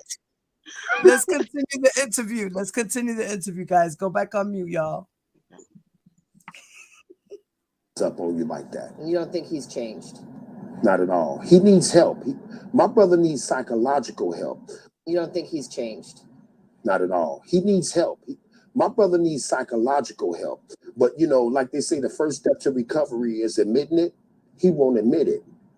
He won't admit it. And long as he got fans and people saying, "Oh, I love him no matter what." One of my partners was at a There goes them flying monkeys. barbershop, and the lady was speaking on Robert's behalf and saying, she would still buy his music, she would still do this. Okay, fine. But he asked her, he said, "Would you let your daughter that's 12 go to his concert? Would you take your daughter to his concert and leave her there?" See, people is not in those shoes. And what do they say? I mean, do you Oh no, I'm not. I wouldn't do that. but they're support and they're in support of other people's children going through things because it's not affecting them and their family and their household. So you think he needs help? Do you think investigators need to continue to pursue looking into his conduct with women and children? Yes, I do. Yes, I do. Because I mean, long as this situation go away, you know, or it would die down. Like he said on social media, they should have came and got me. They should have came and did this 30 years ago. He said that on his social media page. So I mean, a lot of people is questioning what is he saying. If they would have came and did this 30 years ago, was you doing it? So it's like a lot of different things that he, you know, he's a power freak. He's a control freak. If he can't control the situation, he's going to try to maneuver or do something. He has to come face to face with his demons because a lot of people out there that's saying what they're saying, I just don't believe they're lying. And then at the end of the day, this is my mama's legacy. A lot of people think that we was raised like this. We wasn't raised like this. We was raised to respect women, respect our elders, respect people, treat people how we want to be treated. So it's like her legacy died with her. And that's why I'm speaking. That was gonna be my last question. And do you regret, but you kind of just answered it, do you regret taking part in surviving R. Kelly? No, I don't. Because I'm still surviving R. Kelly. You know, I gotta look over my shoulders. I gotta, you know. Wait a minute. Hold up. Well, damn. What? He killed it with that. Wait one month. I'm surviving R. Kelly. Wepa. Hold up. This dude, this is the realest interview he ever did. You know, it's amazing how watch and money change your tone. Because this right here, he sounds so convincing on his interview. Thank you. He got paid. Our threat. Golly. You know, I just have one opinion about the whole thing, and that's about the listening to R. Kelly's music. You guys, I am a person of the arts, and music is a very big part of my life.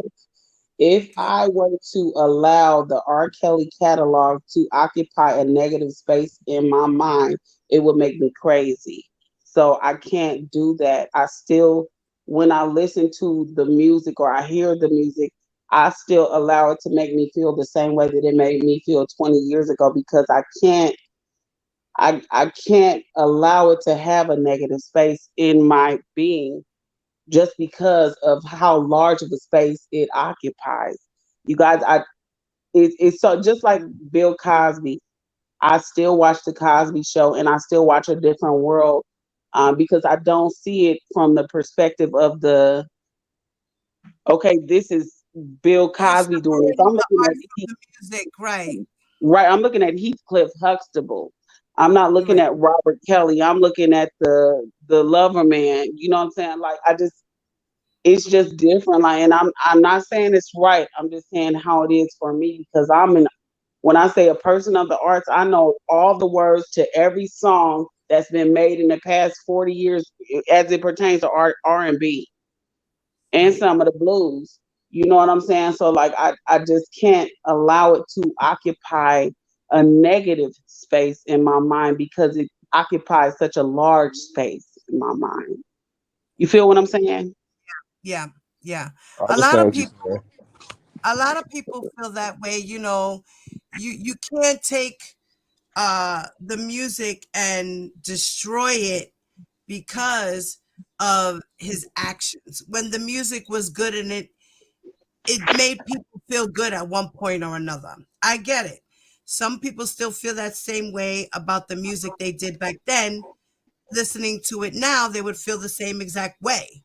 I understand. Me, when it comes to certain songs, I just would rather not listen to them because for me, it brings up the trauma that the girls went through and how he hid everything in plain sight. Some songs I can still relate to and kick it, but those songs are more the songs about fun and, you know, just having fun, not the sexualized songs. The Okay, sexualized. what about Age Ain't Nothing But a Number by Aaliyah? I I was can't just get thinking about that. I Like, can't. here I can't get I with it. am, and there you are. That's my shit. I can't just. When I was young, that was my shit. I did think like that. Yeah. I thought I Right. was And able it ain't to. nothing It but a made me number. feel right. It made me feel like, oh yes, this is my song. I am a teenager, but I'm grown Mm-mm. enough in my mind to be with an old enough man. And at that time, I was already sexualized and I was already abused and I went through all the things that I went through. So in my mind, when that song came out, I was already ready. I was like, yes, that's right. Age ain't nothing but a number. So if I was 16 and a 22-year-old would approach me, I would be like, age ain't nothing but a number. And I would tell him the truth about my real. Mm-mm. You know what? I'm sorry. It's certain songs for me personally. But when he some songs he got kind of arrogant on. Like after '08, he was like saying stuff in songs like, if you thirsty, got that good lemonade and all that kind of shit. With After the Right. Trial. So when he was doing stuff like that, I was like, now you just being a dick. You know what I'm saying? Bruh, fuck you. But that old stuff, I am right it's now, still hit though. Cheeky. So like I said, I I'm don't sorry. listen to it like that no more. Okay, Cheeky. I will too. Shit, I can't. I'm at work. But yeah, I don't listen to R. Kelly's music just because I know that some of the songs written for girls. I Right. know that now that most of all of his money that he made off of his records went to the minors he was paying off. You know, Right. Mm-hmm. Right. I can't support it. I mean, but I don't knock Right. anybody I that would do never. listen to his music. Right. I would never like anything that he puts out new or anything of that. I would never download it. No, I would never give him props or any type of recognition for the shit he's doing because I know that that money is funneled to support Joy, who needs to be home. exactly. Right now, I get that. Now, I have not purchased a new album, but I think that everything up until maybe 2019, I probably had already had anyway already in the vault, and I already paid for it.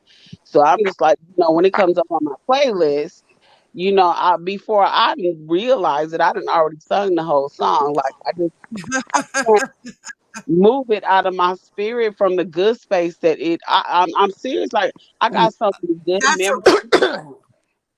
that Like was I the one can't. that I didn't like either. I like the crotch on you. That shit was just OD outrageous. I Yeah, can't. now that's some bullshit. I ain't I didn't like had that that. song. That ain't on my That's not. playlist. Good night, SK. Hey D, but you know that song I remember I Good night, told you Aaliyah was mommy. on? When she The was like what? she had to be like that one Aaliyah had to be like 14 years old and she was singing like a duet with him. I think that Your Body Calls the Oh remix. I don't yeah, like it that song either. was the I'm like, I don't know remix. why he even thought about doing that or putting that young ass girl on that track. What about when he Right, said you got that vibe? When he was doing you got that vibe. When he Yeah, said right. Aaliyah. And little he shouted out Aaliyah, Aaliyah. yeah, He little even Aaliyah shouted out probably she's like Montina 12 Woods. years old. Oh man. He even shouted out Montina Woods. Right, like so I don't understand what does a 12-year-old have? What does What a vibe is a 12 12-year-old? What vibe does she have at 12? Hey, With Diva, yeah. did you see, what's her name? Beautiful Brown Eyes. She said you could use her Bruce and Carey interview if you like. It's just the sound from 2018. uh, oh, what? Bruce and Carrie interview where? Yeah, he's speaking about the recording contest in the comments. Beautiful Brown Eyes. Oh, I didn't see that. Go No, I up, didn't see that. Diva. Go up. Where is it? Good night, SK. Good I'm night, gonna Because plug it. SK. it's just so crazy to think about how long this has actually been going on in our culture, just period. Like And the it's still older, going Got on. the link. yeah, I it still got you right goes now. on. Yes, Sharice. Like, Exactly, She said Sharice. you can use my Bruce and Carrie interview if you like. It's just the sound from 2018. He speaks about the recording contract. Mm.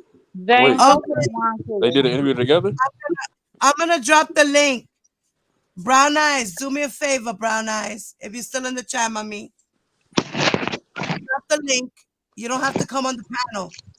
Just come on so that come Exactly, Carey. in backstage so that you could drop the link for me in the private chat. I don't know if you know how to do that. Okay, so What? Oh is shit. Levi gonna admit to the messages he sent to Choke about Dana? You gonna what? Levi was talking about Dana and some messages Choke showed on his channel last night. Yeah, we have Lima, Dana, Skylight, and Angie on the panel. On whose panel? Skylight Levi. dumbass is up there now on Levi's panel. What Oh, is man. Andy and Dana getting into it? What they talking about? I don't see the only person I see up there is Skylight. Oh, Sky Knight.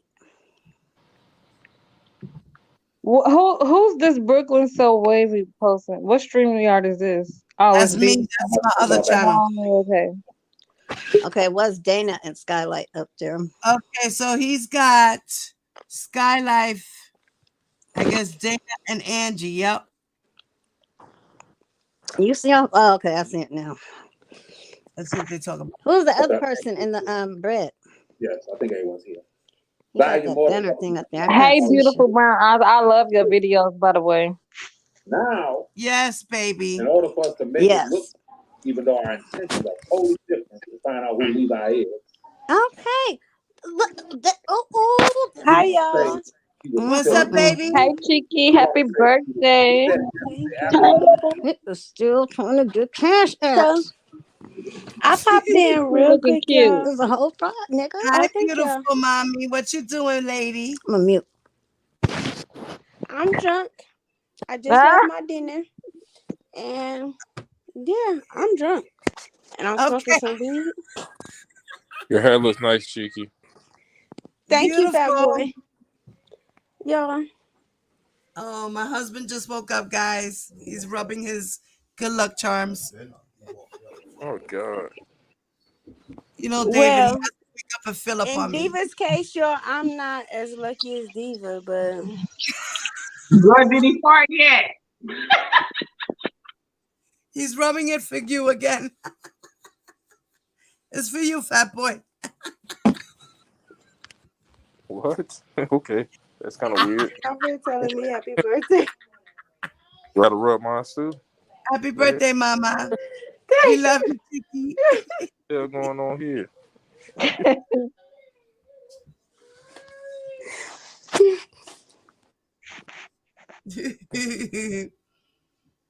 Okay.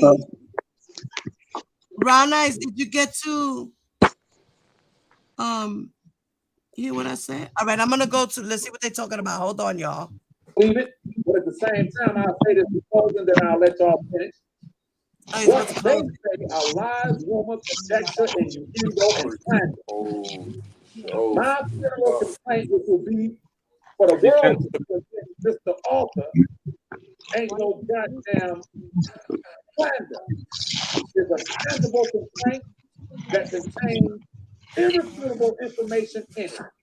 Everything that I do, everything that I've done, I make sure that it's sound and irrefutable. Well, I got a question. Can I ask a question, please? Yes, Dana, stand up and tell your name. Social Security number 2. I got a question. Wait.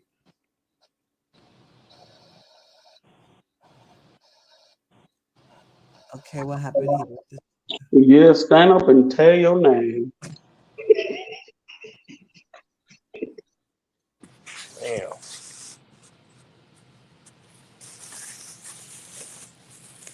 Anybody here?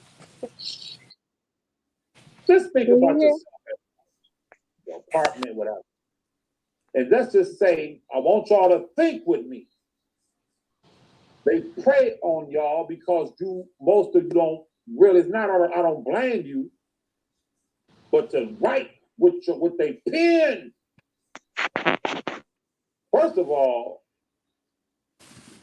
if you work a job and you have a niece or nephew and you say, you know what, I'm about to write a book.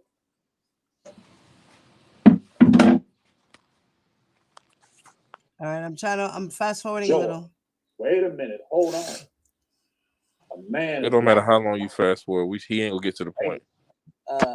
Challenge the sky. Hold on. Until he badmouth Kels. Okay. You got the flow, sweetie. Go ahead and tell me what you think about anything, everything. You got the flow. Okay, well, I mean, at first, let's start at the very beginning. Okay, I used to follow Choke No Joke until he badmouth Kels. Okay, at that point, and that's for anybody, you know, I'm gonna stop following you, and that was the end of that. Then when I saw you on there, I'm like, okay, well, you know, let's see what this is about. So he came on that. Now he's, you know, back. He's a Kel supporter, or he's at least looking at the case. Okay. So now I gave him another review. So it appeared to be, you know, a good thing, you know, from the start. You know, he did convince a lot of people to even take the time to look at Kel's case. And he has a whole different fan base and subscriber base than what we have, because when you look at the chat, he doesn't even have the same people. New York just became a no-fly zone. You hear me? Oh God, Don Snow's there. Don Snow jumped on the panel. Why they let that crackhead little boy on there? Are you kidding me? So They're gonna get lit. you know, it was then it was weird because over time, you know, people started getting crossed, like crossed out. The real Kel supporters, the people that there you go, they crossed Dana out, they crossed you out. You know, they people start getting. I got blocked. You know what I'm saying? I'm blocked from the chat, and I'm like, well, what I'm doing blocked? You know, it's weird that the true Kel supporters that have been there from day one start getting kicked out the chat. So then I had to look at it again. But what I don't understand is this, Levi. Why haven't the attorney sent a cease and desist letter to stop him from reading these letters? So are we saying that Kels did send him the letters? Or are we saying we just don't know at this point yet? What are we saying? Excellent question. I'm going to defer. I'm going to tell you what I think, but I'm going to defer to Dana. Dana knew it. I'm going to defer to Dana. What's going on, Dana? Yeah, I'm going to defer to Dana, and then I'm going to tell you what I think. Dana, go ahead, man. Golly, why you put me on the spot? I'm trying to sort out paperwork, and I'm trying to. But boy, you better tell the truth. About them letters, like I said, the first letter that he wrote, that was from the 2002-2008 case. That was in his intellectual property. Y'all know who stole his stuff. All the stuff after that.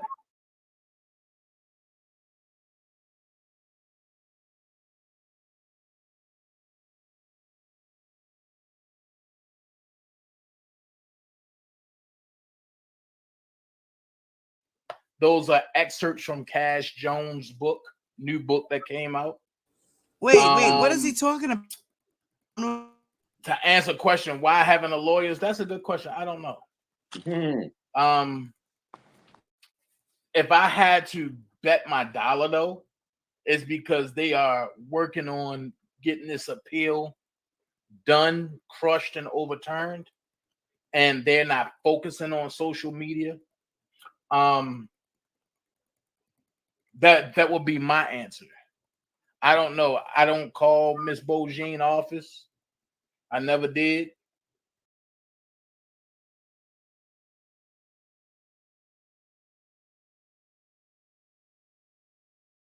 I never emailed Miss Bogine, nor did I ever call her. So, I mean, I'm just looking at all this pan out. Then you got then it's like you got bloggers talking about, I support Don Russell. Well, how do you support Don Russell over say people is upset because Kel's speaking? Let's go here. In 2002, did he speak? And when he did, that first letter that he wrote, But the lawyers then got, matter of fact, it was 5 letters then, and the lawyers then got them stricken to the point where the. Wait a minute. I'm confused. Hold on. Wait a minute. Dana's saying that the letter that Choke No Joke read the first time was from 2002, but R. Kelly wasn't locked up. So that boy can't help himself sometimes. Wait. Wait a minute. Time out. I'm just gonna say, Time out. Wait a minute. And then Dana just said 5 letters? How? What? Why would R. Kelly write 5 letters if he went in jail in 2002, signed whatever, he went to his hearing, he was in jail overnight, went to the hearing, they bonded him out for $750,000. He was out on bond the next day. So when did he take time to write 5 letters from the jail cell? That and I makes no thought sense. he can't write. But hello, where was he going to get paper and all of that? He was only in the bookings. But he can't write. He's illiterate. He can write. Let me tell everybody something. Please stop with the fucking shenanigans. R. Kelly can write. He only has dyslexia. Stop. He just decided to have people do shit for him. That's it. That's all. He was lazy. That's it. That's all. He could write. I'm telling you, he could write. He could read. Just So certain stop letters that. look backwards to him. That's it. Stop that, fat boy. I just want to know the truth. And how is it that R. Kelly wrote 5 letters when he was in the bookings for overnight? That's it. That's all. I'm confused. What? Is that what Choke No Joke said? That letter was in 2002? I didn't hear him say that. I don't remember. But you know how Dana is. Dana comes up with his own shit. Oh man. Oh, okay. Well, he gonna be roasted another week. Oh Lord. Well. Moving right along. I'd rather finish listening to Carey Kelly. Yeah. It's just different things that I have to do. I'm not speaking to my family. Some of my family members not go over my shoulders. I gotta don't. Answered it. Do you regret taking part in surviving R. Kelly? No, I don't. Because I'm still surviving R. Kelly.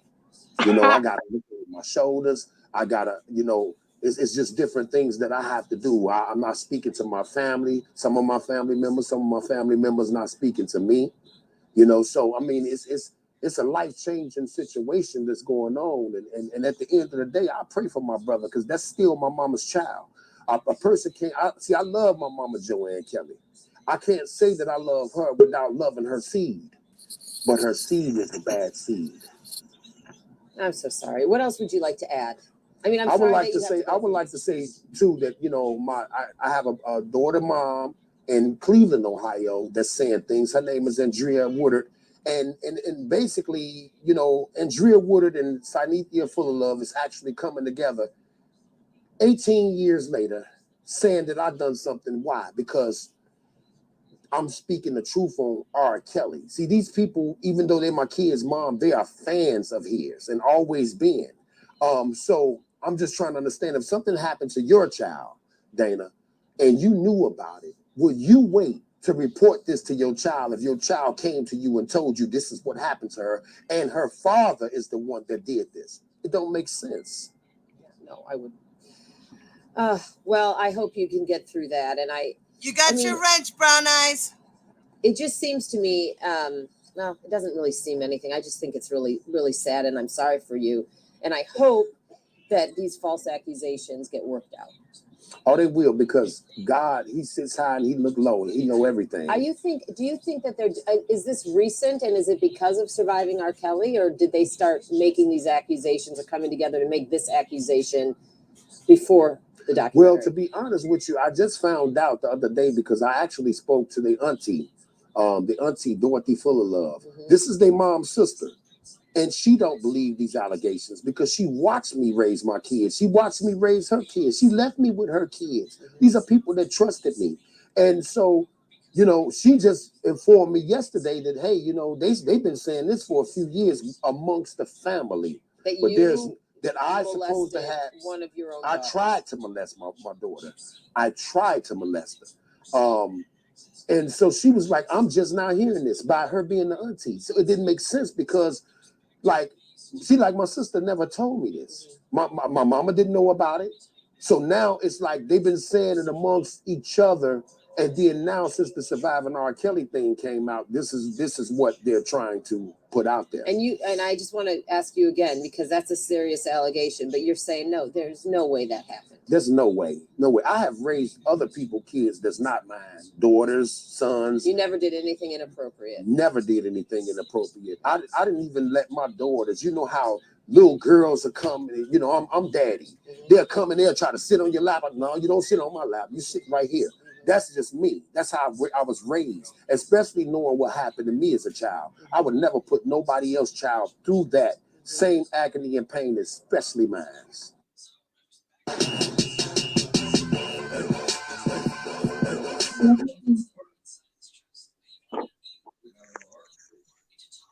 Okay.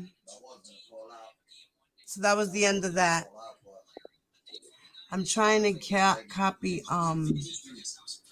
That boy answered Tia's question.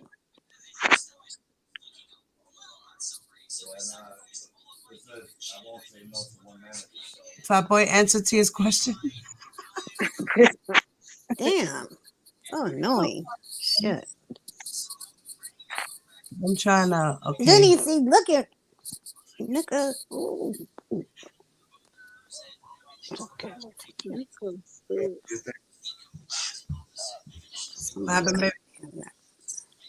I'm trying to She sent the link in the chat. Yeah, I'm trying to grab it. I don't know how to grab it, guys. Anybody know how to grab it? Grab it and do what with it? Send it to me in the I'm trying to grab it. In the private chat. Yeah, let me see. Yeah, and put it in the private chat. That's let me see if I can do it.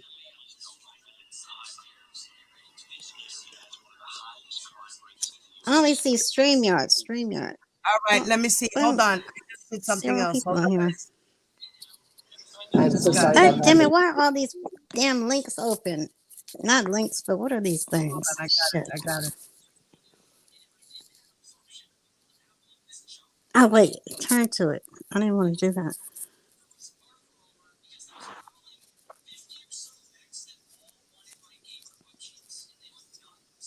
Where the hell? Wait.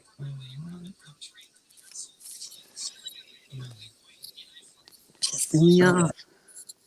I'm trying to get it right here, guys. Hold on. I saved it to watch later. What the hell is that?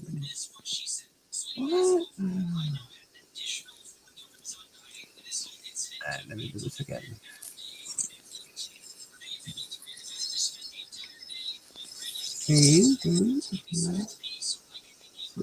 Watch later.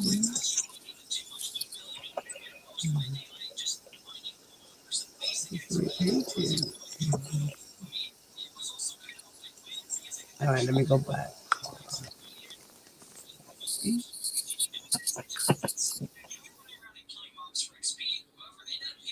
Okay, here we go. Found it. Got it. Hey, how's it going? Nice to meet you. It's clear he's no longer living the high life. This area has one of the highest crime rates in the US. Thank you, Lynn. It's Benjamin Zahn from the BBC. Let me give you a wrench, Lynn. Yeah, I'll be the guy asking you. Nice to meet you. We're joined by Carey's cousins and Now I can't hear shit. his son Trevor. Go on. The brother Everybody Bruce should is be on also mute. on his way. I put it in the private chat, Diva. Sitting on our Okay. mom's lap. I got it, mommy. I'm playing it now. Sorry. You look pretty similar, don't you?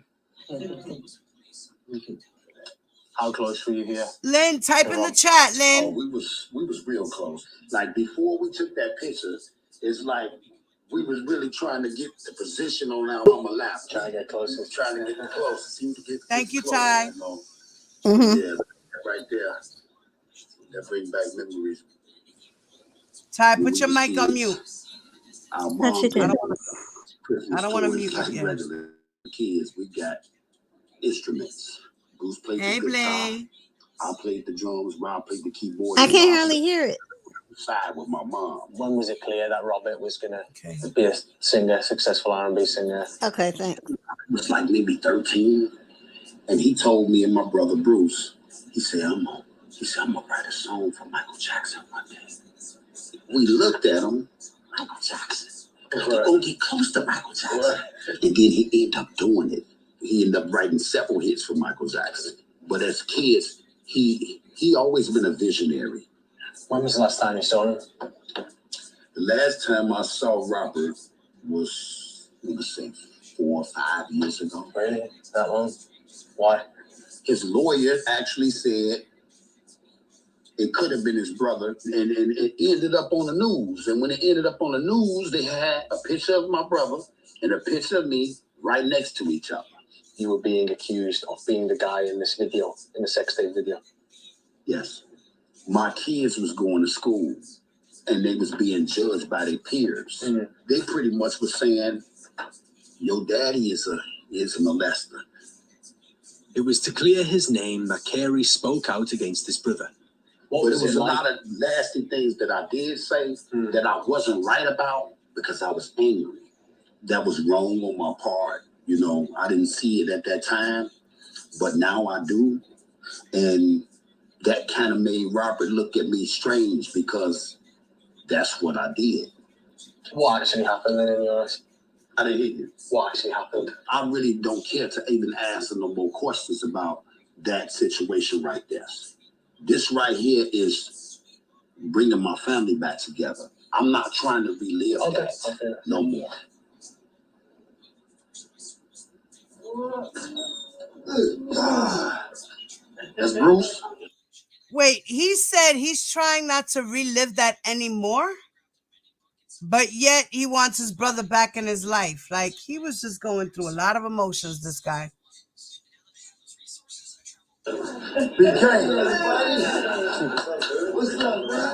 Bruce is R. Kelly's older brother. At one time, he acted as the singer's personal assistant.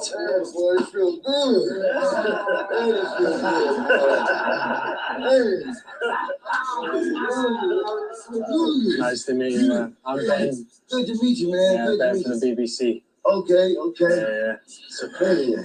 Boy, this is good. This feels good, man. A lot of people say a lot about Robert Kelly. Who is the real Robert Kelly for you?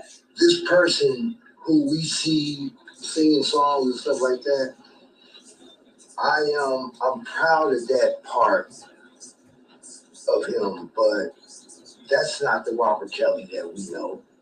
Did the fame change everything in terms of your relationship? Some for the better and some for the bad. I mean, do you feel like you guys have been left behind a bit?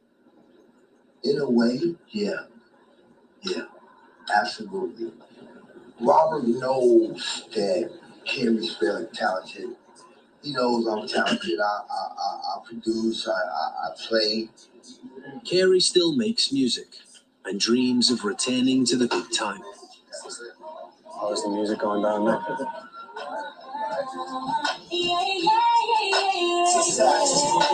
My court cases got me twisted. I ain't bragging about jail cause I ain't missing. I'm out bigger flags of a wall. And brothers screaming down the hall asking guys to make another call. And brothers trying to set the sleep at night. I'm feeling guilty for the time I did it, feeling the pipe. I'm digging on another song by Carey Kelly. Bruce, are you surprised that you've got a brother who's clearly talented and you've got another brother who's extremely famous and has the ability to, I suppose, help you in the music industry. Are you surprised that he hasn't helped? Yeah, I am. I am surprised. Robert once asked me to talk to Carey, and he was going to give him a one-shot record deal. It would entail him to do a favor, Robert, and Robert would entail give him a one record deal. I don't understand it, because why do you have to make a deal with your brother to give him a deal? Why not just put him out there? What was the favor? Why not just put him out there? Why you gotta make a deal with your brother, R. Kelly? Huh? Why couldn't you just say, look, you good, bro? You good, bro. I like your style. I like your shit. Work with me. I'm gonna work with you. No, instead you said, bro, if you pretend to be me on a video, I will give you a contract. And now Carey Kelly saying that that was all a lie? At the time, he wanted Carey to... No, I'd rather not talk about that. Well... I'd rather not talk about that. Oh, okay. Yeah. Was it that? Out there, until give him a one record deal, a one shot to talk to Carey. Yeah, I am surprised. Robert once asked me to talk to Carey, and he was going to give him a one shot record deal. It would entail him to do a favor, Robert, and Robert would entail give him a one record deal. I don't understand it, because why do you have to make a deal with your brother to give him a deal? Why not just put him out there? What was the favor? At the time, he wanted Carey to... No, I'd rather not talk about that. Well... I'd rather not talk about that. Oh, okay. Yeah. Was it something to do with the tape? I'm not talking about that. Okay.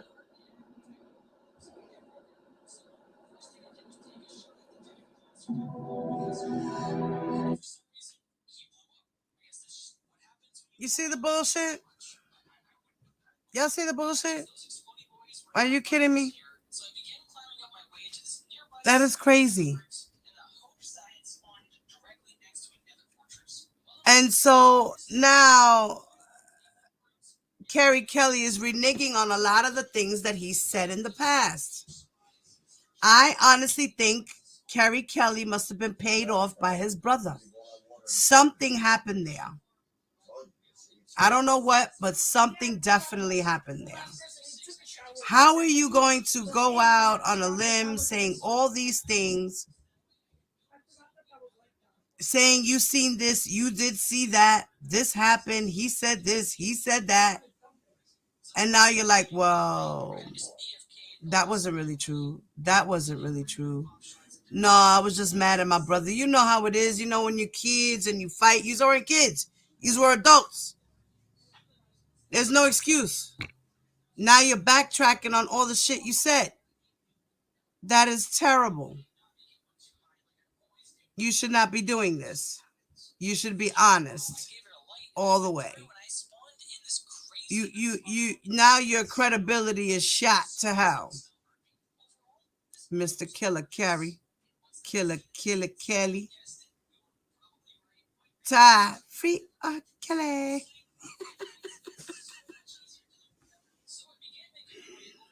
I bet he won't get on the stand to testify. Right.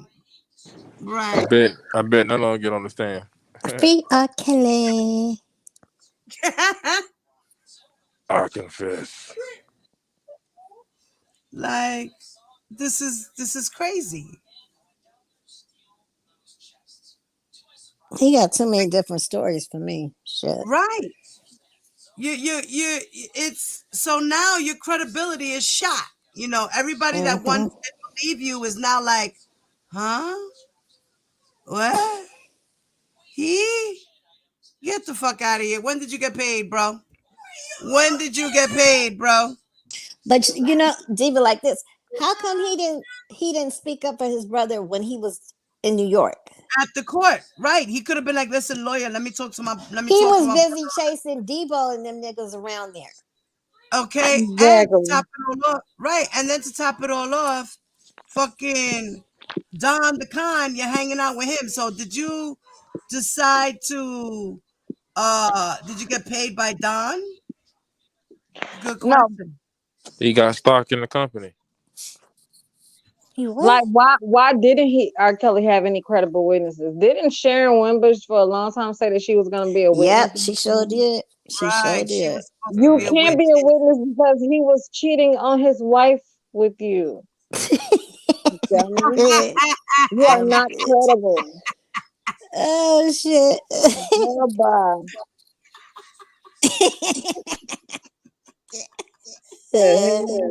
Rico They gonna Rob. let the mistress get up there. Okay. Yeah, the mistress slash nutritionist slash peekabooist and The mistress Peekaboo is fucking she said she saw everything. She saw through the skirt. She saw the pictures.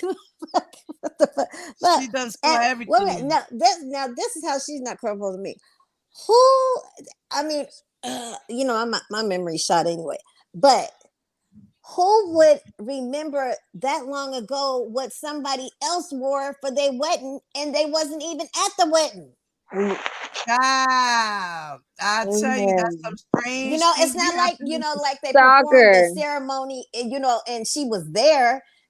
Right. They went somewhere else, didn't they? They went somewhere else and ran off and got married. R. Kelly and what's her name? Drea Kelly. Yeah, he had a plane fly over or some shit. Yeah, not him and the puppy in the helicopter. Right. He had roses and all types of things. But Jumped you up wasn't out of even a there at the plane. wedding, so how do you remember what they had on that long That's crazy, ago? right? She was jealous of Andrea. Shit. She wanted to It's be so her. weird. So weird. She is a whole stalker. Like, how the fuck do a lot of you people know what went on when none of y'all were really Hold on, there? hold on. She was in an interview and somebody asked how long has it been since she seen R. Kelly or whatever. She say 20 years. Well, Yeah, bitch, Choke what if you asked her that. over here? You don't even know this man for real. Get your ass on, groupie. He just slept with you for a minute. That's all. Wasn't it supposed to be a baby involved? With No? her? I thought I heard something I somewhere. wouldn't be surprised she act like a chihuahua crazy baby mama. I'm gonna go on mute real quick, guys. Give me a second. She knows everything about him, his life, everybody he was around, and everything. But you only worked for him for what, a year? A year. From Keith. How do you know all this? I mean, she knows about every witness, every victim. She gets all her information from Keith or whatever his name is. Keith. Yeah. Say it with me, Stop fat doing boy. that. Keith. Whatever his name is. His name is Free R. Kelly. That's what his name is. Where's that goddamn Lysol?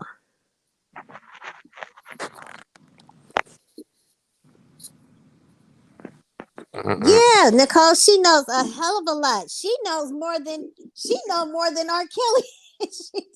That bitch, she just knows too much.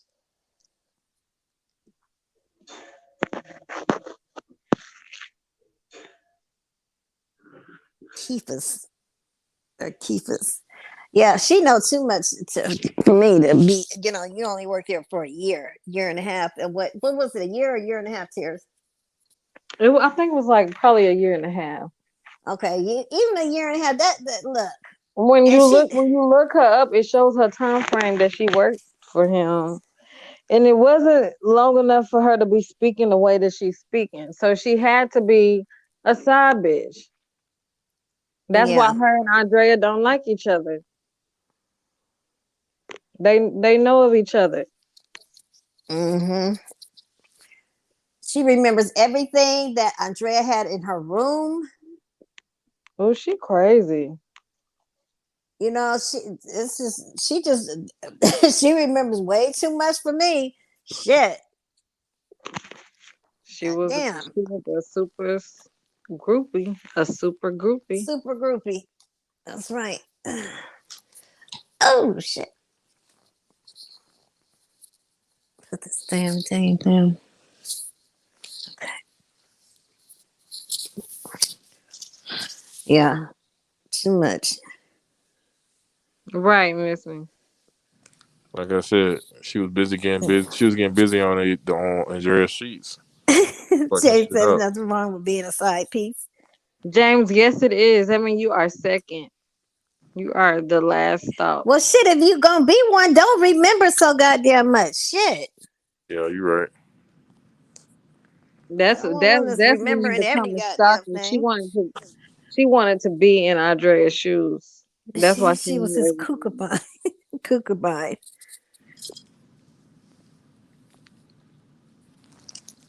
Yeah, she's something else. I would never want to know none of my damn business. James, shut. Shit. You said better than third. No, it's always first. And when did they call it quits? Who? Her and R. Kelly. I don't. It says it, but it was only like a year and a half that she worked for him. But you saying that she was his side piece after she worked for him? She was during the whole goddamn time. Side piece. She allegedly. I'm back, y'all. I gotta put my. Well, This is quite a little. I wanted you guys to Stop. check this out. You guys all have heard of Nexium, right? Huh? You guys have heard of Nexium? Yeah, that With that Keith other Raniere and pedophile. Yeah. yeah, the girl from Smallville. No. What I missed? You didn't miss shit, Debo. Dabowski, what you miss? What you miss? Wait, do the Moski. And you can shout out to the side piece. Que tú eres loco. Go sit over there, you crazy ass. Do the Moski. Do the Moski. That's what's the thing called her. No, do the Moski. I like that one. Do the Moski. Yeah, he got 120 years, right? 125. Something like that. Well, check this out. Oh, you missed Carey's I Confess, Do the Moski. Yeah, that's what you missed. You missed the interview with Tasha K. He raps worse than you do. He confessed. He confessed all R. Kelly sins. Do the Moski. So, the girl from Smallville, which her name is Allison Mack, Keith Raniere actually had this cult thing on, trying to convince people how to better yourself, how to self-improve, and, how fear is a cause of a lot of reasons why people are the way they are. And is that enough? You could have given me more than that, baby. I was scared. You could put a little more than that. And you didn't have to do that. You could have. There's no juice made? Okay. Can you make juice instead of making just a bottle? I mean, really? Thank you. I had another bottle, but I think I added too much sugar. He's not a rapper. He don't even write that stuff. Boy. Well, it looked to me like you was rapping in the video. So Allison Mack, she also went down. She's went down with Keith Raniere for sex trafficking and recruiting women and branding women. Yo, Ty sounds she eating turkey bacon. Ty, you eating turkey bacon? David said. I will if he does. She said she will if you do. I don't do turkey. He said he don't do turkey bacon. He do regular bacon. Give him all that fat and grease and shit. No regular bacon, David. No regular bacon. Squeeze juicy fat. Mmm. No. Look, that's what has you farting and stuff. You know, that's what has you farting and stuff, David. Diva, you just said it. I got that from I got that from you. Shit. Oh my she was God. making McMuffins for the miners. And she's on a tape or two. Right, Rockin'. I think she's on a tape. Well, exactly. Why wasn't she called to the stand? Because she has been compromised. Hello. A part of the case. The scheme. You always look good, sexy. They got her on tape too. He took his suit off. Oh, good. He took that John Travolta suit off. Don't touch me down there. I love you. Don't touch that. Let me touch you. It's not I'm gonna yours. touch you anywhere I want to touch you. No sex online. Huh? Come on.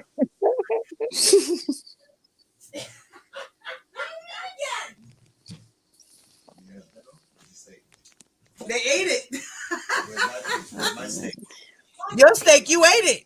Oh, because everybody had a fucking piece when I made mine. You had 3 pieces, didn't you? And the daughter had one and he had one. Well, he had 2 pieces. Oh, I didn't know all of that. So where's my other? In that stomach, you better go pump it out. I'm sorry, guys. I should have went on mute. I'm sorry, y'all. My husband's getting ready to leave for work, so y'all already know.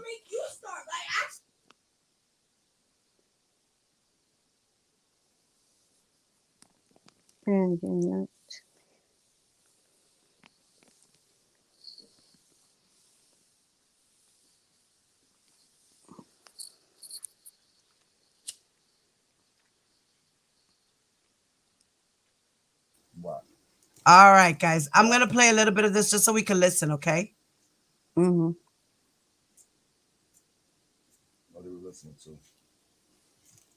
Allison Mack. Tomorrow, A story about sentencing Allison day Mack. for disgraced upstate New York self-improvement guru Keith Raniere. The Nexium founder had followers that included actors and millionaires. The actress Allison Mack is out on bail after facing a judge in Brooklyn. Prosecutors say she recruited women into a sex trafficking sorority disguised as a women's empowerment group.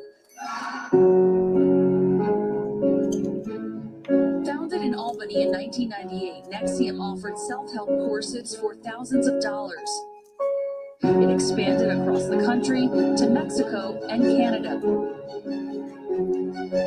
In 2015, a secret female-only society was added called DOS, or The Vow, with masters and slaves. See, that's when it really started getting twisted. Because he always had a sex cult. He always had sex with different women in there. And he would keep it a secret from other women. But then when Allison Mack came on the scene, he had her recruiting other women and then decided to start branding them into this secret society called J Ness. And this is DOS. Keep paying attention, guys.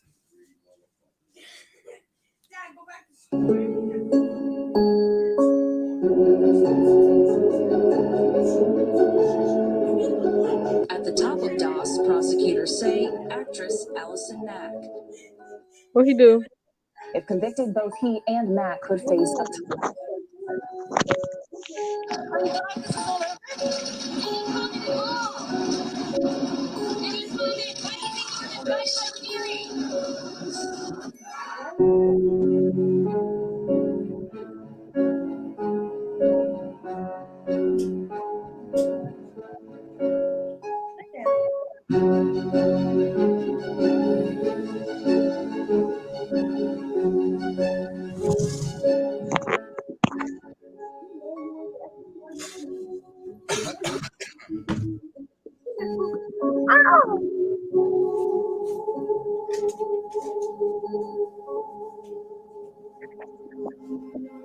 Allison Mack was born to American parents in 1982 in West Germany.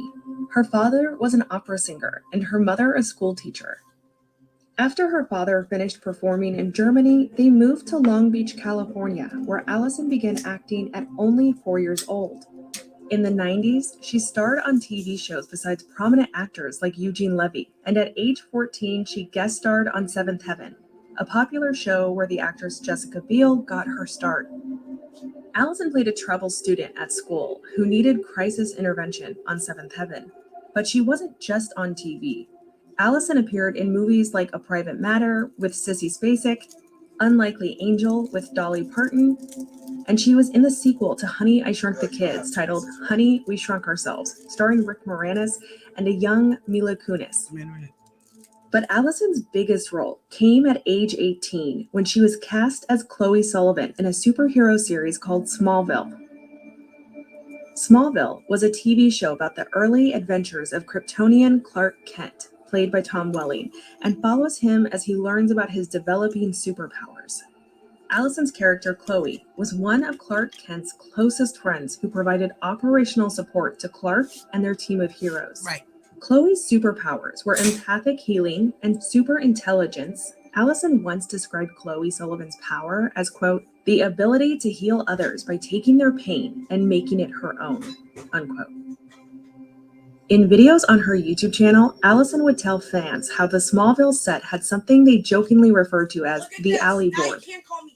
It was a board Allison stood on when next to her co-star Tom Welling that gave her about 3 to 4 inches of height, being as Allison is only 5'5" and Welling is nearly a foot taller than her, standing at 6'3". Allison starred on Smallville from 2001 to 2011, and the show's success heightened her career. She was nominated twice for Best Supporting Actress on Television and earned 2 Teen Choice Awards for Best Sidekick. Right here beside, second year in a row, TCA winner, Choice Sidekick, Allison Mack. All the fans that voted for me for the Teen Choice, thank you so much. It is so lovely. We are all the way up here in Vancouver and stuck in a soundstage the majority of the year. So the fact that we get to hear the applause through the award shows is so cool and feels so good. So I don't know, all actors want to be loved. And this is just such a lovely way of feeling that kind of warm embrace from your fans. So I really appreciate it. Allison allegedly amassed a net worth of $7 million and was featured annually at Comic-Con and made media appearances often. But as Allison Mack played the audience favorite and Superman's sidekick, little did she know that one day she would become the sidekick to one of the most nefarious cult leaders in U.S. history. A man named Keith Raniere.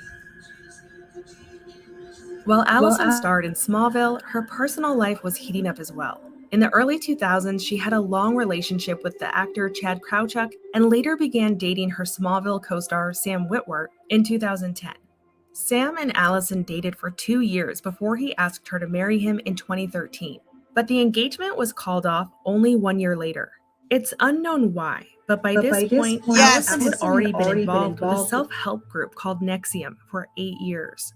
Allison was introduced to NXIVM in 2006 by her Smallville co-star Kristen Crook. Smallville was filmed in Vancouver, Canada, and Vancouver was also home to one of NXIVM's headquarters. Keith Raniere learned through the grapevine that Allison would be attending a NXIVM workshop that would last an entire weekend. Knowing who she was, Keith put out orders to have his most successful, wealthiest, and highest-ranking members fly their private plane to this intensive and never leave Allison's side. Their goal? To charm Allison Mack and make her first intensive special. Cult experts would later call this love bombing. Love bombing is when someone overwhelms you with loving words, actions, and behavior. But unlike real love that comes with no strings attached, love bombing is a manipulation technique used to win over your trust and affection in order to get you to do something. For reasons unknown, Allison wasn't happy with her TV acting career, and according to NXIVM insiders, she asked Keith to make her a great actress again. Allison had no idea that at only 23 years old, the darkest chapter of her life was about to begin.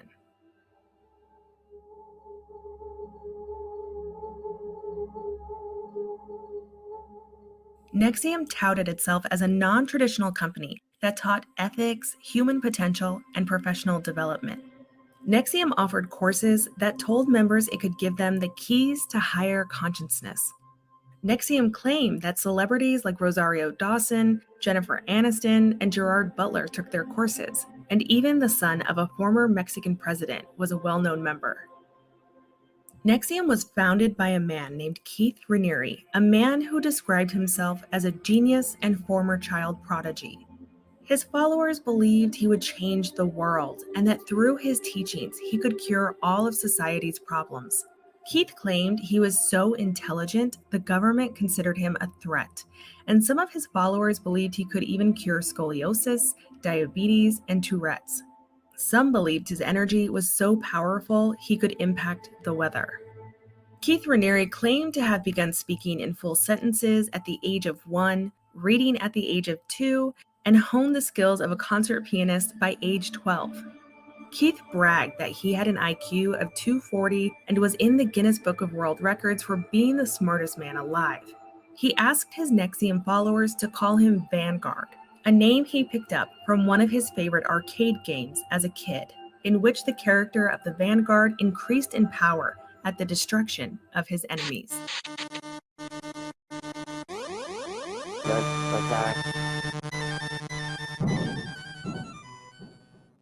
Keith told everyone he was a scientist and philosopher and said he had 3 graduate degrees. Keith also claimed NXIVM's courses were better than getting an MBA, something he didn't have. The truth is, Keith did play piano, and he played piano well, but he was only in the 1989 Australian edition of the Guinness Book of World Records, and it's reported the IQ test he took was non-standard, unmonitored, and taken at home. Keith also tied for that title with other individuals. His college transcripts that were later revealed showed Keith was on academic probation, and his grade point average was a low 2.2. To draw people into NXIVM, Keith told people, quote, "There's no problem with the planet, it's the stuff we do. You will become that which you want to see in the world," unquote. Keith made people think they were in full control of their lives and that anyone who wanted to complain about problems in their life was what he called being at cause. Being at cause was something Keith taught, claiming that people are responsible for everything in their lives, all successes and failures, all feelings and reactions. Keith taught that a person cannot blame anyone or anything for their suffering, and that there are no victims, only people who have attached negative meaning to an event, person, or thing. Basically, it's a fancy way to victim blame, stating that a victim is partially or fully responsible for the actions of offenders. Keith told those who took his courses that NXIVM could save the world by training people to become ethical leaders, and that he could enlighten people to have more control and understanding about who they really were, thus creating a better world. Keith claimed he was celibate, like a monk, but this would turn out to be anything but true. At best, Keith was a life coach with wild marketing claims. At worst, he was a con man and a sadist, designing a cult and psychologically breaking down his followers while indoctrinating them through his programs. Say, these food bars are really tasty. I didn't know Amway makes food products. Amway offers over 350 different nutrition, personal care, home care, and houseware products. They're more than just a soap company. Well, how come you know so much about Amway? I have my own Amway business. You mean you're leaving me? No, my husband and I are building financial independence as part-time Amway distributors. 5 minutes, Mr. Holt. Is that opportunity knocking? Discover today's Amway. After college, a young Keith Raniere joined the multi-level marketing company Amway. Keith later put his Amway knowledge to use by creating his own MLM company called Consumers Byline, which sold discounted groceries and supplements. Consumers Byline generated revenue up to $33 million a year before being shut down in 1997 for operating as a pyramid scheme.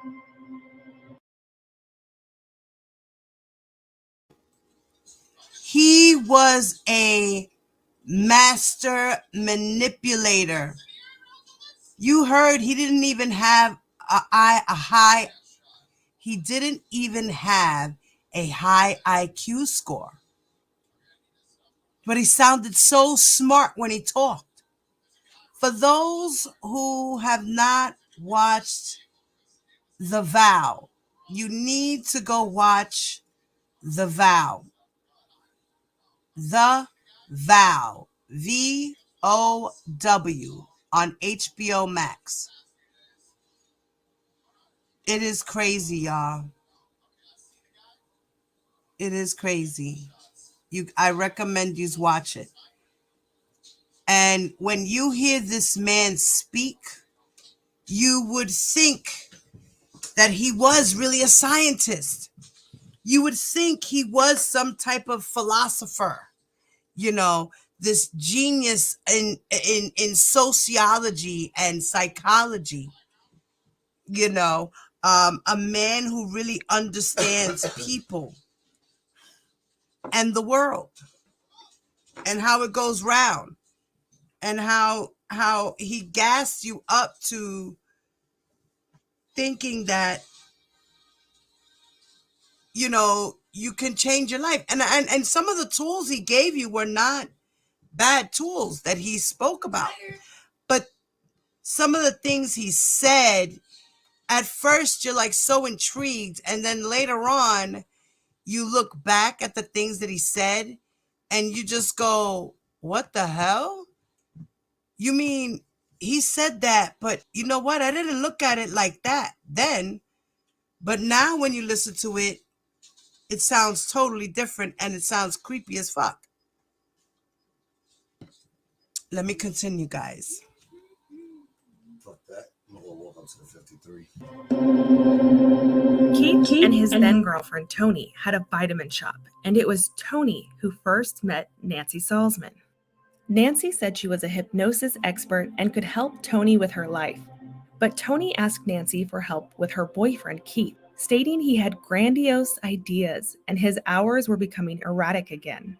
Nancy listened and said, quote, "Oh, that's easy, I can help you. He's a sociopath," unquote. Keith and Nancy met, and 4 days later, Nancy, with glazed over eyes, told Tony, quote, "You don't know who he is," unquote. She got locked up Only too, 1 Nancy. year later, Keith and Nancy launched Nexium. In a court deposition from November of 2000, Nancy Salzman claimed to not only teach hypnosis, but NLP. NLP stands for Neuro-Linguistic Programming, and it's meant to influence human behavior through touch, tone, and hand movements. NLP is what Tony Robbins claims to use, as many other self-help gurus do too. You may have heard about NLP online, as it's used by many in the life coaching community, and in the past, NLP has been used by pickup artists and con men. That does not mean everyone who uses NLP is a bad person, but some bad people have used NLP, including Keith Raniere and Nancy Salzman. Tony Robbins claims he studied NLP under a man named John Grinder, the founder of Neuro-Linguistic Programming. It's John Grinder's teachings that Nancy Salzman claimed in a court deposition to have used on everyone she claimed to help. When Nancy was asked in her deposition how she performs NLP techniques, she said, quote, "By talking to the person. It's a talking type of therapy that acts as a conscious and unconscious process. It's a model for human behavior change," unquote. In this deposition, Nancy admitted to only having worked for 1 year as a registered nurse, as she was studying and teaching hypnosis and neuro-linguistic programming full-time. The father of NLP, John Grinder, wrote in his 1979 book that NLP will, quote, "get you almost everything," unquote. But many licensed counselors and psychologists consider NLP to be nothing more than pseudoscience and a tool used for manipulation. Together, Keith and Nancy designed all of Nexium's courses known as ESP, which stood for Executive Success Programs. One 5-day ESP intensive could cost new students $10,000, and it wasn't abnormal for each daily session to last 13 hours. From the very first ESP class, new recruits were told they were going to get uncomfortable and that they needed to get out of their comfort zones. Students were then taught how to bow when entering a session space and how to shake hands differently. Nancy Salzman would come on video in these introductory classes and talk about limiting beliefs, and she would tell new recruits that there will be a part of their brain that will try and reject what they're learning and feeling. But Nancy assured them that was normal. She basically said, just go with it. After Nancy was done speaking on video to these new recruits, the Nexium coaches facilitating the ESP would ask students to write down what they called a personal emotions inventory, where they attempted to open students up to suggestibility by giving them a worksheet with intrusive questions. Questions such as, what's the thing you most regret in life? What was the most positive relationship in your life? And their questions went on. What was the most negative relationship in your life? Describe the situation. And even, what do you most regret in your life? And who do you love most? This was an attempt to get new students to be vulnerable and share deep things that they might normally reserve and keep to themselves with the Nexium teachers. It was on this fateful night in 2006 in a Vancouver hotel while taking her first ESP that Keith's inner circle honed in on Allison Mack during her first meeting, like prey. Nancy offered to fly Allison on their private plane to New York to meet the Vanguard, something that wasn't done regularly, as new members didn't get to meet Keith until completing at least one 16-day intensive at a cost of $7,500. But if there's one thing cult leaders love, it's a high-ranking member with celebrity status who will cast them and their organization into a new spotlight. And this is how Allison became Keith's prized recruit.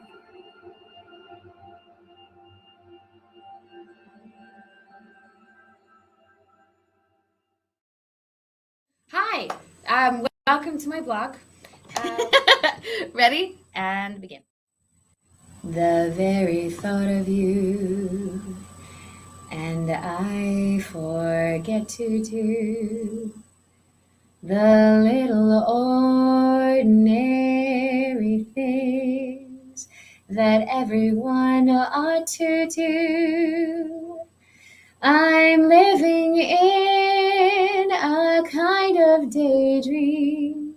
I'm happy as a king and foolish, though it may seem to me. Allison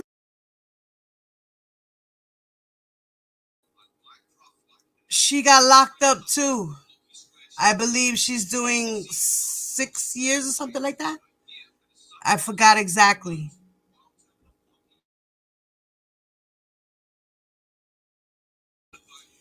But you see how he worked the system? You know, he made it work for him. He did this pyramid scheme, learned how to do this pyramid scheme, and figured he could come out and do his own thing. And so he did. And he had been doing this for many years.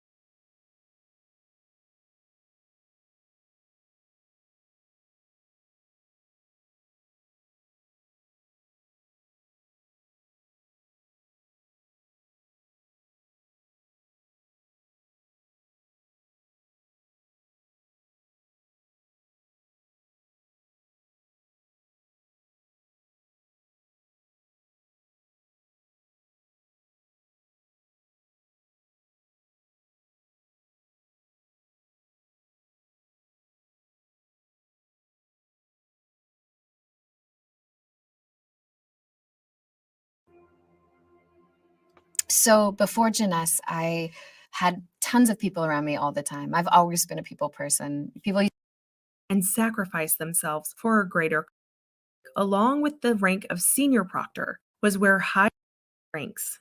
Just how it's difficult to move up in rank. Started to do the work in Nicole's lab, do the work. To which she replied, quote, she feels art is and then tells to most of them this was a lie. In games. In a kind of daydream. I'm happy as a king, and foolish though it may seem to me. Allison's first meeting with Keith was during one of his late night volleyball games, which he played often with NXIVM members several times a week from midnight to 7 a.m. Keith was also known to wake members up in the middle of the night to take long walks with him, where they would talk about whatever Keith had in mind. These late night walks and games were done in an effort to sleep deprive members and lessen their critical thinking abilities. And it was easy to do, often, because Keith and a large group of NXIVM members lived in a suburb in upstate New York called Clifton Park, and many of them even lived together. Getting to go on a midnight walk with Keith was considered an honor. NXIVM members were amazed at how little Keith slept and yet still managed to be so productive. They claim this had to do with his high intelligence. But unbeknownst to most of them, this was a lie, as Keith was well taken care of during the day by hordes of women in his inner circle who did his errands, laundry, and cooked his food so he could rest, while he made them adhere to a strict 500-calorie-a-day diet. Allison decided to work with Keith because she wanted to improve her acting. In many of her videos on YouTube, Allison tells her audience how art is her sole passion in life. And in their first meeting shown here, Keith asked Allison why art is important to her. An exhausted Allison ponders his question and then tells Keith that so much of who she is wrapped up in art, and that film and art brings her so much bliss and joy. Keith tells her, quote, "You know you can practice generating an extreme feeling of joy over anything," unquote. He goes on to tell her how NXIVM has courses that can help her generate that feeling anytime she wants. And for the first time, but certainly not the last, Keith dismisses Allison's love of art and tells her, quote, "What if artistic endeavors were really bogus? What if art is just an excuse for those who couldn't do?" Unquote. Keith goes on to tell Allison that her most exciting feelings should be independent of art, and if she feels art is necessary to bring her joy, then that in itself is a self-condemnation. It's obvious Allison starts to get confused, and she nervously laughs and then begins to cry. Keith asks her why she's crying, and she responds, quote, "Because it's pointing at something I've never thought about, and a part of me is kind of freaked out about accepting this. I'm used to that self-condemnation. I'm comfortable with that. If I let go of that belief, then I have to trust that I will be capable of giving myself that feeling, and I don't necessarily trust that right now. And so that's scary because I want that feeling," unquote. And as they leave each other, Keith asks Allison, "Do you hug?" To which she replied, quote, "I hug and I kiss." Keith, the pretend celibate monk, was known for kissing all female NXIVM members on the lips with every hello and goodbye. But it was Allison who initiated this first kiss before she was even a member.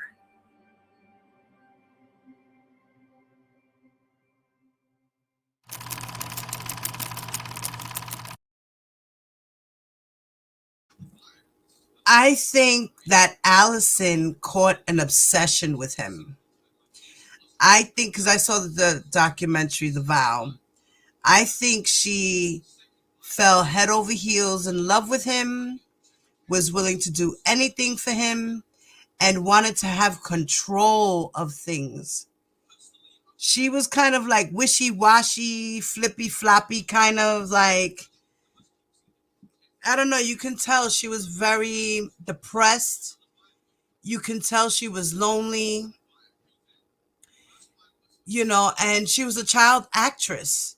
So maybe a lot of that had to do with the way she was feeling inside about her self-esteem and things that were happening. I mean, she was on Smallville for a long time. And she stopped working, and then she went to find herself, and she found NXIVM. They made her feel a kind of way because the other girl dragged her in. Okay, and that girl wound up leaving. The other actress that was in Smallville wound up leaving. I forgot her name, Nikki something or something like that. So it was quite wild. It was quite wild. Quite wild. And oh, that's my husband. Let me continue. Let me let the rest of this play. When I When first I came first to came to ESP, ESP, I I had on the surface something that seemed to be like the perfect life or a pretty good life. Like superficially, materialistically, I was very successful. I had the job, I had the dog, I had the car, I had the boyfriend, I had the blah, blah, blah, blah, blah, blah, blah, blah, blah, the clothes, everything that I thought I needed in order to be okay. And yet I couldn't stand to be with my family for more than 2 hours at a time. And the idea of being honest with even my best friend was something that was so far outside the realm of possibility that I just kind of thought you always lived your life inauthentically. And when I came to ESP and I started to do the work in the Goals Lab, do the work in the classes, I started to transform in a way that I never expected. Like, I literally didn't know that you could spend time with someone and not be nervous. I literally didn't know that it was possible to have a week with your family where you didn't feel like leaving.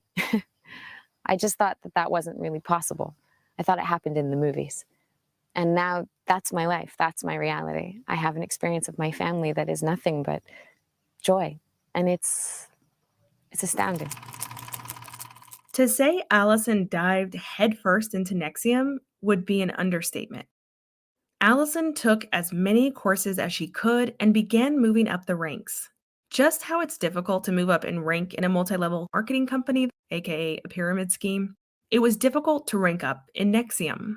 That's because Nexium was a multi-level marketing company, with Keith as its CEO. Nexium's ranking system was called the Stripe Path, and to move up the Stripe Path, you had to do 3 things. Continue shelling out thousands of dollars to study Nexium's curriculum, recruit others, and get rid of your disintegrations. The rank of Proctor was the first paid rank in Nexium. This rank, along with the rank of Senior Proctor, was where higher ranking members would earn commissions on whoever they recruited, as well as whoever their recruits recruited, and so on down the pyramid. But a Nexium member couldn't become a Senior Proctor without first spending around $1 million on Nexium's teachings. Only one rank past Senior Proctor was the rank of Counselor, but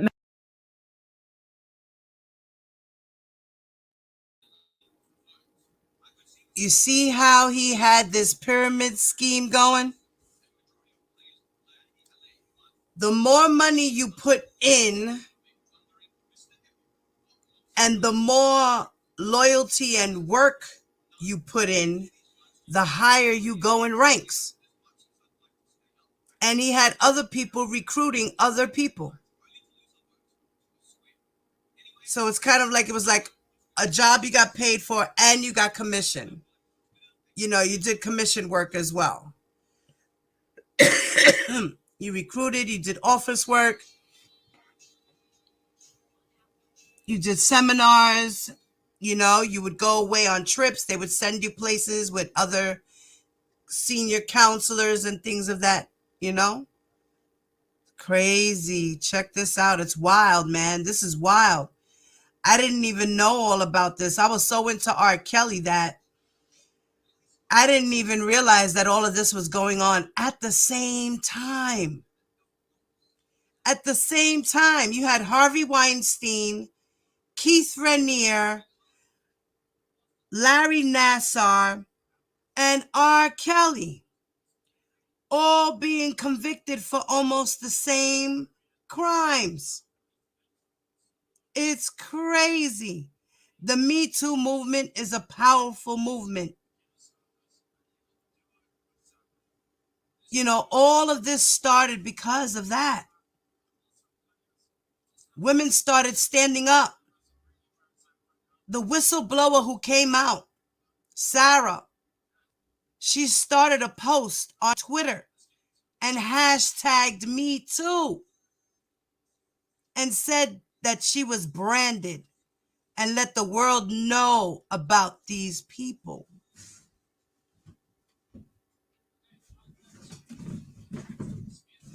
And Jeffrey Epstein.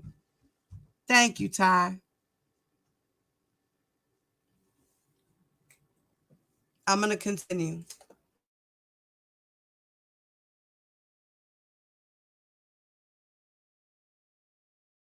members couldn't earn that blue sash rank without first investing around $5 million in NXIVM. Before somebody was able to reach the first paid rank of Proctor, where they got to be taught by Keith directly, members were made to watch many movies about people who were proud to die for their beliefs and sacrifice themselves for a greater cause. In 2010, Allison Mack made the public announcement she was leaving Smallville as a series regular, but out of respect to her loyal fans, Allison stated she would come back for several episodes in the final season to tie up her character's legacy properly. Allison didn't give a reason for leaving Smallville, but in 2012, she auditioned for a show called Wilfred, starring Elijah Wood. Allison received a recurring role on season 2 of Wilfred and played the quirky girlfriend. In a 2012 interview about Wilfred with TV Guide, Allison said, quote, "I took a year to kind of decide whether or not acting was something I wanted to do anymore and kind of figure out what path I wanted to take and where I was going," unquote. Wilfred would be the last TV role Allison would have, ending in 2014. By this time, Allison had been involved with NXIVM for 8 years. NXIVM had many different companies under its umbrella, and Keith created a company called The Source. The Source was an acting group, and he told Allison he wanted her to lead it. Allison then became an acting coach under NXIVM's umbrella, and she even recruited some of her acting students into NXIVM through The Source. Allison also joined another NXIVM company called Jeunesse. So before Jeunesse, I had tons of people around me all the time. I've always been a people person. People used to come visit me in my house and say they were going to Camp Allison because it was like, it was a party. Everywhere I went, it was a party. But I felt very lonely and I didn't understand why. That didn't make sense to me. And I imagined the idea of like finding the most wonderful husband and then feeling intimate and, finding that one best friend and then feeling like at ease in my relationships, at least with just one person. I was just looking for one person. And I didn't understand why I couldn't get that. I was so good with people. I was so good in a living room, but I was so bad at intimacy. The format that the Jeunesse Tracks offers with the men and the women, and then this consolidated, very intense structure where you are just diving into yourself and understanding how you relate to other people, helped me to reveal all of these areas of insecurity, areas of just really basic confusion, or lack of attention, like things that I had just never thought about or looked at in myself. The Jeunesse Tracks helped me open up and see so that I could start to build a relationship with me and start to be honest with me, and then practice being honest with all the people in the tracks with me. And then that expanded out and out and out into the rest of my life. And now I have the most beautiful friendships with people that go so far beyond anything I could have imagined. Titled Honey, We Shrunk Ourselves, starring Rick Moranis and a young Mila Kunis.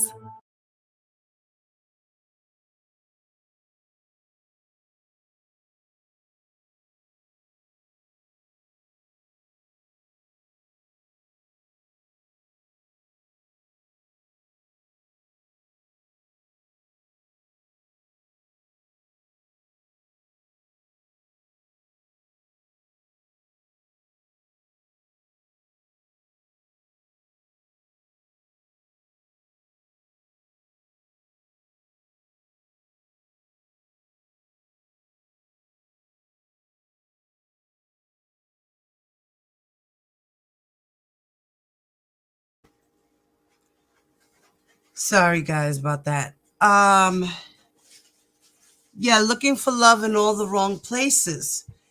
You see how you see how you said that, Rockin'? And then you listen to her speak just now, what she said. She was a very lonely girl for a long time. She came to this place and they put her in control of something. She was in direction of something. She was a part of something. People were around her, like she just said in her last words. She had yes men without saying it. She liked that feeling of in control and people doing everything she wanted them to do. She's the one who made this chapter the way it was. She's the one that came up with the idea of branding girls and sex trafficking them and all this crazy stuff. Along with Keith Raniere. They did it together.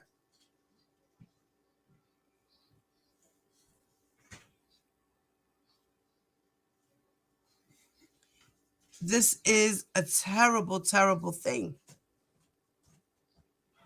I can't even believe that this went on for so long. So long. And only certain people knew. Just like with R. Kelly, only certain people knew. There was a lot of people around them and a lot of people didn't see things. People were manipulated to turn a blind eye. This company was sued left and right. People accused them of things: fraud, tax evasion, assault, and they just paid it off. Paid it off. Either they settled or the other people didn't win their case. It was crazy. Some of these people that try to sue them, like, were suing them for, and what happened was then they countersued. So when they countersued, they just couldn't take it anymore. These people next to him, his team of goons, his enablers, his entourage, his people, his enterprise. He got locked up for racketeering, just like R. Kelly. And sexual exploitation of women, just like R. Kelly. And he's a white man in his 50s.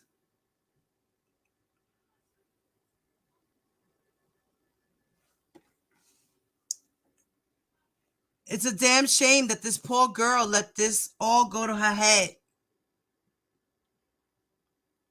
She had mental problems and she needed help.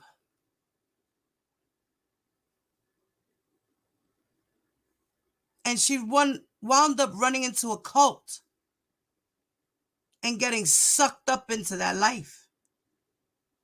So far deep into it that now she's in prison.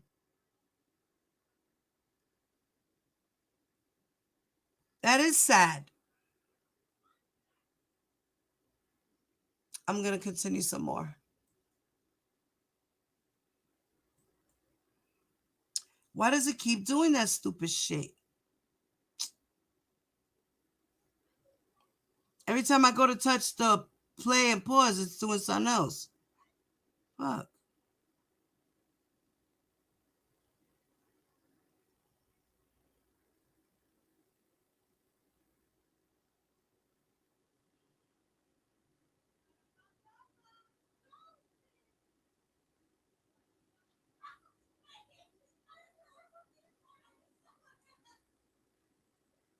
And I'm not trying to find a future husband. And that is very freeing. Jeunesse was a women's group with a curriculum for female empowerment that taught people to, quote, inherit their birthright, unquote. Jeunesse claimed to help women understand what it meant to be a woman in a man's world, with emphasis on relationships and sexuality. But under the surface of this group with a feminist facade, Jeunesse was anything but empowering. Keith had members of Jeunesse meet with the men's group and do exercises together, where Keith would teach Jeunesse members how hard it was to be a man and how women were to blame for how they treated men and tempted them sexually. Keith also taught Jeunesse and the men's group about open relationships. Keith believed that men were really polyamorous, while women were monogamous. Keith made these two groups perform militant exercises, such as push-ups, planks, and members weren't allowed to eat, drink, or use the restroom without permission. Keith called these character building exercises.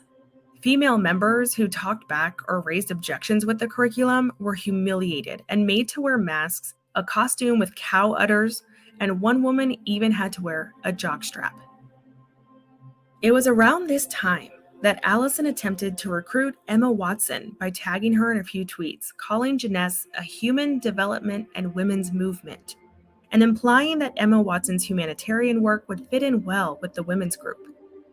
Only a few years before that, Allison attempted to reach out to Kelly Clarkson in 2013. Allison had been a NXIVM member for 5 years at that point, but neither ever responded to her tweets.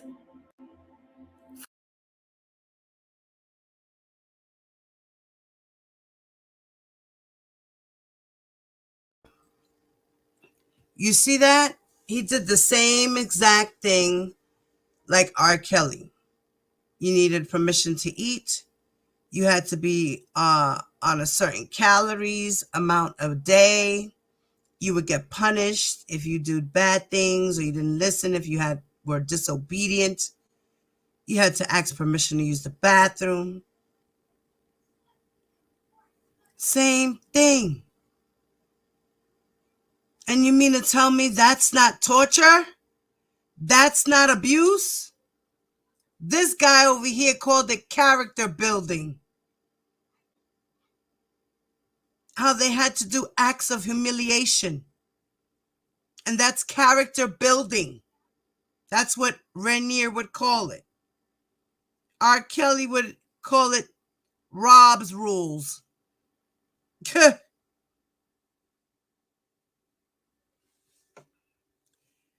Let's continue.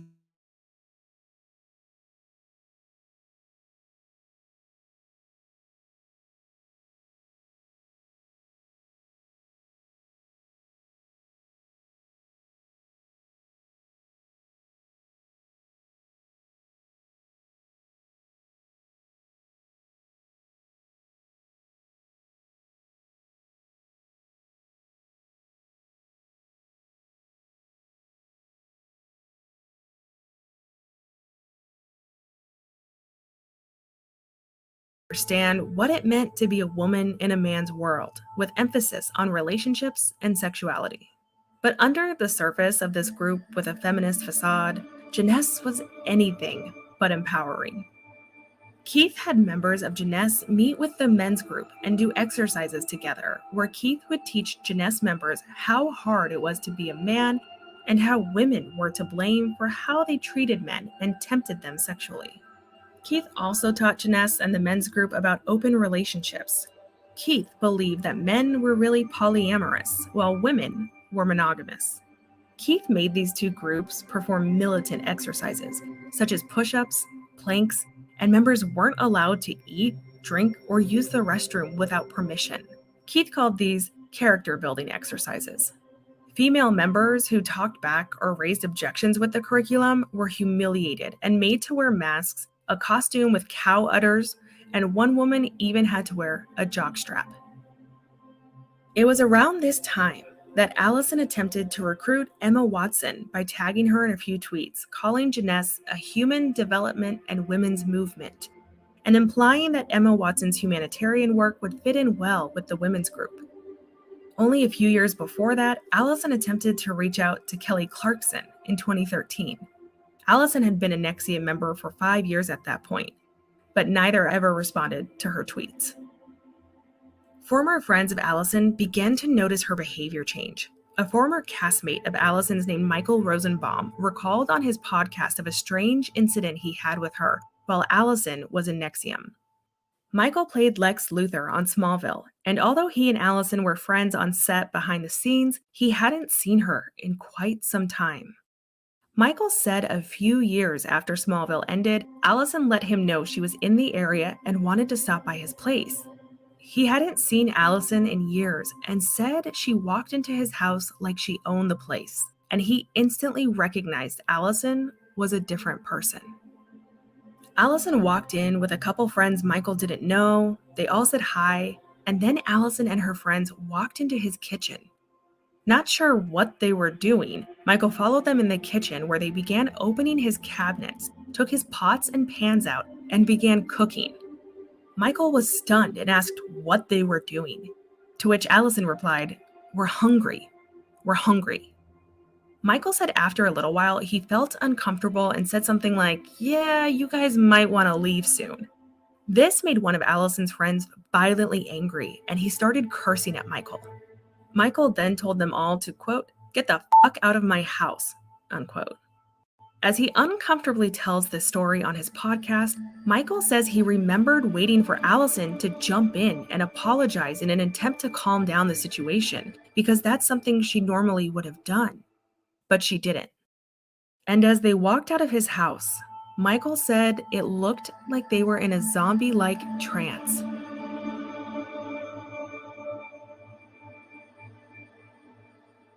Members of Jeunesse and the men's group were given what was called readiness drills, where Keith or a higher-ranking member would text a man or woman in these two groups, and members had to immediately respond with "ready." These drills could take place at any time, day or night. If a member didn't respond or was late to reply, they were forced to do self-punishment called penance.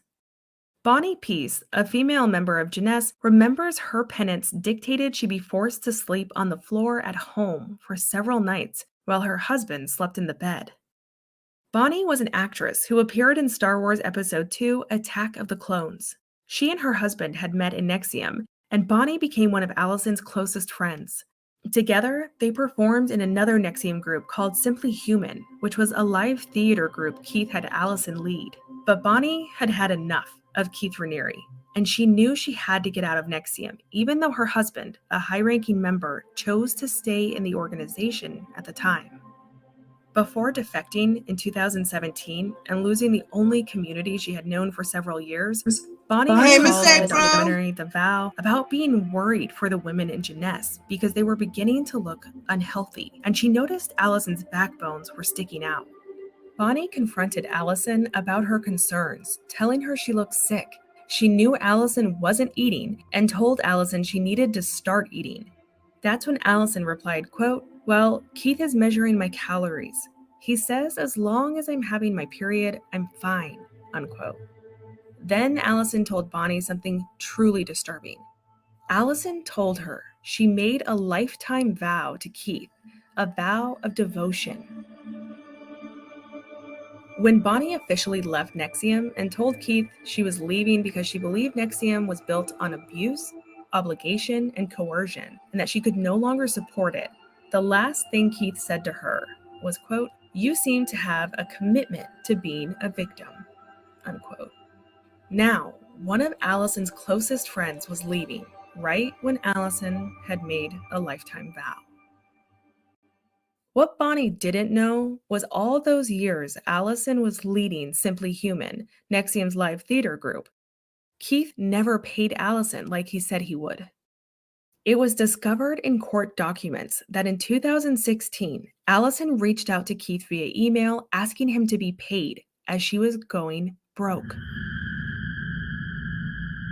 Yes, Allison Mack, the beautiful and talented actress who quit her job and focused solely on Nexium, was now fully dependent on Keith Raniere, who refused to pay her until she delivered what he wanted most: India Oxenberg.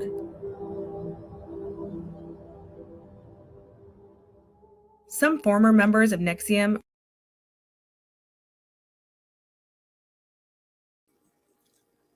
You see that? That is totally sad. This girl up and left the job as she dreamed of doing. She wanted to change her life. She had self-esteem issues. This program was to teach you how to not be a victim. That's the course. That's part of the course. He says it all the time. You're acting like a victim. You cannot act like a victim. Hey, Miss April, by the way, if you're still there, I need you to email me your address, Miss April. Are you still there, Miss April?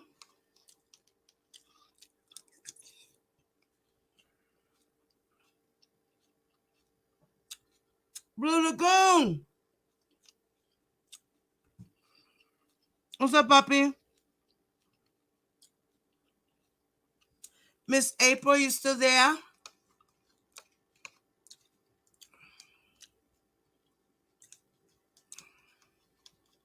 But this guy, Keith Rainier, was something else. He is worse than R. Kelly.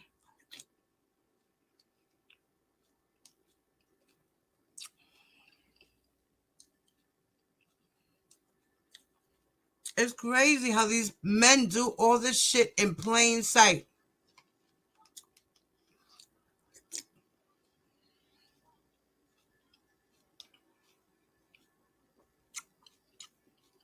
He even spoke to the Dalai Lama. Was it the Dalai Lama? No, what's his name?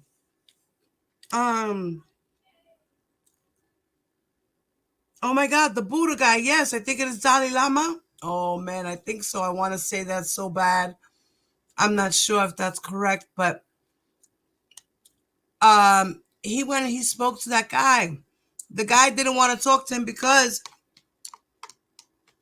he said Keith Rainier, he heard that he has rumors and allegations going on.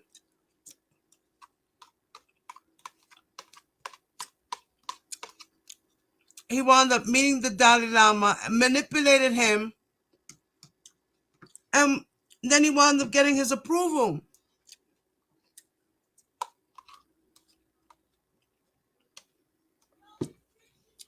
It was the craziest thing.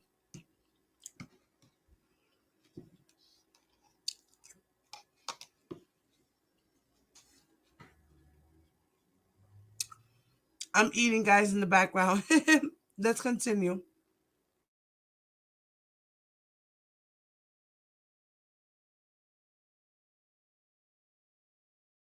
Recall Allison being exuberantly happy at all times, while others recall her being like a viper, ready to strike at any minute. Now Allison was about to strike at India.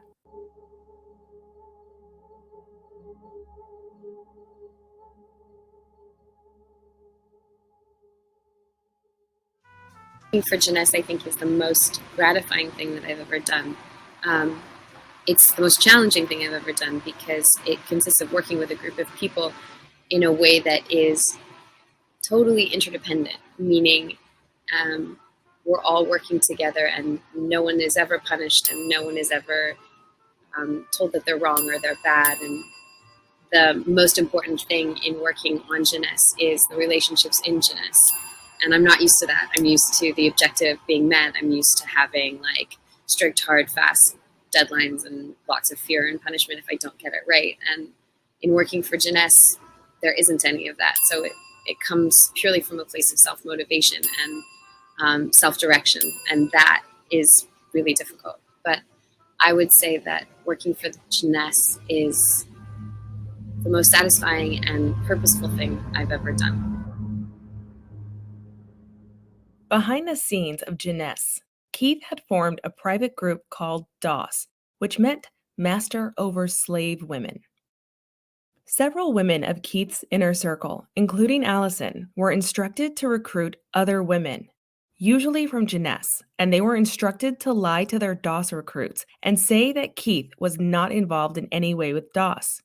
India recalls Allison telling her about DOS and saying it was, quote, women mentoring women in a very specialized, deep way, and that it would push you past the areas you hadn't yet allowed yourself to grow, unquote. India Oxenberg is the daughter of Hollywood actress Catherine Oxenberg and the granddaughter of royalty, as her grandmother is Princess Elizabeth of Yugoslavia. At age 19, India had chosen Nexium over college, and over the years, as India attempted to rank higher in Nexium, she used up her entire inheritance from her grandfather. Now, in an effort to get paid what Keith owed her, Allison recruited India into DOS, telling India it would help her rank higher in Nexium, how India so desperately wanted. Allison told her DOS recruits that they had to make a lifetime commitment to DOS, which included ultimate obedience to her. When India asked what ultimate obedience meant and if she could still have a boyfriend, Allison replied, "You need to ask me permission to do anything in your life." Allison then told India the setup of DOS was a master-slave dynamic. When India told Allison that made her feel uncomfortable, Allison replied that was a totally normal reaction to have, and to do it anyway, because DOS was about pushing people outside of their comfort zones in an effort to help them grow. Allison told India if it made her feel better to look at it as a mentor-student relationship, and promised India that she would always be there for her. India had no idea Keith was at the head of DOS. Exercises started off slow with new DOS recruits, like journaling their deepest fears every day and letting their master read them. India said that Allison was very interested in what made India most vulnerable, including. And R. Kelly would make those girls write letters about their actions. Am I right? Remember the transcripts? How Azriel spoke about how she would write down things and apologize to him for the things that she did and things like that. And, you know, how she was bad or she was dumb or she was stupid and things of that nature, right? Yeah. Patterns. Same patterns.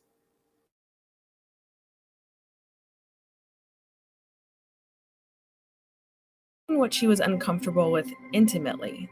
Allison referred to it as bonding. But then tasks got more intense, and Allison told her slaves to restrict their calories to 500 a day for weight loss and called it a character-building practice for self-restraint. India recalls being told that if she didn't meet the weight requirement, she would be forced to spend 30 days doing intense studying at one of NXIVM's headquarters. Then, Allison began to tell India her relationships to her family made her dependent, so she needed to separate herself from them. Allison took it a step further and told India her relationship with her boyfriend was keeping her from being empowered and getting stronger, and encouraged India to break up with him. Not long after, Allison ordered her slaves to start texting her, "Good morning, master," and "Good night, master," every single day. According to the documentary Seduced, Allison texted one of her slaves saying, quote, "Practice this daily. Meditate on me, my face, my constellation. Embody me. I will be in your heart forever," unquote. Allison even told her slaves to figure out what would make life easier for her. Allison would say, "Everything I do for you, I do for your own benefit. Everything I have you do is for your own good." Allison constantly told her slaves that they needed to lean into fear and discomfort, and that, quote, "pushing past your comfort zone will make you stronger and more capable in all areas of your life," unquote. Hey, Vanetta. Now, there are many things YouTube considers too graphic for creators to talk about without getting demonetized. But I can tell you, Allison then told her slaves their next assignment was to seduce Keith. And gradually, the assignments became more and more explicit. Eventually, India moved in with Allison, and Allison made India cook and clean for her and do her errands. Then, Allison started punishing her slaves, making them do planks, taking ice-cold showers, and standing barefoot in the snow at 3 a.m. It was a brutal lifestyle for these women who were not only taking NXIVM classes as students, but teaching as NXIVM coaches, and also being made to do all the slave tasks assigned to them by their masters in the secret society of DOS. One might ask, okay, but why would anyone put up with this behavior? Why not just leave? These women couldn't just leave due to the private and disturbing information they handed over to their masters before joining DOS. Sensitive information called collateral. When NXIVM members were asked to join DOS, they were told they couldn't be given all the information about what DOS entailed until they gave the person trying to recruit them something called collateral. Collateral could be things like credit card information, private videos and photos, and written, notarized statements with damning information about their family members.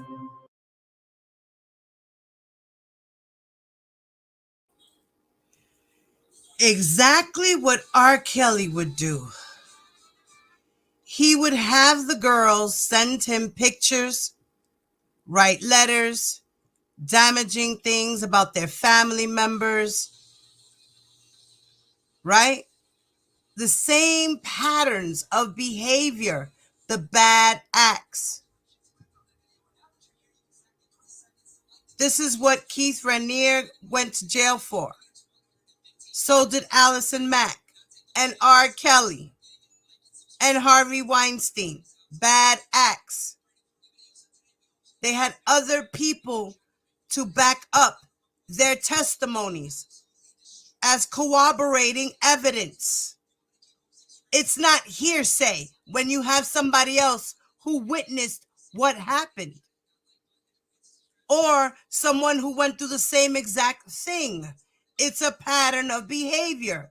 These are bad acts according to the law.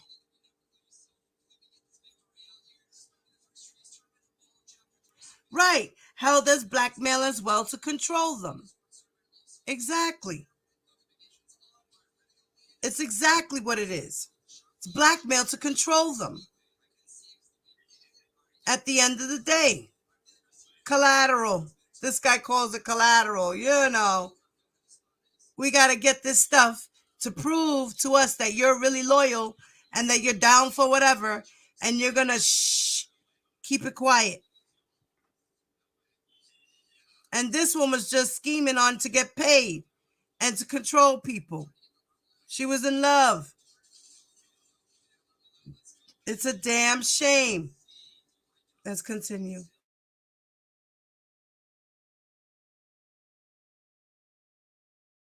Collateral also included rights to financial assets. DOS recruiters made it sound like this collateral was a joke that would never be seen by anyone else or really acted upon, and was just a protective measure so no information about DOS would ever be made public. But they were secretly handing over every woman's collateral to Keith.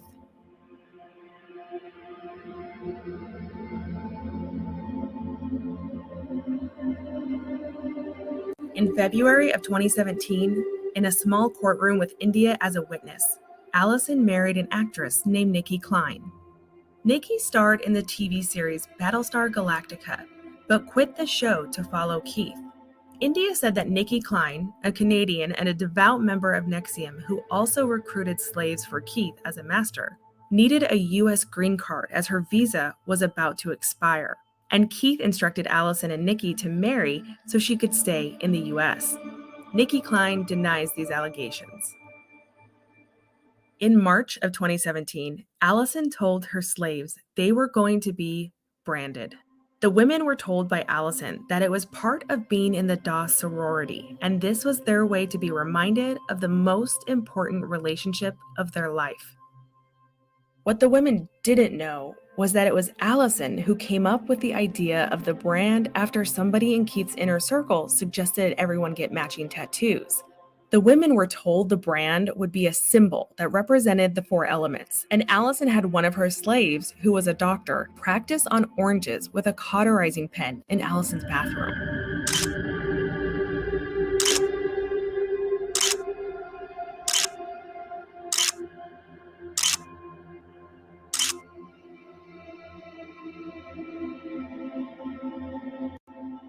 India asked Allison, "Are you sure we have to do this?"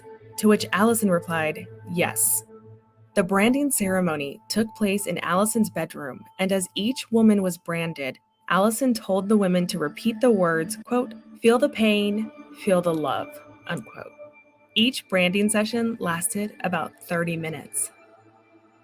Everything came to a head only 7 months later in October of 2017, when the New York Times released a damning article with ex-NXIVM members who spoke out, showing the brand and calling NXIVM a sex cult.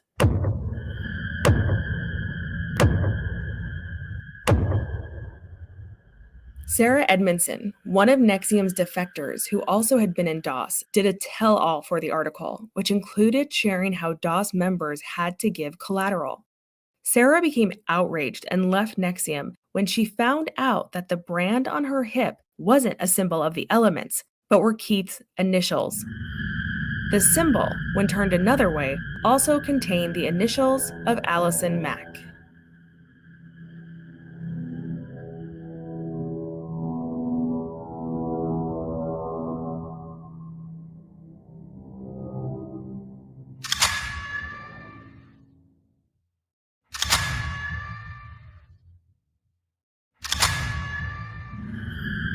Now, a media firestorm was brewing. Keith and his inner circle attempted to deny the allegations and sue any defectors who spoke out, but it was too late.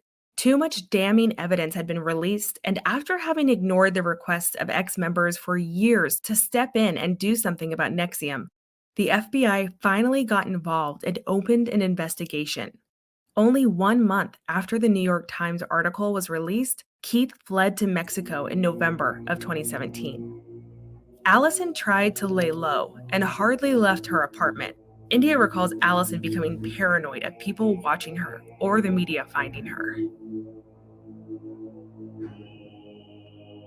By spring of 2018, lonely in a Mexican villa that cost $10,000 a week to rent, Keith had his inner circle of top DOS women fly to Mexico for what he called a recommitment ceremony, where they would partake in a group adult act, if you know what I mean. Allison Mack and Nikki Klein attended, and it would be Nikki who accidentally exposed Keith's whereabouts, alerting the FBI, who had been privately monitoring her and the other high-ranking DOS women who were close to Keith. Nikki had taken to Instagram and posted a picture while in Puerto Vallarta, a picture the FBI was able to geotag.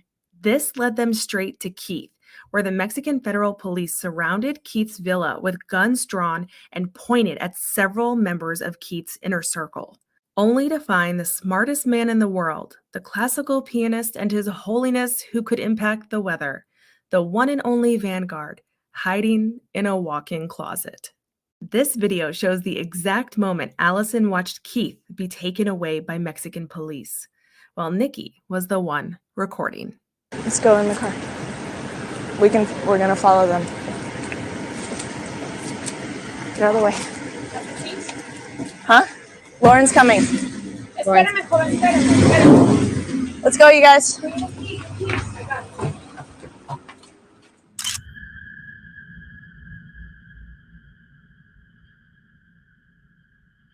Allison fled back to New York and once again tried to lay low. But on April 20th of 2018, FBI agents surrounded her apartment and arrested Allison Mack.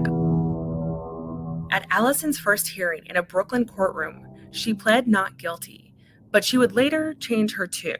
You see, while Allison was placed on house arrest and released on bail only to her parents who she had to live with, Allison asked India to pack up her apartment and place her items in storage, something she may eventually have regretted doing.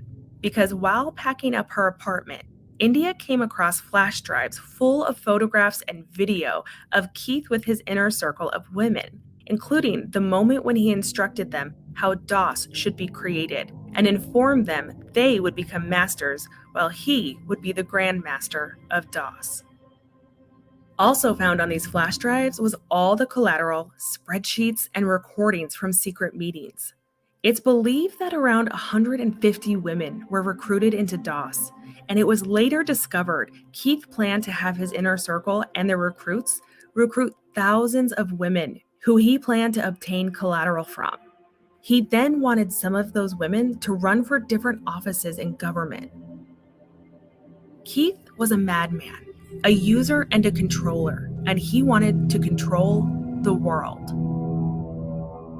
India gave the flash drives to police and spent months with prosecutors, going through hours and hours of the flash drive's content and identifying every detail for them, which prosecutors ultimately used against Keith in court, where he pled not guilty. Nancy Salzman, the president of NXIVM, who used NLP and hypnosis on every member, was also arrested. At her home, police found hundreds of thousands of dollars in cash. You know, most men are from Mars, Clark. This morning, Smallville actress Allison Mack is making headlines, but not for a new role. Were you involved in a sex call? Her lawyers now working with federal prosecutors to cut a deal in a sex trafficking case. According to court documents, Mack lured unsuspecting women into a secret sisterhood connected to a self-improvement organization known as Nexium. Mack and her lawyers did not comment as she left court. Mac's lawyers are hoping to avoid a trial, and earlier this month, Ranieri's lawyers denied he'd committed any crime. If convicted, both he and Mac could face up to life in prison. Such a disturbing story. Yeah, thanks, Morgan. Thank you. Allison later changed her tune and pled guilty to racketeering and racketeering conspiracy charges. On June 30th of 2021, Allison Mack was sentenced to 3 years in prison. It was recommended Allison receive anywhere from 14 to 17 years in prison, but prosecutors asked the judge to give her below the recommended range because of what they called substantial assistance given to them by Allison that helped convict Keith. Allison told the court she now renounces Keith Raniere and all his teachings. The judge told Allison he faulted her for using her celebrity status to recruit others for Keith's twisted desires. The judge went on to say, quote, "You abuse this position of power to persuade and pressure women to join DOS. You capitalized on your celebrity and these individuals' eagerness to be close to you. Told them you were recruiting them for a women's empowerment sorority and misrepresented and obscured fundamental facts about the organization and the conditions of membership. You told them that Keith Raniere was not involved. You did not tell them that they would be required to engage in sexual conduct. You required your slaves to provide collateral, both as a price of admission and on a continuing basis, in order to ensure their obedience and secrecy. You demanded that these women give you the keys to the most intimate, personal, and valuable parts of themselves so that you could maintain power over them and have leverage to direct them to do anything you wanted," unquote. The judge also told Allison he didn't doubt she was also manipulated and felt captive by Keith as well.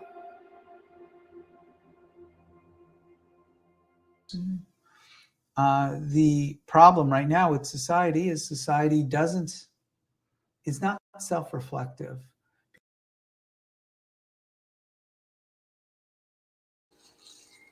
Wow, that's heavy. She wound up only getting 3. I thought it was 6. My bad. It's 3 years. She wound up getting 3 years for snitching and, basically handing them more than what they, the prosecutors needed more evidence. She gave them more evidence. She gave up a lot of stuff to put him away for life. He manipulated all these people around him, and they all fell for his stuff. His charm, his words made it seem like, he had so much wisdom. And a lot of these people were lost. Personally, they were lost.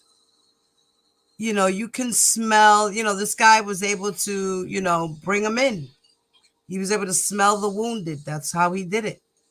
That's how he coerced people and took their money at that. Let's continue. It's almost over, guys. And then I'm going to end the live.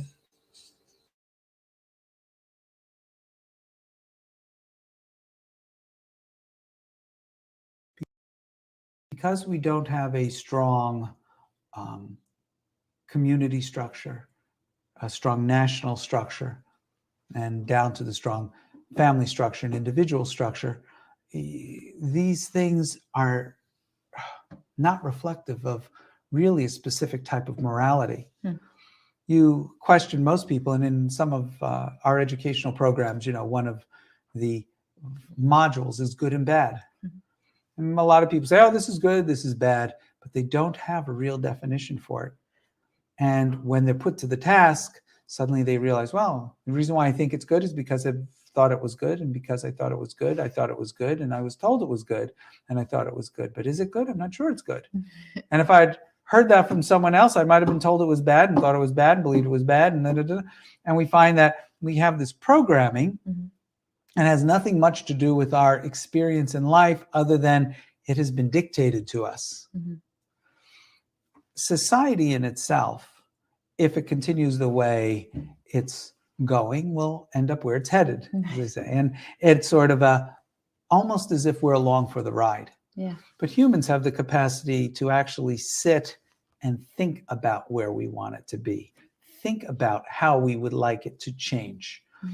And that contemplation has to be something that becomes understood in society. That people understand it, families understand it, communities understand it, and that the different ethical issues that come up are discussed. I believe, and I believe this for a while, that's why we have a specific ethicist curriculum. I think that being an ethicist will be as much of a foundation to society as being a business person.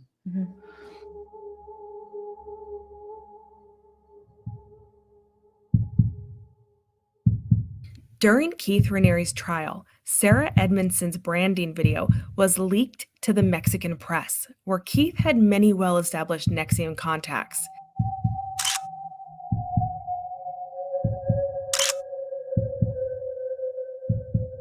It's unclear who released the collateral and how, but victims have stated they're very worried about where their own collateral might be, and their worries are justified.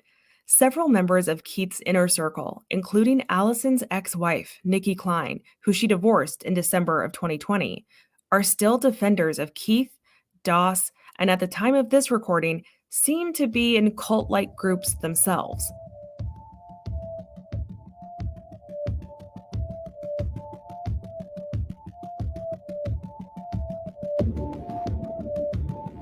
Along with a few other NXIVM members, Nikki Klein spent an hour every night for 30 days straight dancing outside the prison where Keith was being held before sentencing, just so he could look down on them from his prison window in hopes to lift his spirits. The NXIVM group claimed they were dancing outside the prison to support the Black Lives Matter movement and prison reform, but they were soon exposed. We have a friend who is incarcerated here. He's been here since March 2018. As you do with people that you've known for a long time, you have inside jokes. And one of my party tricks is doing a moonwalk. So I did a moonwalk and a bunch of guys started banging on their windows. So we're like, oh, that's probably fun for them to see. It's probably not every day that they see that.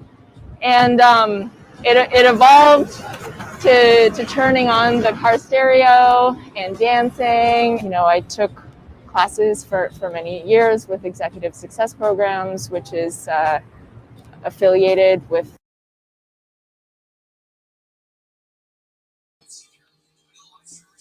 these crazy ass supporters were sitting outside dancing in front of Sunset Brooklyn, in front of the MDC in Brooklyn, Sunset, my hometown, dancing and entertaining prisoners. Are you kidding me? What in the world is going on? Are you kidding me? Is this for real? This can't be real. Then you have other chicks writing chalk for R. Kelly on the ground. The things that people do.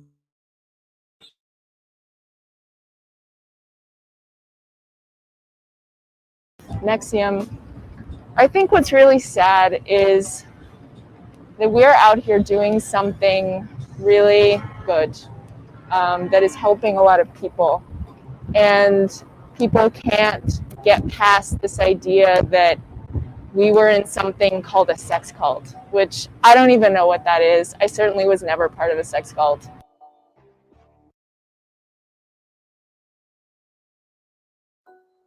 Many women in NXIVM, including Allison and Nikki allegedly, were promised a baby by Keith, who never delivered.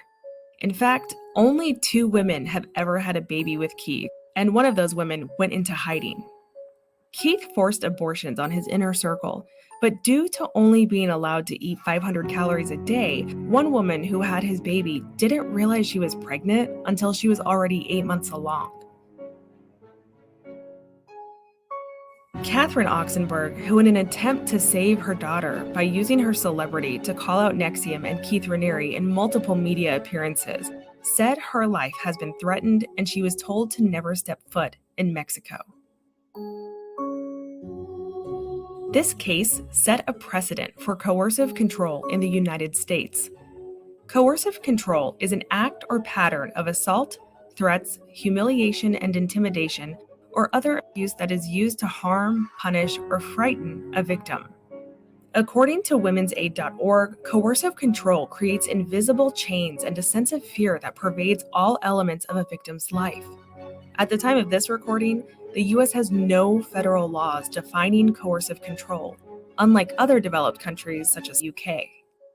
I remember watching an episode of Scientology in the Aftermath and hearing Leah Remini reveal that the Church of Scientology desperately wanted her to recruit other celebrities, including her co-star, Kevin James, who played the lead role on the show King of Queens.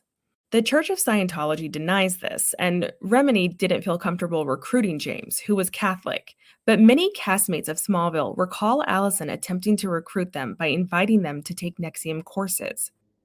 Cults love to pursue people with fame, money, and/or large networks, as this helps legitimize their organization.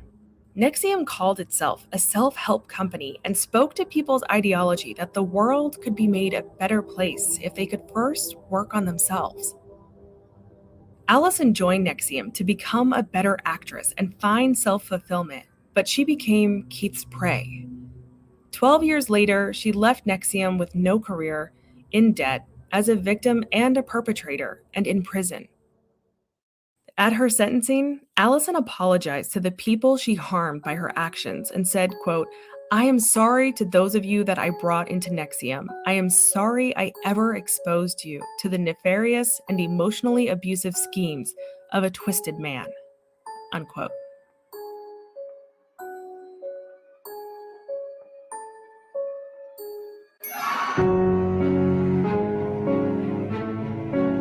This has been the rise and fall of Allison Mack.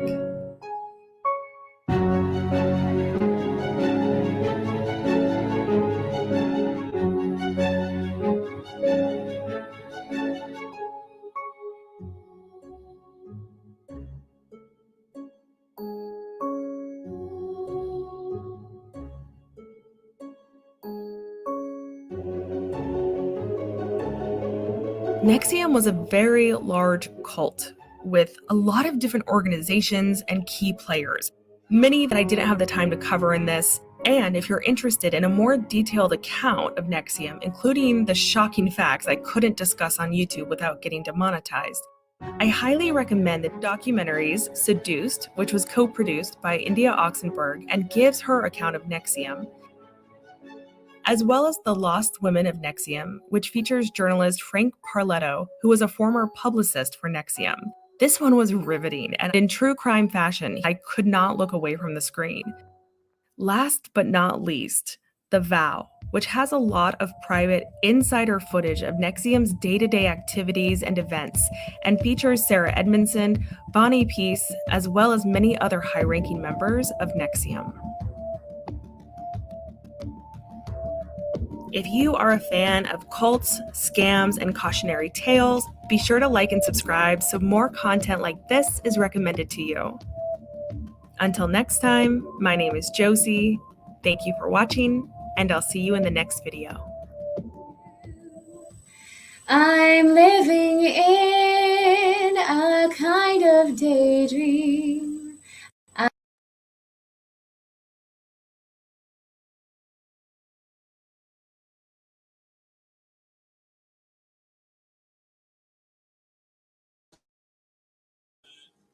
Well, guys, I recommend you guys watch those documentaries, Lost Girls of NXIVM, Seduced, The Vow, and it's all about NXIVM and Keith Raniere and how he had this great pyramid scheme and seduced women to be his slaves, and then had someone else open up a chapter and do the same. Hey, BB Beauty. Free R. Kelly. Free R. Kelly.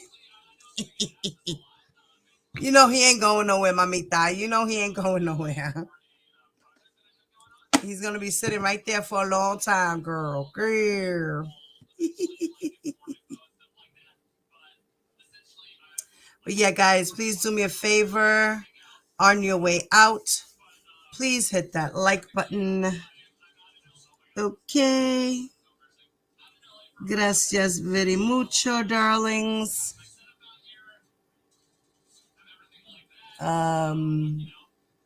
Yeah.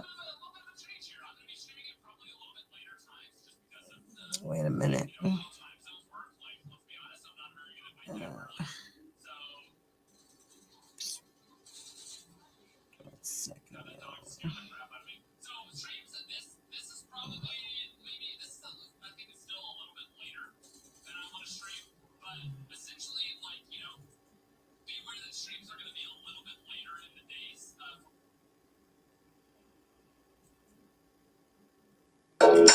Ladies and gentlemen. All right. Let me.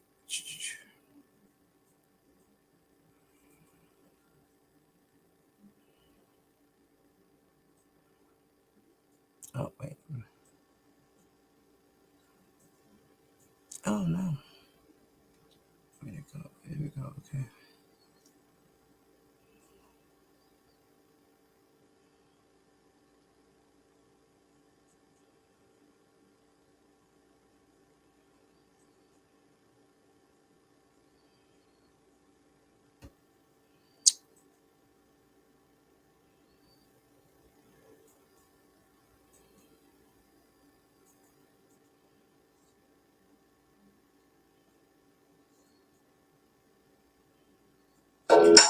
Ladies and gentlemen, lend me your ears and your eyes.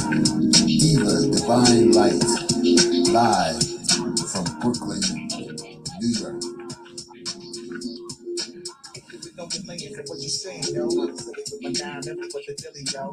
When I'm in your mic, yes, I do my duty, yo. While I'm in the club, and you while in the studio. You don't wanna vibe, nigga, really and truly, yo. My main thug, nigga named Moody, yo. He moody, yo. Like a nigga that'll slap me with the toolie, yo. Bitch, niggas scared to death, act fruity, yo. Fuck Don't that, forget niggas to hit the shit. like button, guys.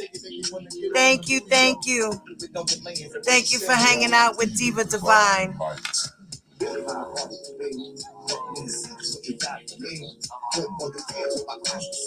Don't forget to hit that like button, y'all. And if you are not subscribed to my channel, please subscribe. Hit the notification bell on all, y'all. Live. Diva, the Divine Light. A fun-loving, caring, passionate person who talks about sex, celebrity, and real-life issues, and even abuse. So hit that like button and make sure you share the show. Really my heart to me, let me see what you got to me. Put more than hands on my eyes to see. $1 in the place to be. If you really my heart to me, let me see what you got to me. Put more than hands on my eyes to see. $1 in the place to be. If you really my heart to me, let me see what you got to me. Put more than hands on my eyes to see.